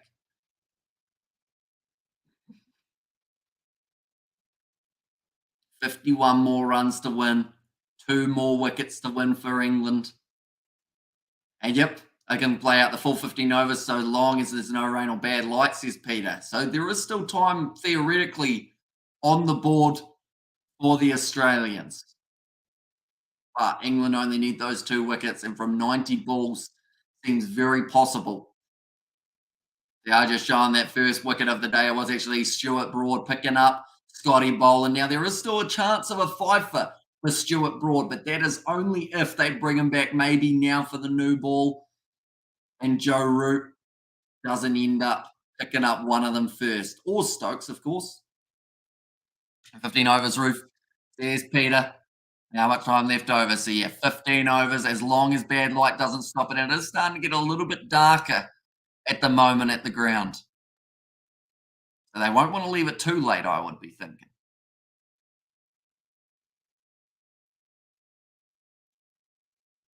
Right. The final hour of play. The great thing about the Ashes is it's nerve-wracking, says Sergio.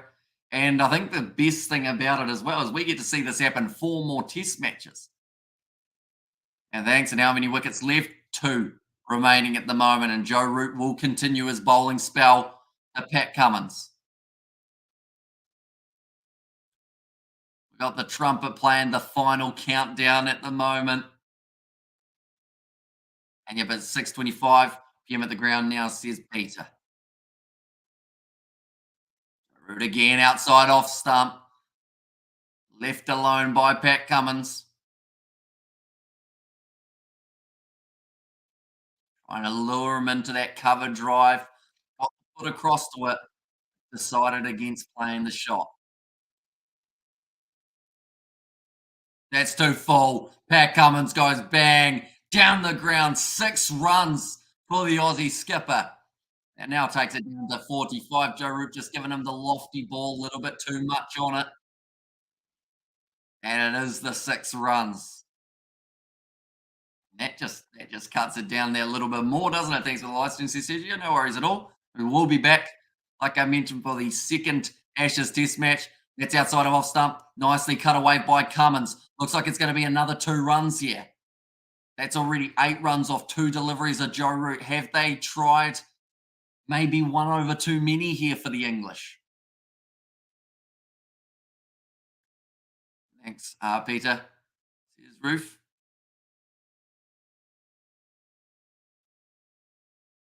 Joe Root, 2 balls remaining. Another big swing. Has he got it again? Yes, he has. It's another 6 runs for Pat Cummins. And that now moves it down to 37 runs required for the Australians. This has been a magnificent over from Pat Cummins. And the Aussies now $3.60 underdogs to be able to go on and get themselves the victory. It seems like, though, that the draw is now completely taken off the table with how quickly he has scored the runs. That is currently 14 runs from this over of Joe Root. And now 1 more ball plays it sensibly. 14 runs off it. And could be what you call a game changer. Okay, they'll take the new ball now. Yeah, they've got to, unless they give Stokes 1 more. D20 playing, coming into play. What an over. Right. Anderson and Broad, the crowd are on their feet now because they know that these 2 are trying to clean up the tail. And always fresh and energetic there. I never lets us down, says Roof. Also, we have got there isn't going to make it for Gareth. Oh, for Hogarth. That's no good. Short Broad now with the ball.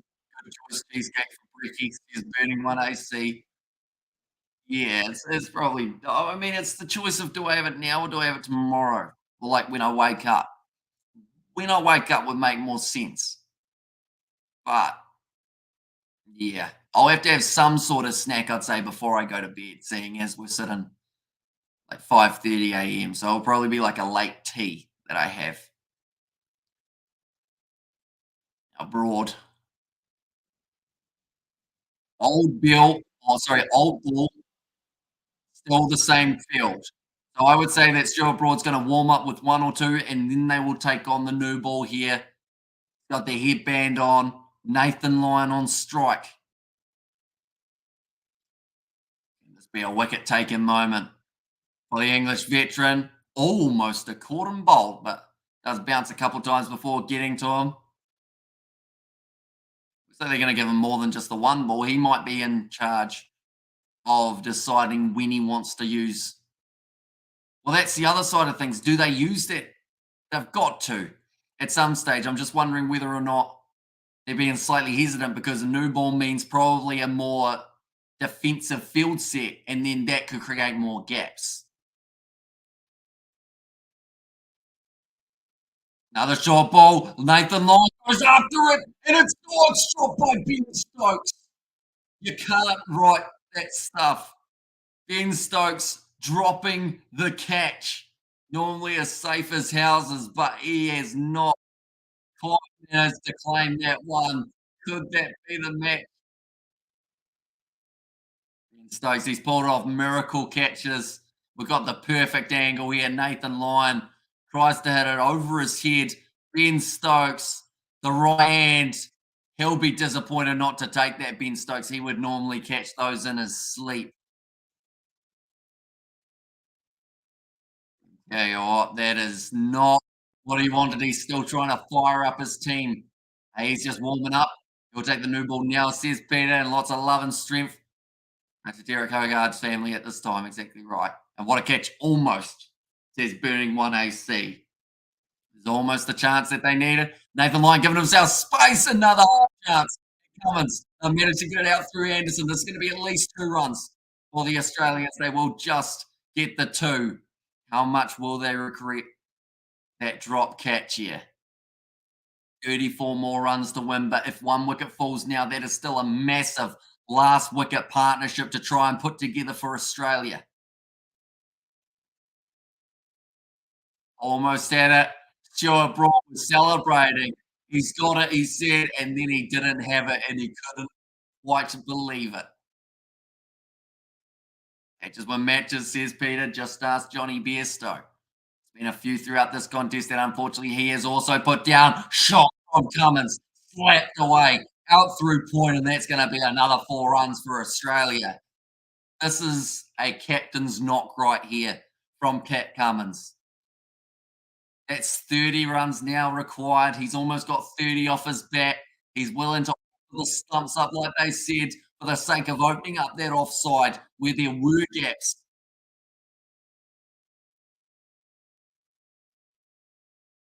Why is Marius Erasmus on the offside of the field rather than the onside? For the 2 right-handers. Has he forgotten which side he's normally on, or is he just kind of chilling? Now, 251. Have England shot themselves in the foot here, not taking the new ball? Because it would seem that currently they've gone for a lot of runs over those last 2 balls. Or sorry, those last 2 overs come in solid and behind it. Plays it well. No run taken. Now 1 ball remaining of this. So I would say at this stage, they'll probably go, oh, this is tricky. Because do you go with a ring field and offer Cummins the boundary option? Or do you end up going a little bit of a mixture and hope that Cummins misses? Go wide outside off stump, pack the offside field, and see if he's willing to take it on. I feel like they've got to do something along those lines because they want to have Nathan Lyon on strike. If they have Nathan Lyon on strike, I think the new ball is going to be taken in this very next over. They stick with they're sticking with the field roughly, although they're changing it slightly, just changing 1 man from short leg to deep backward point. Now Broad again, Cummins slaps it back down the ground. No run taken. That is ideal for England. That's exactly what they needed. They will give the new ball to Jimmy, says Peter. They've got to. I feel like England have now got the Aussies back into the game by not taking it. looking at those last, what, three or so overs, we've seen 24 runs scored at least for the Australians. And Pat Cummins now, he's talking to Nathan Lyon. I think the discussion is just stay out there. We've got time on the board. Do not give this one away. Should mention still to come, Josh Hazelwood. In fact, the new ball is available. Ollie Robinson does not have it in hand. They are continuing to stick with this old ball. And Robinson, perhaps he is just going to take one ball to warm himself up.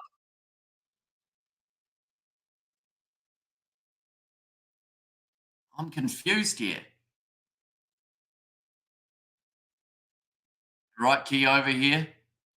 So, so Ollie Robinson's going to bowl the old ball, first ball to Nathan Lyon, the new batsman at the crease. Even if it's short, surely you are giving him that new ball first, aren't you? I mean, we're going to have to wait and see whether or not it pays off, but it seems very bold to risk taking on one ball with the old ball before taking the new, if they're going to take the new ball, that is. It is short. And Nathan Lyon tries to whip it to the leg side, doesn't carry through to Johnny Bairstow. Steve Robinson, he's frustrated at the moment. I don't know whose decision it is. Yeah, it's off the glove or off the bat. Would a new ball have carried? Cummins has given us a real chance. Here's Peter. Here comes Robinson again. They're obviously saving it for something here. The new ball, that is. For Hazelwood, short ball, doesn't play at that one. Nathan Lyon ducks out of the way of it. Robinson, the golden arm bowler, says Vishal. So the only thing I can think of is England want to keep that old ball because of maybe the field set. They don't want to change it. A new ball is hard and easy to score off. The old ball is softer and makes hitting the ball slightly more difficult, says Grant. Although the two sixes in the last over, or 2 overs ago from Pat Cummins, he seems to be thinking otherwise. And I feel like Nathan Lyon, like they've said, he's going to be nowhere near as intimidated by this old ball. He's gone after the pull shot again. There was a little edge on it, and it's gone over the top of Johnny Bairstow. No bat on it, they've said. And Pete Bazball here is Jimmy injured. He's got a little bit of an injury. He did have one heading into this match as well, though. He's a bit out of form because of it. So I don't know. Maybe he's said, no, I don't want it. Yeah, that's hit him on the head. Nathan Lyon. Please take the new ball. And we have got there still a long shot for the Aussies, says Mumbo Jumbo. It is, but I feel like this is giving them half a chance of still, keeping them in the match for a little bit longer. Moment, Nathan Lyon. They will have the head injury assessment that they normally go through, although I don't think it was much of a shot to the helmet. Like they've said, they're more worried about the field rather than the ball. But I would have thought giving the ball to someone like a Jimmy Anderson or a Stuart Broad would have made perfect sense with that new ball in hand. 29 more runs. The Aussies are going to need to win this test match. England, they are still chasing those 2 more wickets. Just a grazing blow for Nathan Lyon there. Right. They've dropped a lot of men back here for Cummins. He doesn't take the single how many Ashes is Jimmy playing in. I remember him playing in the 2005 Ashes. Says Sergio. Yeah, he's been around for a while. He's 40 years of age at the moment. Jimmy Anderson. Oh, my voice is going to go before we finish the match at this stage. That would be very unfortunate.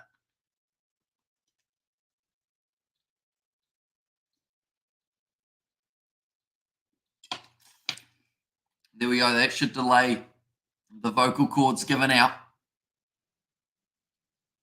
Another short ball. Cummins manages to get himself the single. In fact, they're going to call for 2. Brilliant running from the Australians. Stuart Broad deep on the boundary. Cummins is playing this game extremely smartly. Apparently, caused a reaction. Here's Roof. Yeah, great running between Lyon and Cummins there. Stuart Broad, he's frustrated. Last ball of the over. Does Cummins try and retain the strike? Hazelwood warming up at the moment in the sheds. And as for this game as both sides open, says Michelle. I mentioned earlier on this was no chance of a draw. There's still a tiny chance of a draw here, which is if the Australians end up on the same amount of runs as England and then lose that last wicket, probably the most likely type of draw we will have at this point. Now, pitched up by Robinson, no run taken. Now, Nathan Lyon, he will be facing up against Stuart Broad, who I'm sure would prefer to have that new ball in hand here. And thanks so much, awesome as always. Get some rest soon. There's a Roof. And Jimmy has played 179 test matches, a lot for a fast bowler, a lot for any player. To be fair, how many Ponting have? 160 or something like that? Jimmy Anderson has upped him. Right. Ollie Pope has just thrown the old ball away. They are now taking the new ball. Could we say 3 or 4 overs too late? It's still going to be effective though, but should they have done it just that little bit sooner? Justin Tavestes was tragic enough. What a loss. Mumbo Jumbo. Also, new ball, please, with Jimmy. Seems like Jimmy's a little bit further away. I don't know whether he's going to be bowling from the other end or not, but it is going to be Jimmy Anderson on hold, Stuart Broad at the helm. I think we'll have a result winner, says Sergio. It's like a marathon going by a photo finish. And it's exactly what everyone wanted to see for a first Ashes test match. I said it myself. I said, I don't mind who wins. I just want to see a close test match. And it doesn't get much closer than this. The final session on the final day. Second new ball taken. Here comes Stuart Broad. 27 more runs to win. And this is where you kind of have to pitch the ball up a bit here, Stuart Broad. I don't think they want to go too many short. No, not too late. Just warming them up, says the Burner 1AC.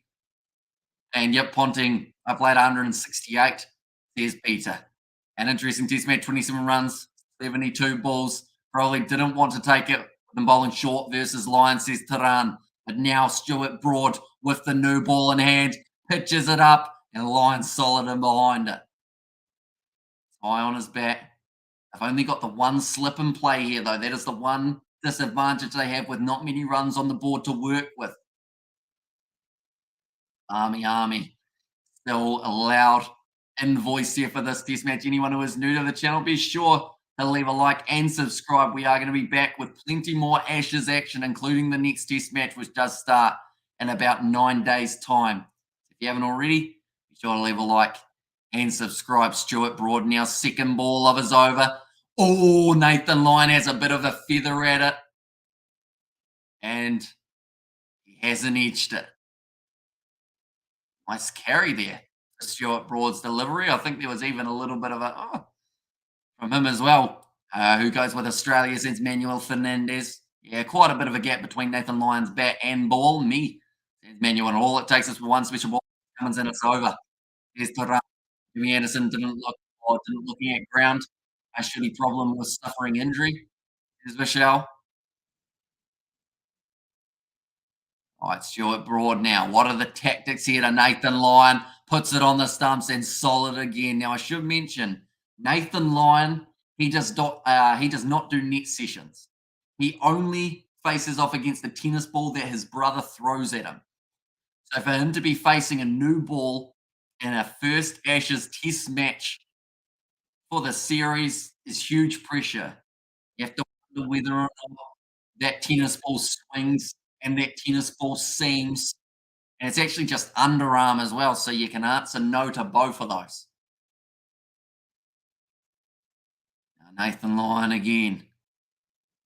Pitched up, almost a caught and bowled chance, but what a drive from Nathan Lyon. And that is one that he definitely learnt with that tennis ball. And folks, I need to come in for Crawley and let Bairstow open his keeping. I would be so helpful.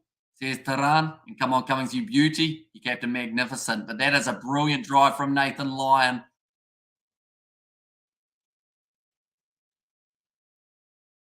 I have to wonder if they let Lyon get that little bit more set. Because he's had a couple overs. being at the crease. He's already faced 13 balls. Could it have been straight into that new ball when he's really under stress? Oh, tried to feather it that one. Once again, misses away. Slam it for six.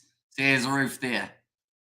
And also, yes, says Manuel. Currently, Australia, they need 23 more runs to win. England still chasing those 2 wickets.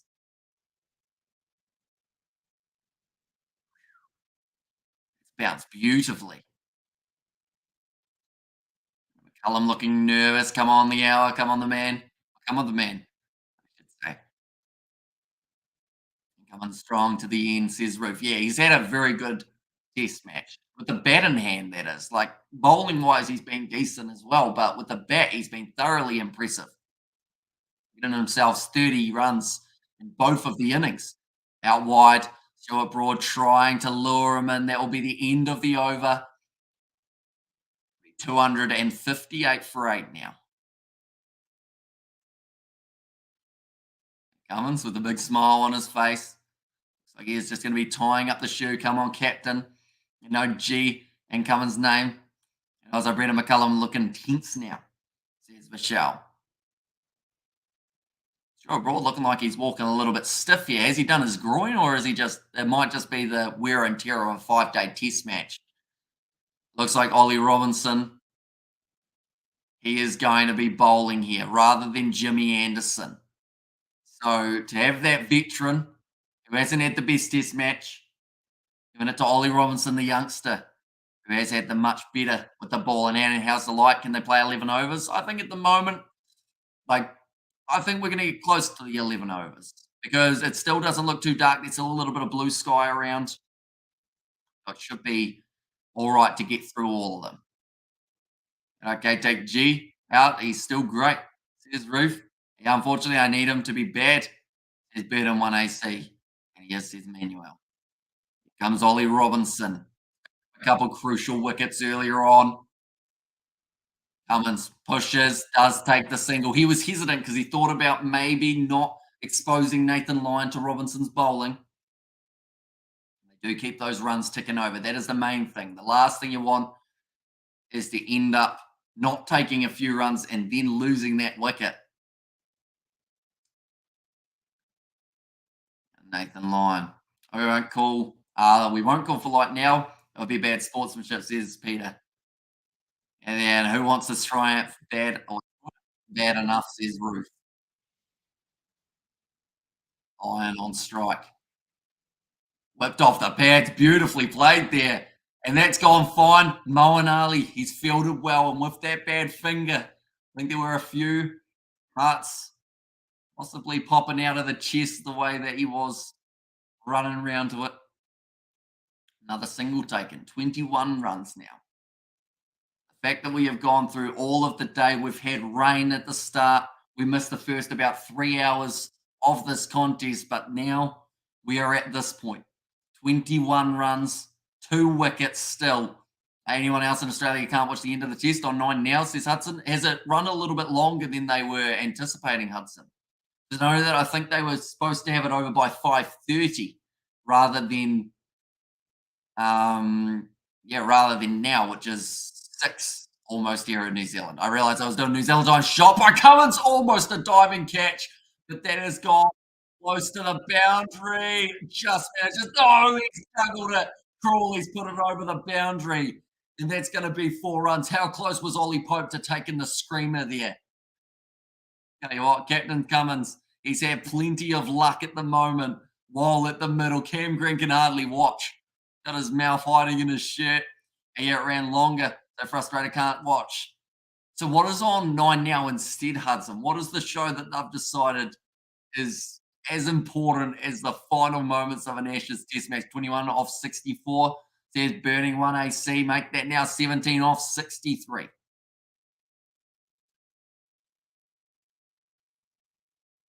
Now 17 runs left.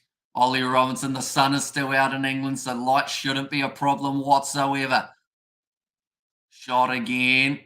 Hit straight down to the man at mid-off, which is Ben Stokes. England has dropped a lot of very hard catches, but surely had to hold on to a couple, says Tarana. And straight away when you mention that, I look at someone like a Johnny Bairstow, He's missed a stumping.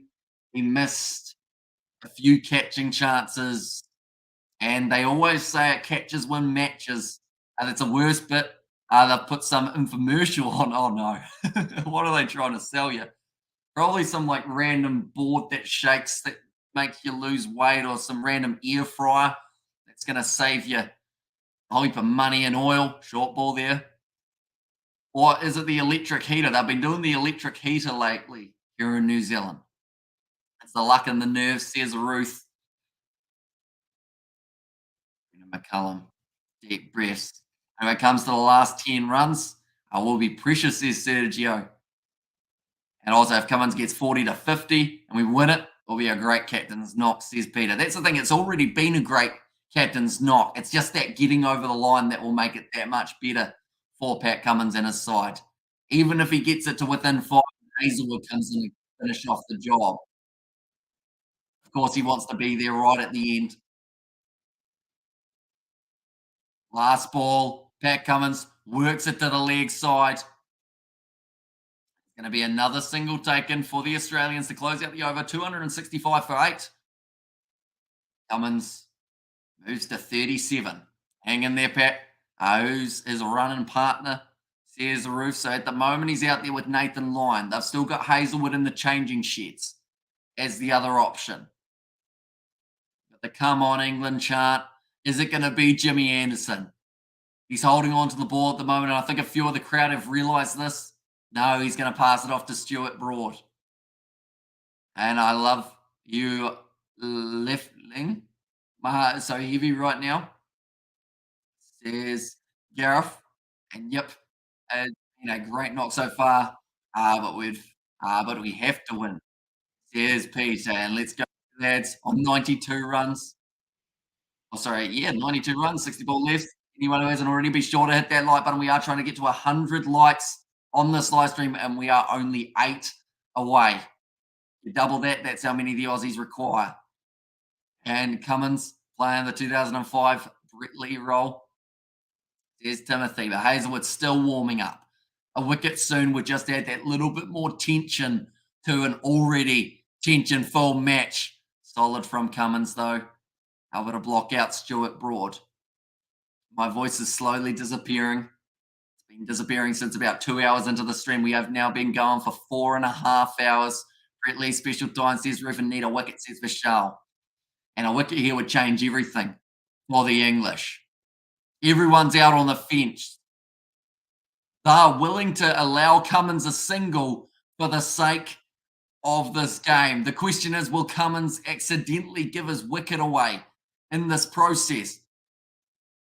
Solid. They take the single. They're going to run hard, and they do get through for a State of Origin tonight, says Mumbo Jumbo Kiwi, and we will also be covering that one on the channel. So be sure, anyone who is new, be sure to leave a like and subscribe. We've got plenty more Ashes just around the corner. If you are new, sure to hit that subscribe button. 205 vibes or 2005 vibes. There's no view there. But now, less than 10 overs remaining in the day. 15 more runs needed for the Australians. And now Nathan Lyon is on strike. And Maroons to win tonight. England tonight, please, says Bernie 1AC. And praying for the wicket, says Jeff. Here comes Stuart Broad. Charge it in. Straight drive from Nathan Lyon. No run taken. Thank you, everyone. Give lads reach 100 not out. Here's Nate there. So, yeah, that's very hugely appreciated, everyone who is tuning in. Like I mentioned, we've got plenty more Ashes coming around the corner. It is currently 5:52 a.m. New Zealand time. We started at about 1:15 in the morning. We've been going the whole time. And Lyon looking professional batting style. He's got a very good technique. It's just every once in a while, standing up, throwing away his wicket. Only 15 runs on the board to get. I think a big shot here or a boundary. Once again, the straight drive. No run taken. Yes, you can, says Manuel. Here's something else to notice with Nathan Lyon is he's attacking the ball quite heavily. So if they can get it to swing or get it to move away, you might end up finding that outside edge. But the more important part is taking that catch. We've already seen about 3 or 4 dropped in the last hour. We saw Ben Stokes drop the catch off Pat Cummins. We saw Ollie Pope just marginally missed the opportunity to get Cummins out as well. Captain's innings says Mumbo Jumbo Kiwi. Now Nathan Lyon looking cool, calm, and collected. Stuart Broad looking at the ball going, come on, I need some magic here. We still need two. Oh, outside the edge was it? No, not quite. Just past the edge of Nathan Lyon. Captain Kirk shipped Enterprise. Also, game would have been over if Stokesy took that wicket, says Birding 1AC. And let's do it, England, says Dion. Fine margins, just out from Nathan Lyon's bat. And unfortunately for him, that ball was just too good. But that's unfortunate for Stuart Broad as well, because he hasn't been able to find that outside edge. Last ball of the over. Last thing they want here is Nathan Lyon to get a single, so they would have more than likely brought the field up. And now, Nathan Lyon, one ball remaining. He's whipped it. And they're going to take the single. We're seeing confidence here from Nathan Lyon, not minding having a bit of the strike. Stuart Broad asking for a drink, I believe that was, although he was signalling for like a big gallon of water for Stuart. And Albert tells Cummins, it's over, right? Says Roof. It's a great knock, but we have to win. Also, we're going to start tracking across the universe. Mumbo Jumbo Kiwi. 14 runs left. A few smiles on the face of a few of the Aussies. A lot of them have got balls in their hands, and not each other's. I mean the cricket balls. Marnus Labuschagne, Steve Smith, both hanging on to them. Balls. Also, we have got Captain Morgan, says Roof. Well, there's been a few captains over the times. Can Captain Cummins add his name to that list? 9 overs remaining in the day. That shouldn't be the problem. It's the runs and the wickets. You're supposed to sing it, Hammy. There's a mumbo jumbo. Would you be disappointed in me if I didn't know the song? Probably big time. Now Nathan Lyon facing off with Ollie Robinson. Ending up picking up the wicket of Nathan Lyon in the first innings, and that was actually from a short ball. Do they try it here now? Yes, they do, and it's hit into his stomach.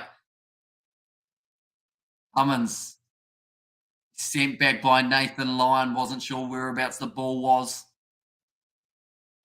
And they're going for this leg side trap again. And who else Steve Smith familiar with the balls? Says Burden 1AC. Still a big smile on the face of Pat Cummins. I feel like there'd be a lot of guys in this scenario who would be extremely nervous. They're showing that drop catcher Ben Stokes from just before. Could have been Cummins gone. And I believe that was actually before he had hit his few big shots. Oh, it was after, wasn't it? It was still when they needed about 35, though. And good chat. This is Ashes. Solid crowds in chat, says Blues Nate. Jimmy must be injured. He's the best pressure bowler in the world, says Peter. Although I think the big thing is because he hasn't been bowling too well throughout this test match so far, they don't want to put that pressure on him right at the end, even though maybe they should. Nathan Lyon pulls it away, does manage to get the single. Now down to 13 required.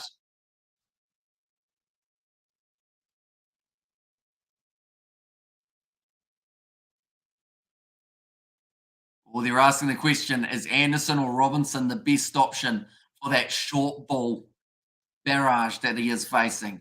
The old batter spirit, says Mumbo Jumbo, and looks pretty bleak for England now, says Jeff. The only thing that would change it is a wicket very soon. I'd say if they get a wicket before 10 runs remaining, that would be definitely adding that extra layer to this contest.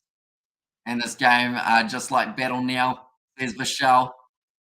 And I would say that all the players don't want to make that mistake. Says Sergio, yep. My eyes are like glassing over from being awake for so long, but I can still slightly read the chat. Might need glasses at the end of this. Ben Stokes, wishing he had his glasses on to take that last catch. And loving this, mate. An Aussie watching in Italy. You're one stream that speaks English, says Oliver. Well, I will take it. I appreciate you being here, Oliver.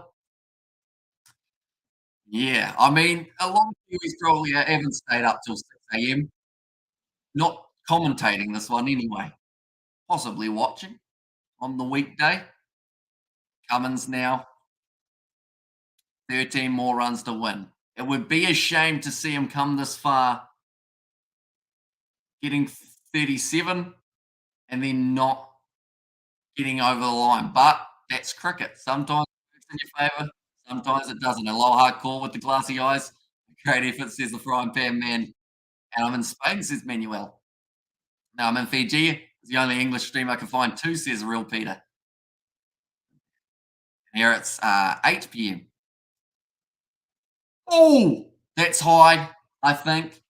Sliding down the leg side as well, possibly. I couldn't get the Channel 9 stream of the VPN working.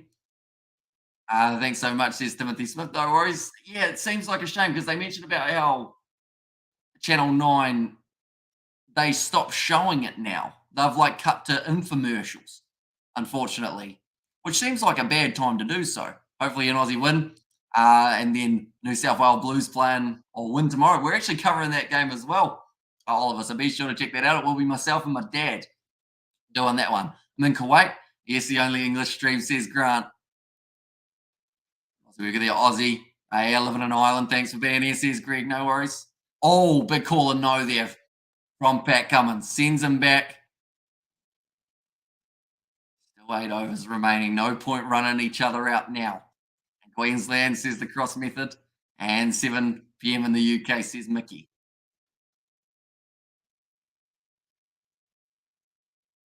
Bowling still looks relatively calm. I think the one who looked the most nervous was Cameron Green. Everyone else looks like they're kind of just chilling out in the box.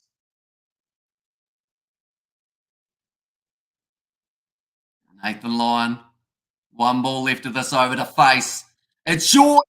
It's hit his helmet, gone through to Bairstow, and that will be the end of another over. It will be 269 for 8 now. Hamish Rowe in India, it is 11:30 p.m. right now.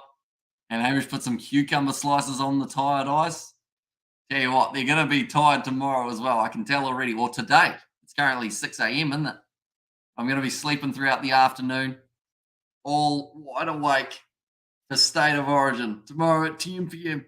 Anyone who is new, be sure to leave a like and subscribe. We are also going to be covering the future Ashes games on the channel. Thanks for the nail-biting commentary. Loving it from Dubai, says Gary. Thank you very much, mate.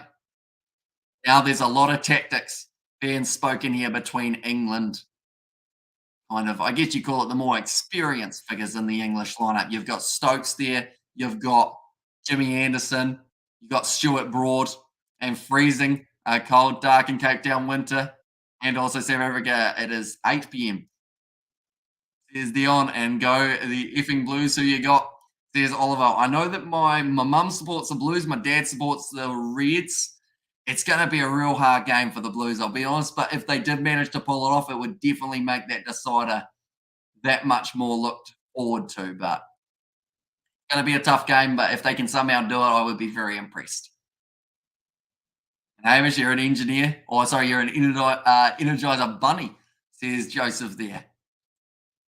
And so are the Kiwis shouting for the Ashes? You normally don't like the Aussies. Everyone can't stand the Poms. You shouting for? Luckily for me, I'm pretty impartial in the commentary side of things. So I think a lot of Kiwis want Australia to win, I guess. And love the feedback. Cheers, legend, says Oliver. And 15 minutes till Stokes kneeling down, consoling the valiant Pat Cummins.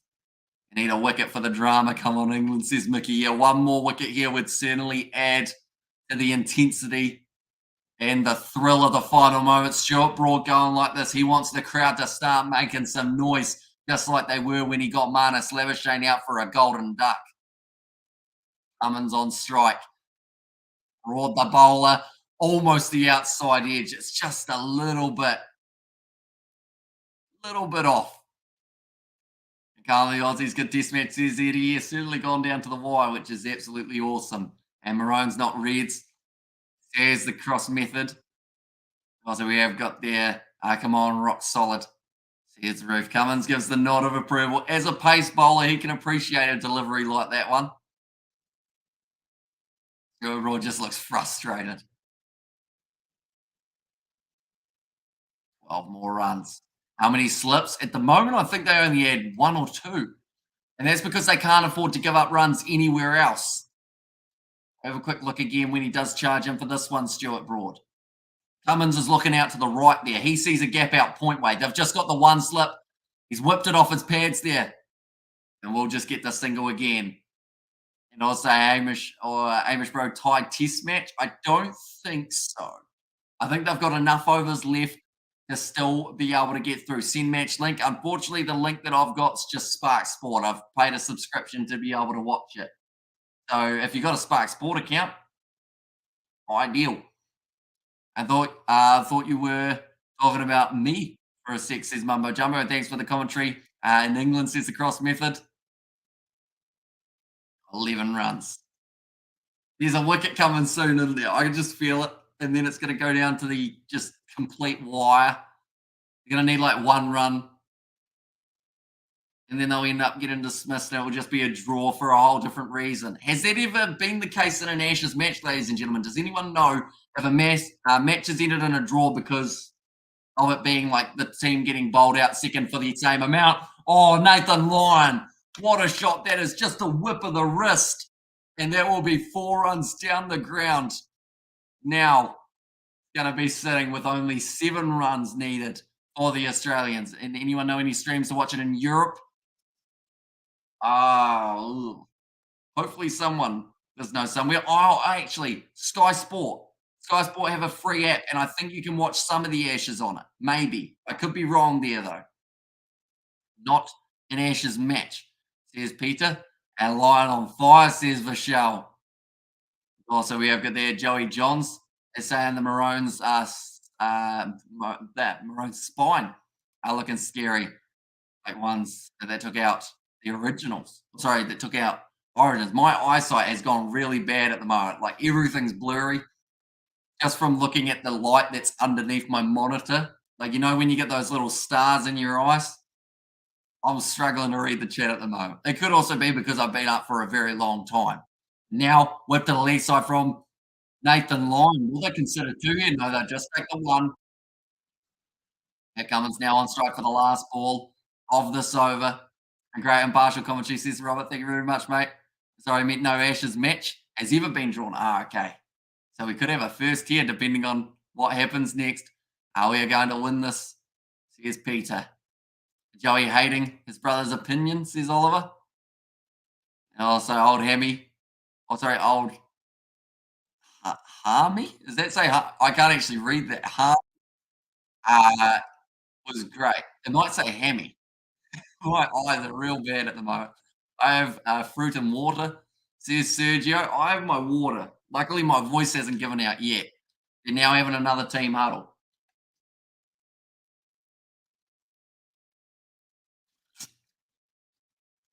Armisen. I see. 6 runs to win for Australia. 2 wickets to win for the English. They're saying they need a wicket, and that is the only thing they can look for here. They cannot have dot balls. Dot balls would be great, of course, but you need a wicket, and you need it now. And Ben Stokes, he'll be regretting that drop catch earlier on. I need some gin and orange. Now nerves jangling, says Ruth. Here comes Stuart Broad. One last ball here. A boundary would be massive here for Australia. Or just a way of him getting back on strike. What do they decide to do? Whip to the leg side. He's going to get another single. This is too close, says Burning. 1 AC and how long you've been up for? I love from Iceland, says Byron. So at the moment, been up for 20 hours, somewhere around there. So a little while. But I think it's just staring at the lights at this hour of the night because I've been up for a little while that it's a bit blurry. Solid commentary, Hamish. Thank you. 10 out of 10. Thank you, lads. And not close anymore. Aussie's got this in the bag. Only 2 wickets to go, says Keith. Yep, we win the late drop catches and the difference, or other difference. And Hamish needs some hot chocolate and some duvets.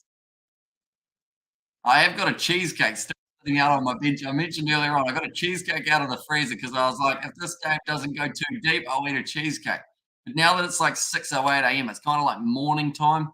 So, like, can you have a cheesecake for breakfast? I'd say it's probably a bit tricky, right? The decision's been made. Who are they giving the ball to? It is Ollie Robinson once again. 5 runs to win. Do we want a wicket here just to add a little bit more onto the leveling? Come on, Aussie, let's go. Says Abhishek. Abhishek. Right, they've got a man at bat pad. That is going to be Ollie Pope. Beautiful played, Cummins. Says Roof. He's sitting on 39, and he's really helped the Aussies get into even a chance of winning this contest. Like, a lot of people will feel now they should be able to finish off the job, but that job was nowhere near complete when Pat Cummins made his way to the crease. So I feel like he needs a huge amount of credit for what he's been able to do with the bat, not just in the second innings, but also in the first. He was able to get about that 32 runs or so. Very impressive. Now Robinson. He's taken 2 wickets already today. Sorry, in this innings. Oh, that's down the leg side. That was almost wide enough to be wide. Man, what a match this turned out to be, says Abhishek. And the thing is, we still have 4 more Ashes test matches. So what are we going to do about that? There's going to be games, hopefully more than one, going down to the wire. We'll be covering the others on the channel as well. So anyone who is new, be sure to leave a like and subscribe. My eyes are not normally this bloodshot, I swear. Man of the match, Khawaja, says Andreas. And how far the Aussies have been able to score after the 8th wicket fell. Or how fast the Aussies have been able to score. Yeah, they've been very impressive. Cummins is pretty much, oh, that was close to the outside edge. We got 38 in the last innings and hold up an end. There's a Peter and baseball load of balls when it's competitive opponent, says Bish. I mean, like, they've still got the Aussies 8 down, and they did declare in that first inning. So some would say that if they didn't declare, it could have been a whole different story. But, like, baseball, I wouldn't say that it's been a failure in this test match by any means of the word, because, like, it's still close. We're going down to the final few final few overs of this test match.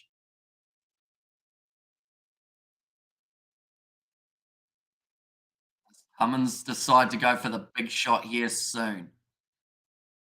That's the question. Try and really secure it for the Aussies. Should Khawaja, I reckon, says Andreas. And also the catcher, says Abhishek. Exactly right. If England had taken 2 catches earlier on, they might have won. Now, what is Bazball? Bazball is pretty much just a little bit more aggressive style of batting in test match cricket that England normally use to score at about 4 runs and over. Ollie Robinson, Cummins left his stumps wide open there. And if he had missed that, Robinson would have bowled him. Somehow got bad on it though. I can't watch the match. Says Cashil. Yeah, they actually took it off Australian TV as well because it was on 9 Now and then there were infomercials because it has run a little bit longer than it was supposed to. The declaration has been justified. That England weren't able to close the game. That's not on that decision, says Prasanko. True. I mean, at the end of the day, if England hadn't declared, we wouldn't have seen this because they would have still probably finished about 20 or 30 overs ago in terms of the chance of a contest being a contest and having a result. Yep, you took the catches. They would have won. Nothing I like more than seeing Pommies dropping catches, says Peter. And baseball is like baseball and close. I almost missed it. Yeah, I think it's the sign of an informed batsman there for Pat Cummins. Because if he was out of form, he would have missed that 9 times out of 10 and the stumps would have gone flying. But he's seeing it that well throughout this test so far that just found the middle of the bat, or at least a part of the bat. Still 5 runs required. To mention that there are 37 balls to go, so that is not the problem for today. The lighting doesn't seem to be an issue either.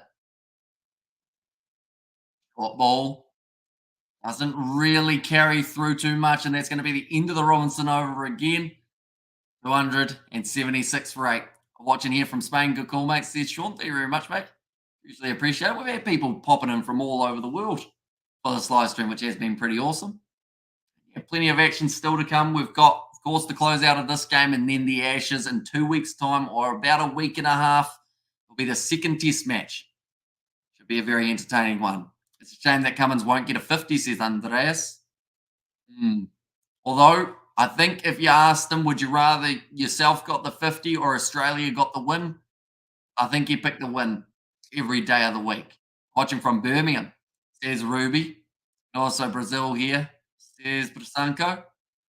And also, this one for Hogard, says Roof. Right, it's Stuart Broad again.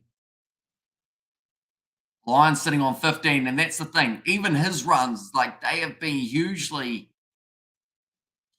beneficial for the Australians. Hungry, says Timothy, and Vitamin Nails from Canada, says Moses. Also, it's 11:34 p.m. in Colombia, but we're trying to stay up all night for test match cricket like this, says Keith.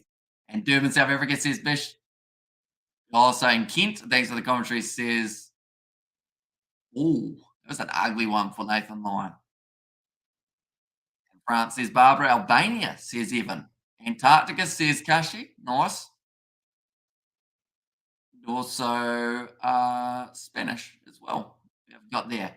And from Cape Town, says Roof. Nathan Lyon, he's struggling to get that pull shot away in time. But if Stuart Broad pitches it up, he knows that there's the risk of Lyon being able to get that nice straight drive away. He's done it a couple times. Santiago.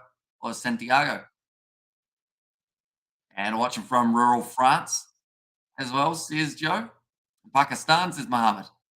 Yeah, people from all over the globe watching this. Oh, chance for Ollie Pope. Just got past them. They do get the single, which means a boundary will win it for the Aussies now.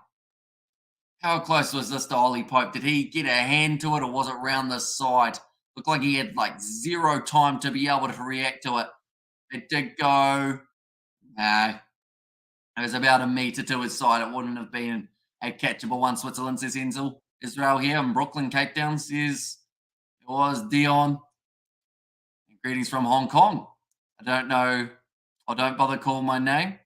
Call me or call Tony if you need to. Saudi, says Abu.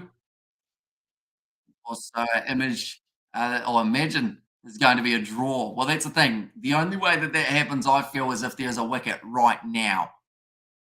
And it's getting a lot more tricky to believe that there's still one more in the tank for the English. Don't get me wrong, they've been close multiple times throughout this last little while, but it's just that one wicket-taking ball.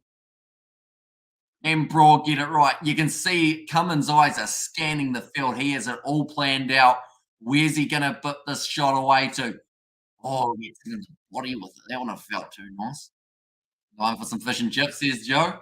I had fish and chips yesterday. They were very nice. That probably doesn't make you feel any better, though. Switzerland. And also Kingston, Jamaica, says Zap. Slovenia, says Andrea. Says Andrew. And Germany, says the cross method. Watching from Hawaii, says Nate. Right, so Pat Cummins, no one down the ground other than the man at kind of like a wide mid-off, which means you cannot afford to pitch this ball up to Cummins unless it's on the stumps and a Yorker. Oh, he's hit him again. And a little bit ruthless now, Stuart Broad, just deciding if we can't win the match, I might as well try and break down one of their stars. Aussie and Germany, come on. Paddy, says Cal. India, says Dill. And from Spain, says Manuel. Ended up getting hit on the thigh pad there. For Pat Cummins, almost maybe a little bit higher of the thigh pad. Still 4 runs needed. It has dragged on just a little bit more than some would have anticipated. They felt with the way that the Aussies were scoring their runs relatively calmly, might have been over the line by now, but that is not the case. Another block there from Pat Cummins, well fielded by Stuart Broad to stop that one. Had to dive, or else it was going through Albany. Western Australia here, 220, says Julie. Also, Aussie in Colombia says, William and always versus Springboks soon. That is true. The Rugby Championship just around the corner. Will be very entertaining. Great commentary. Thumbs up from me, says Mickey the Tall. Thank you very much, mate. I'm watching in bed at 2:18 a.m. in Bali, says Coastal. Right, the fielders stayed back. Stuart Broad. I would say that they're hoping for him to take on the short ball. If it's pitched up anywhere else, he might be able to just whack this along the ground for one. That's it to the leg side. Going to be taking the single, and now Australia just need the three. And Kiwi and Melbourne, but I'm enjoying this more than the TV, says Eddie. Thank you very much. And nice mate studying in Cologne. Is it Cologne? Have I said that correctly? For the real awesome place. And also, England lost the match the moment they declared on day one. Baseball is one thing, but leaving runs out there in the beginning of a test is another, says Ronald. Although the question mark is, well, I guess it would have been a draw, wouldn't it? Is the best way of putting it. If they didn't declare when they did, this is a draw. So they may have given away the win, but they didn't give away the chance of a result. If that makes sense. Because they've also dropped two catches recently. They dropped Pat Cummins when he was on about maybe 15 runs. That was Ben Stokes, of all people, putting down that catch. But, you know, catches win matches. Johnny Bairstow, how many drop catches have we seen from him throughout this test match? Missed stumping opportunities. Other little moments that can cost you dearly. I mean, they missed the stumping on Cam Green when he would have got a duck, and then he went on to get 30 runs. Those are all balls that they wouldn't have had to bowl if they had got that one right. Now Robinson, shorter ball, almost taken by Pope, but I believe it bounced to him. Hey, Brew, Broad using more than says was there from Joe. Also, Oswald from in Italy, says Matt. You notice I said Italy because I couldn't pronounce the other part. Half chance, like they're talking about for Ben Stokes to drop that catch earlier on. He's still happy with the way they decided trying to get over the finish line here. I should mention if there is a wicket falling now, Josh Hazelwood has to make his way out to the middle, which is not exactly easy at this point. Cummins now once again playing strong and behind Edgebaston. I may have kept his last game, says Eddie. 3 runs still. Should mention they are about maybe almost, I'd say 20 minutes over when they did say that it could have been finished. The last ball was going to be bowled, but that was relying on the final 15 overs having been bowled at that stage. They've still got another 28 balls remaining. The funny thing is, Usman Khawaja took 28 balls to score 3 runs earlier on in the day. So it's not impossible. Oh, that's off the outside edge. Pat Cummins, it's going to be at least the 2 runs. Does it go all the way? It's well fielded, or is it? No, he's bumped it over the line. And the Australians have taken out the first test match of the Ashes by the 2 wickets. And Cummins has helped his side towards what they've called a famous victory. And you can't help but agree. 44 runs he was able to score for himself. And what an innings from Captain Cummins. Joyce Bros says it was there from Joe in Australia, says Eddie Small Margins. Looking forward to the rest of the series, says Dan Ball. And we will be covering the rest of the channel or rest of the series right here on the channel, ladies and gentlemen. If you are new, be sure to leave a like and subscribe. You can see the elation on the face of Pat Cummins. He dug deep, 73 balls, and he was the danger man. He kept out there, kept fighting, and they've managed to get themselves 1-0 up now in the Ashes series. Thanks, buddy. Enjoy your sleep, says Mickey the Tall. Thank you very much. Problem with Baseball is that in variety, a team is an all-rounder or bowling short, says Bish. And also we have got take a bow Cummins. Yeah, that has been a fantastic, not just fantastic innings, but fantastic test match for Pat Cummins. The fact that he was able to get himself in the 30s in his first innings as well. He threw the bat, he threw the helmet, and he was going on a victory lap around Edgebaston. And go rest up, boss. And thanks for the commentating, says Lose Nate. No worries at all. And great stream, Hamish. Pleased to meet you here. I will see you on the next, or on Other streams says, Peter, yeah, it's been hugely appreciated you guys all tuning in for this live stream. Seeing people all around the world, it's absolutely awesome. And yeah, hope you guys did enjoy the commentary and also the action of this first test match. It was well and truly from start to finish, action packed, moment filled, and tell you what, the second one, it's got a lot to live up to, doesn't it, after that first test match? But hopefully it does also deliver. But I do thank you all very much for tuning in. If you did enjoy, be sure to like and subscribe to the channel. And I will see you all for the next one.